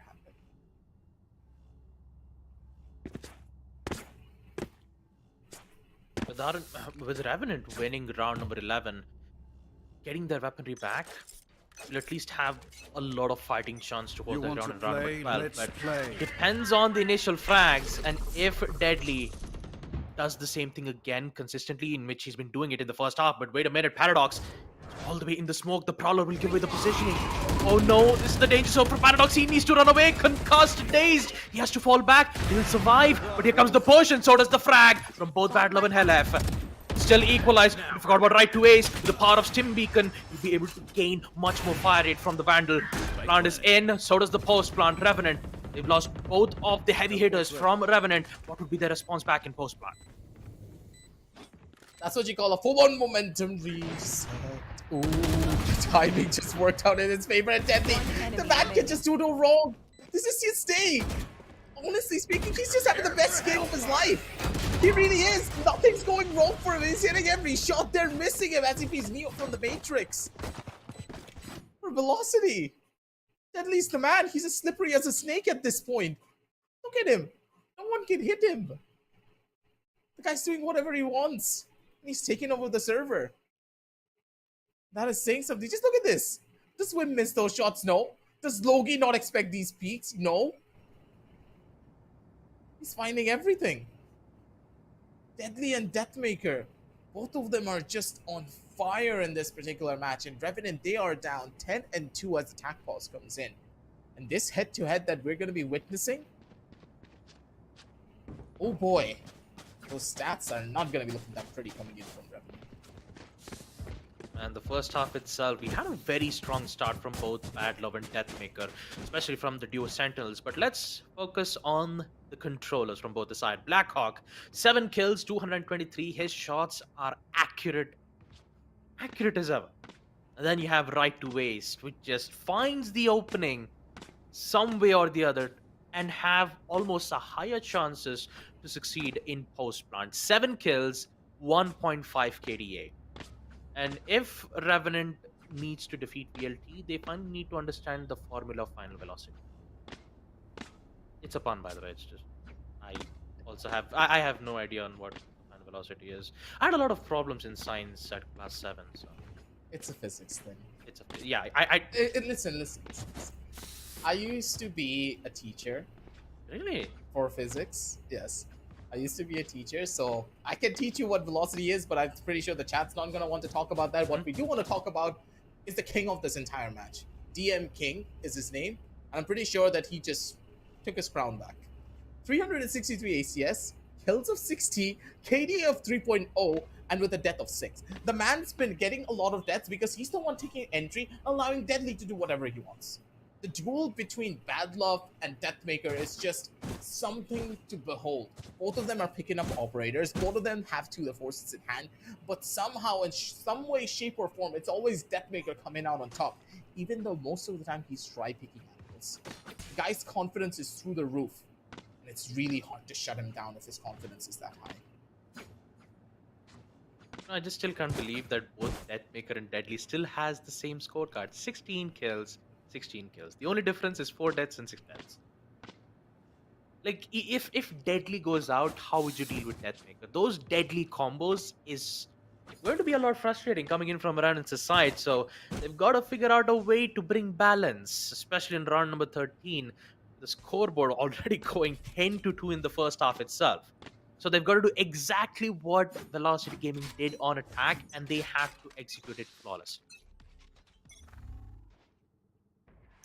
Just on fire today. And they're making sure that everyone feels their heat. Good. Maybe a bit too aggressive, just running away. Madarasu lives. That's good. That's completely fine. I expected the smoke to come in on towards market a lot earlier, but maybe they just did not want to vote for it. Madarasu, he has to read. I don't think the Sharingan's going to be able to spot this. He has no idea what he's walking into. This peak could just be the end of his life if he's not careful here. And one kill is pretty much needed for this engagement, and the timing is everything. Positions are good. They're going to be able to get a gun for themselves. So that one gun should give them that edge. But looking at Deathmaker's positioning, if he gets all the way around, this flank could be the make it or break it for the team. The crossfire angle's been placed. It always depends on the initial frags, and this time I've got to say it's VLT who has the better hand when it comes to watching flanks. Everything's been covered. And Vim is going to fall back all the way towards the A side. He needs to deal with all 4 players from VLT, who will be cornering them in any second now once the spike goes down. Beautiful headshot. Doesn't get the confirmation just yet. Maybe he might. The second will be done. Oh my god, no. he nearly did it. He nearly did it. But once Amaterasu, even if Amaterasu did get eliminated out, you still need to worry about Deathmaker and right to ace. That's the main problem that they have to deal with. But all in all, VLT, my goodness, 11-2 in the second half. And winning this pistol round is going to put Revenant Esports in a much more disadvantage. I really cannot wait what's going to happen in the playoffs too, man. Again, you jump in through hookah on a pistol round when you don't have a lot of utility without taking B-long control.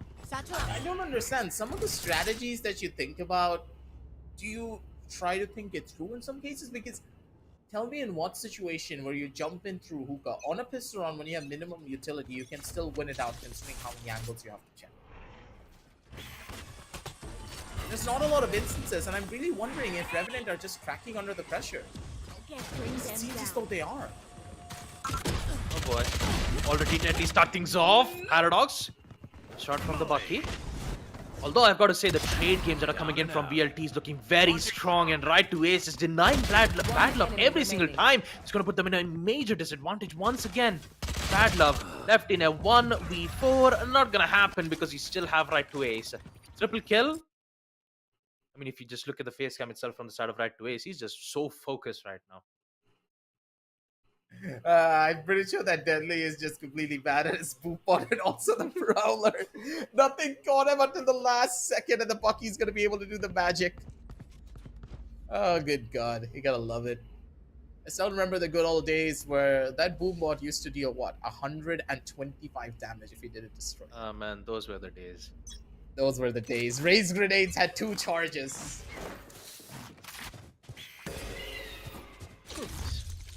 I mean, look how Valorant has been grown when it comes to changes in the utilities and strategies.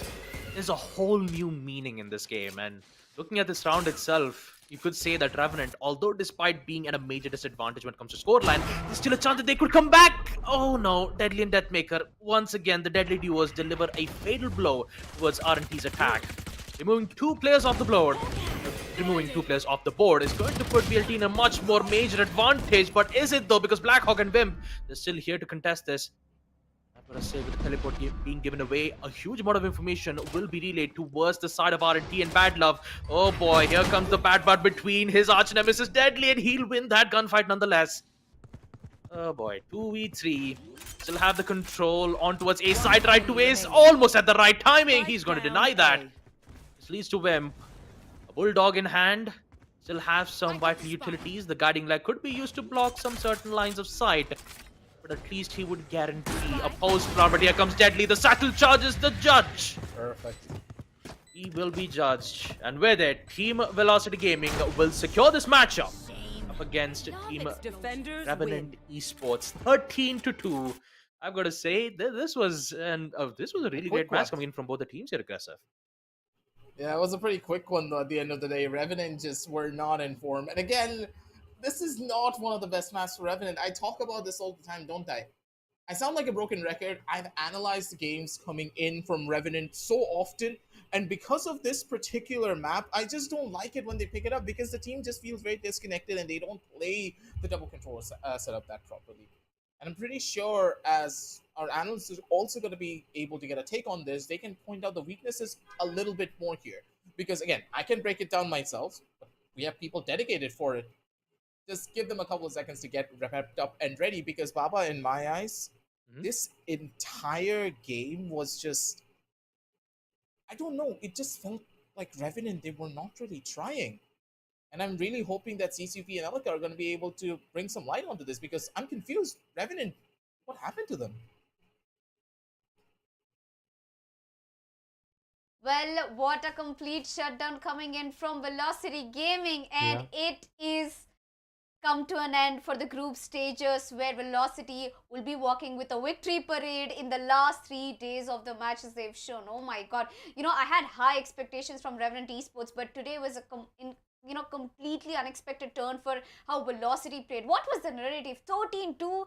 I mean, what a dominance against Revenant Esports. Yeah, I mean, at this point, you know, I should just follow in Velocity steps, start shutting down the lights and all the cameras and equipment here because, again, just like Velocity, they packed up really quickly. They showed no mercy whatsoever. And like what Xerxia and Baba were talking about, right? Revenant just didn't feel like themselves. Yes. Be it their strategy or also in their gameplay, I think, of course, it had a lot to do with their strategy, the way in which their defenses were not able to hold up what Velocity were completely throwing at them time and time again, finding these odd picks at moments, or even if Velocity wanted to go for the brute force breakpoint way of just going, just rushing down the bomb side, even that worked for the side, and Revenant just didn't feel at the best of their capabilities. I pretty much feel like Revenant is actually saving their energy for tomorrow and day after tomorrow. Now, that can be a total, valid explanation of why Revenant wasn't performing because they know they are qualified. They are very strong. And Velocity Gaming, when it comes to them, I mean, I don't know what they went through the past 3 days, but whatever changes or like whatever conversations they had, it definitely did help them. And I should say, if there is one team who has gained massive respect from my side, that is Velocity Gaming. I mean, I'm actually feeling the velocity right now. Yeah, and I'm sure all our viewers are as well, and definitely Deadly is going to be doing just that, an average combat score of 400. He is going to be the most valuable player without a doubt for this entire map, and it also makes a lot of sense. Damage per round 252, meaning he is doing so much more than just get killed round after round. 40% first blood percentage. So out of the 50 rounds, in around 7 of them, it was Deadly. Just not even Velocity. It was just Deadly going in, getting the first kill. And I'm sure I've said about this multiple times in different esports titles as well, but whenever we are talking about a 5 versus 5 FPS shooter, you have got to mention the first blood to round win percentage, because if your team gets the first kill without a trade whatsoever, if you push it into the 5 versus 4, the odds of your team, the likelihood of your team winning the round jumps up exponentially, and Deadly was able to achieve that, which ultimately led to the 13-2 result. Yes, and adding on to what you said, Deathmaker, on the other hand, Also him, yep. he performed so good. I mean, the first opening round itself, he secured himself a triple kill and shut that pistol round against Revenant, already, you know, taking that high note of the victory in his hands. And I should say, he has done the role of Chamber very well. And if you ask me, the Dungeons and Dragons, I will say that Deadly is the dragon and the dungeon is Deathmaker, because he completely, you know, he holds the players like he's holding in his claw and he outplays them. I think moreover, Deathmaker might be good at his strategies or his rotations, but I think he's best when it comes to his aim and operator skills. And Deadly, I should say, this combo has been working very well for Velocity. I mean, in the start of the series, I had my doubts. I was saying, oh, Velocity had the newest edition, but it doesn't seem like it's working out. But I think it's all about the time. It's all about, you know, improving. It's all about knowing each other more and more. Yeah, and these guys did, and now that you're talking about kills as well, right, Elika, there's another side to the story, and sadly, it's not the happiest or the most optimistic ones. Rather, it's a performance which was not anticipated by, let's just say, anyone. You know, I think the biggest point that we can highlight is the sheer difference between Deadly and Paradox. Paradox was just not there in the server today as the Raze, as the only duelist in a close quarter combat oriented map such as Bind. You need to make your presence known, and Paradox, with the 5 kills he got and the 14 deaths he had, means for majority of the entire game he was down in the ditches. He was 6 feet under, just not able to put the legwork in to allow himself to, you know, break through and just do some sort of damage to this VLT roster. Time and time again, Velocity and their members were shutting down Revenant. Those odd kills here and there, no matter where they peaked, no matter where they were looking for a firefight, they encountered the defenders of Revenant, they killed them, and thus further capitalized and exploited the fact that the man advantage was in VLT's favor. It was as simple as that. Most players on the side of Revenant just didn't have the best of performances. And again, I know there's a major strategic element to that. Aggressive was very adamant on highlighting this, and I got to agree with him 100%. Revenant, in the pistol round they had on attack, that was one of the prime examples of Revenant not really having a grand idea of where they wanted to attack, but even their defenses and their kills were just not going in their favor. Yes, and most importantly, I think the aim, I should say, we had a complete individual game coming in from Deathmaker and Deadly 10 today. Both of them gave their best as individual players, and it also puts in one note that Revenant was not able to push past through the plant. Actually, you know, even though their post-plant positions were good, it was Velocity Gaming's aim, that is Deathmaker and Deadly, both of them coming and completely shutting Revenant down back-to-back. As we can see, the team performance scores itself speaks that Velocity had 10 first kills throughout their attack and defense, and Revenant had just 5. But we've got 1 thrifty from Revenant Esports and 9 out of 9 successful plans from Velocity Gaming. And I should say, you know, Revenant didn't really have a great start to the defense side. Whatever rounds they had, they picked it from, like, you know, here and there. But Velocity Gaming, they showed a different side of Bind for me today. I mean, the way how they used to perform at Bind against teams like, you know, at least franchise players and, you know, very well known, renowned teams. But today, they knew that they were going to take this map. The second the match started, Deathmaker knew that we're going to walk home with this victory and, of course, a banjo end to the group stage series of VCT of season. Yeah, and that's exactly what they did. They moved on, and right now, having a look at this economy graph as well, once more it's mountains and valleys for the side of Revenant.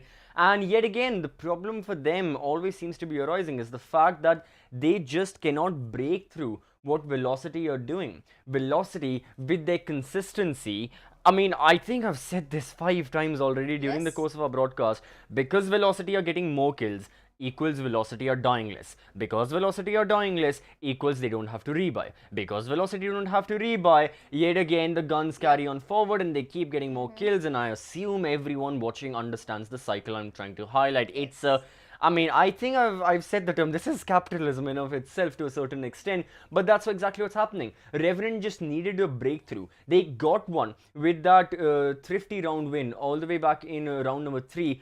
Sorry, not the thrifty round win, the round number 11 was the thrifty. The round number 3, just the regular win that they had. But it still didn't matter all too much because velocity, they just got back into the groove. And like you said, the players, Deathmaker and everyone, they went into the server, they exactly knew what to do, they executed the plan to perfection.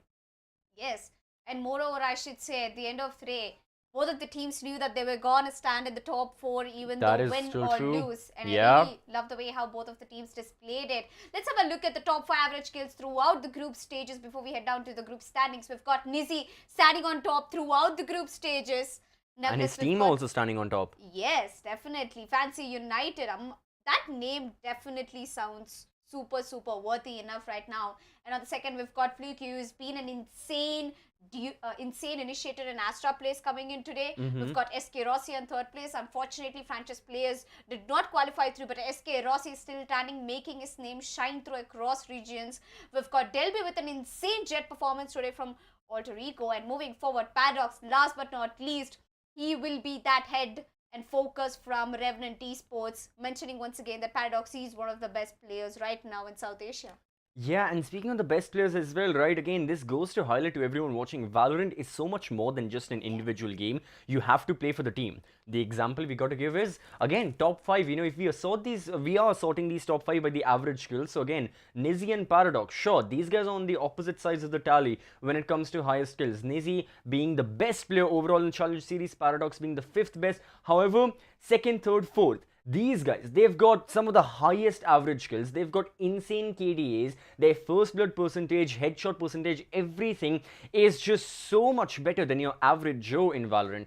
Yet, it does not guarantee the fact that, it doesn't mean the fact that they'll be getting a qualification spot, sadly, because overall, the team just didn't have the performance. And this is why, regardless of your role, or regardless of your preferred agent archetype, in Valorant, you've got to focus on your team, and I think that's the best advice any up-and-coming player, which I assume there are many watching, should get. However, forget, rest aside up-and-coming players, we have the final standings, and we have got, after all the drama, after all the chaos, after all the mathematics from Cremor Universe, we've still got the top 4.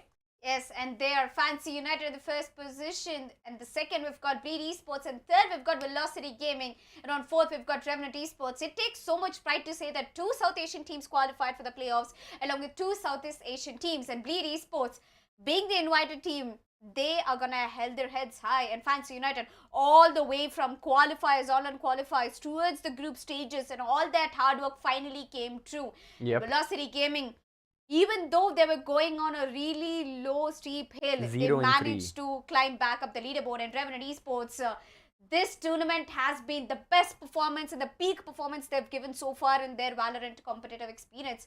But nevertheless, we also have teams who didn't get qualified. Xerxia Esports, Alter Ego, Franchise Players, and Estar. A big shout out to those teams as well, because they put in a lot of time and efforts throughout the group stages. Yeah, also everyone, I'm sure you guys must have expected a little bit more from Xerxia, Alter Ego, and Franchise. Even Estar, even though they're relatively newer roster compared to their counterparts who unfortunately haven't qualified, still, they could have, a lot more was expected, but sadly, that is the thing with the round robin. Some teams win, some teams don't. Now, for all the viewers wondering, what are semifinals looking like? What is the structure for playoffs? Let me break it down for you. It's extremely simple. Tomorrow, game number 1, Fancy United Esports up against Revenant Esports. Best of 5. The winners going directly into the grand finals. The losers, they'll be in the 3rd or 4th position. Day after tomorrow, we'll be having Bleed Esports up against Velocity. Best of 5. The winners, they'll be facing the winners of semi-final number 1, yet again in a BO5. So now the next 3 days we have best of 5, best of 5, best of 5, best team, 4th best, 2nd best, 3rd best up against each other. As simple as that. No BO3s, we are not going to be tackling that anytime soon. It's all about the big picture. It's all about these teams now locking and loading a wide variety of pools. And I think everyone will be taking a big sigh of relief, and will be taking a big breath and saying as well that, okay, at the very least we'll only be seeing Ascent once, and then we can move on and see Haven, Bind, Fracture, Pearl. That's a huge relief. Absolutely. But yeah, we are back to best of fives. The BO1 format, although really interesting, I definitely want more round robin in future tournaments. Was interesting. We have filtered out. We started from what? Hundreds and hundreds of registrations, thousands of players pouring in from South Asia and Southeast Asia, to now the top 4 best teams of both these regions. Yep, and let me add on to you, I should say the best of ones were actually the best because the quality of these games have improved so much, and neither of the teams were willing to give up, or at least take a sigh and lay back and play. Everyone put their 100% throughout the tournament, and I think that's what makes this round robin format famous, and I think better and of course easier way to judge. But moving forward, it's going to be semi-finale starting from tomorrow. And all these teams, it has been really a great journey throughout the group stages. And let me put it to you this way, that I have seen teams fall and rise. I've seen teams rise initially and then fall to the bottom. And overall, it's an experience that you all can, put fast forward and learn a lot through. But we are going to be coming back tomorrow, and it's going to be me and CCV signing off. And ladies and gentlemen, we are going to be seeing tomorrow on the semi-finale best of 5.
The night lay waste to all we'd given, but honestly, you've gotta know that this ain't living, but we could run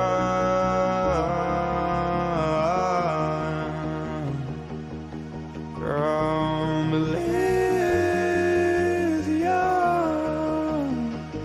and let it burn, let it burn. You've gotta know that nothing lasts forever.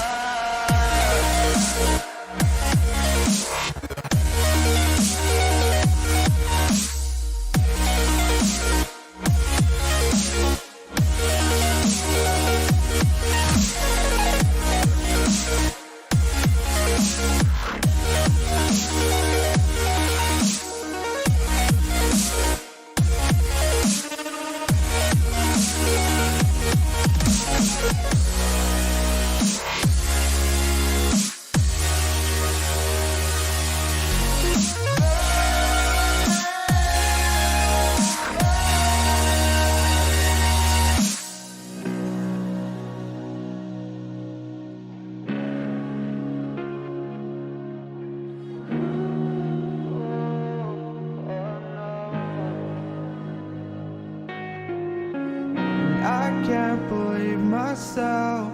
I never thought that this would be our end, but it's nothing new. And my lover's honesty, I can push it back down if I have to, if you want me to, 'cause we can run.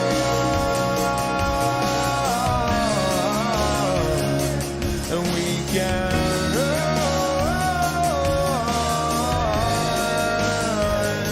'cause times they fall all for you.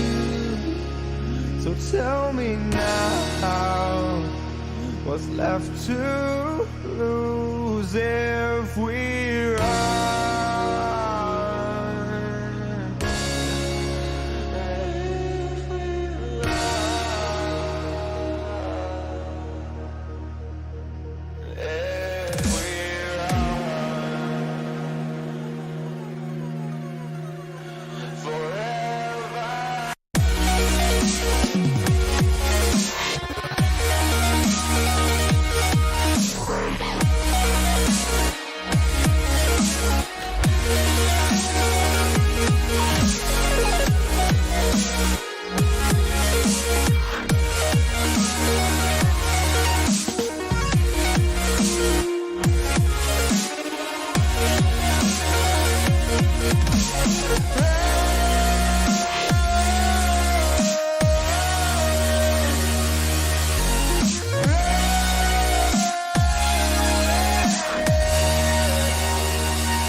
Just like the street lights lit this town, like a fire in a blaze, gotta burn it down. Can't be afraid to leave this out.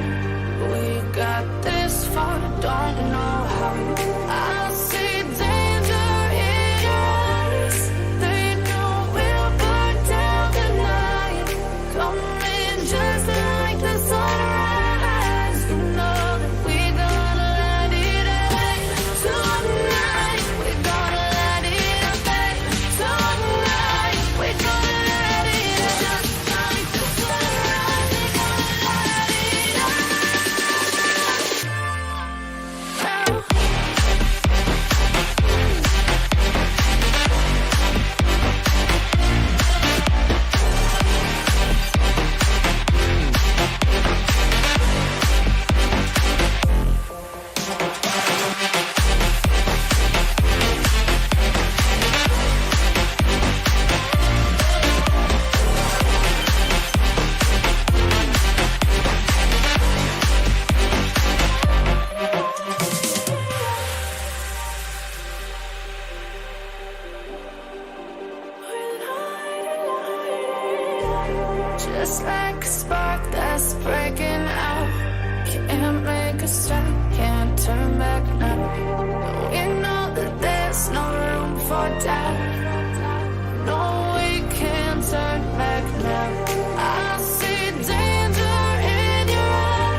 I feel like I fought all my life for this.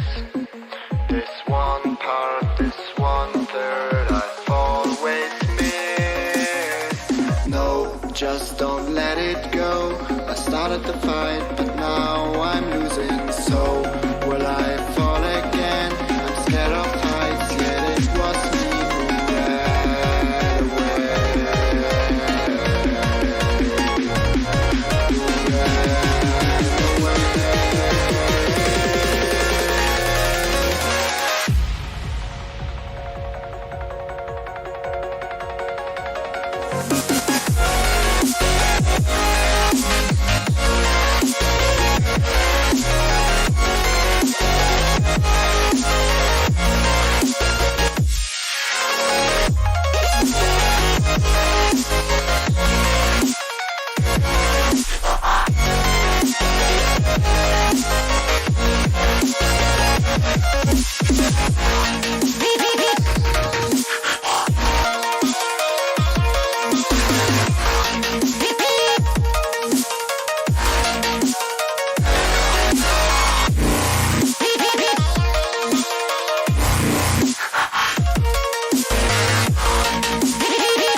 Oh, I can't forget myself.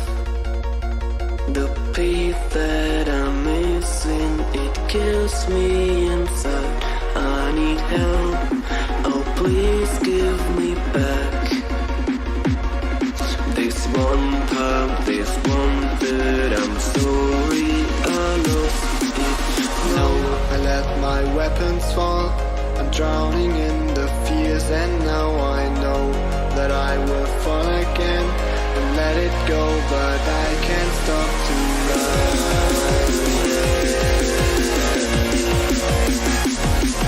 To run.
Yes यार game क्या super smooth चल रहा है. Asus gaming laptop, वो भी amazing deal के साथ. And I can pay आराम से with a 12-month no cost EMI. Crazy! कहाँ से लिया? Bro, JBL earbuds at 45% off. उसके ऊपर free Kindle and Audible subscriptions. Can you believe it? अब ये देख. वो शांति. कहाँ से लिया? Sorry. Hey, you! I'm tracking my run on this new smartwatch I got. Noise का 70% off. Oh. मैंने सोचा ऐसी डील पे मैं भी अपनी फिटनेस बढ़ा लूं. Seamless Bluetooth calling. Hey, I'm running towards you. Yeah.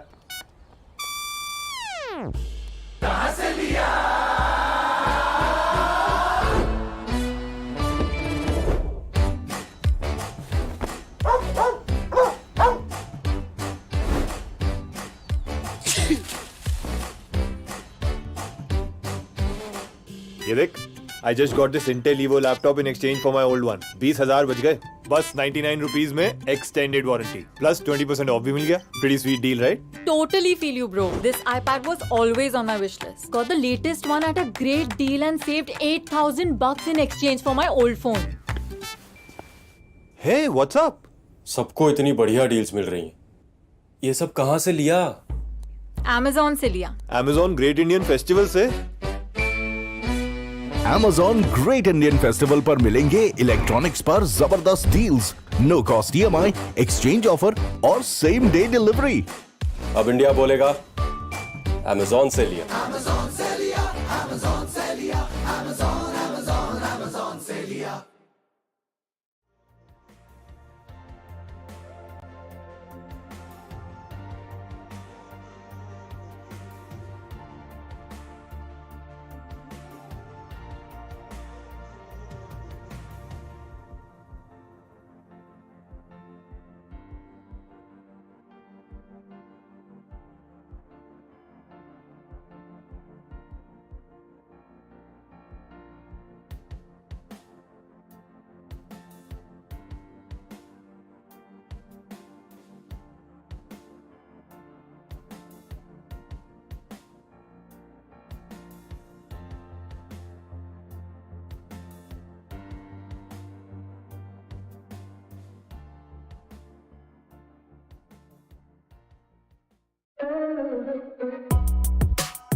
can't believe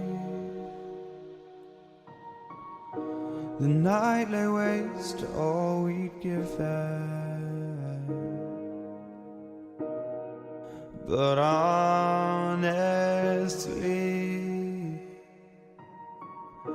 you've gotta know that this ain't living, but we could run from Elysium and let it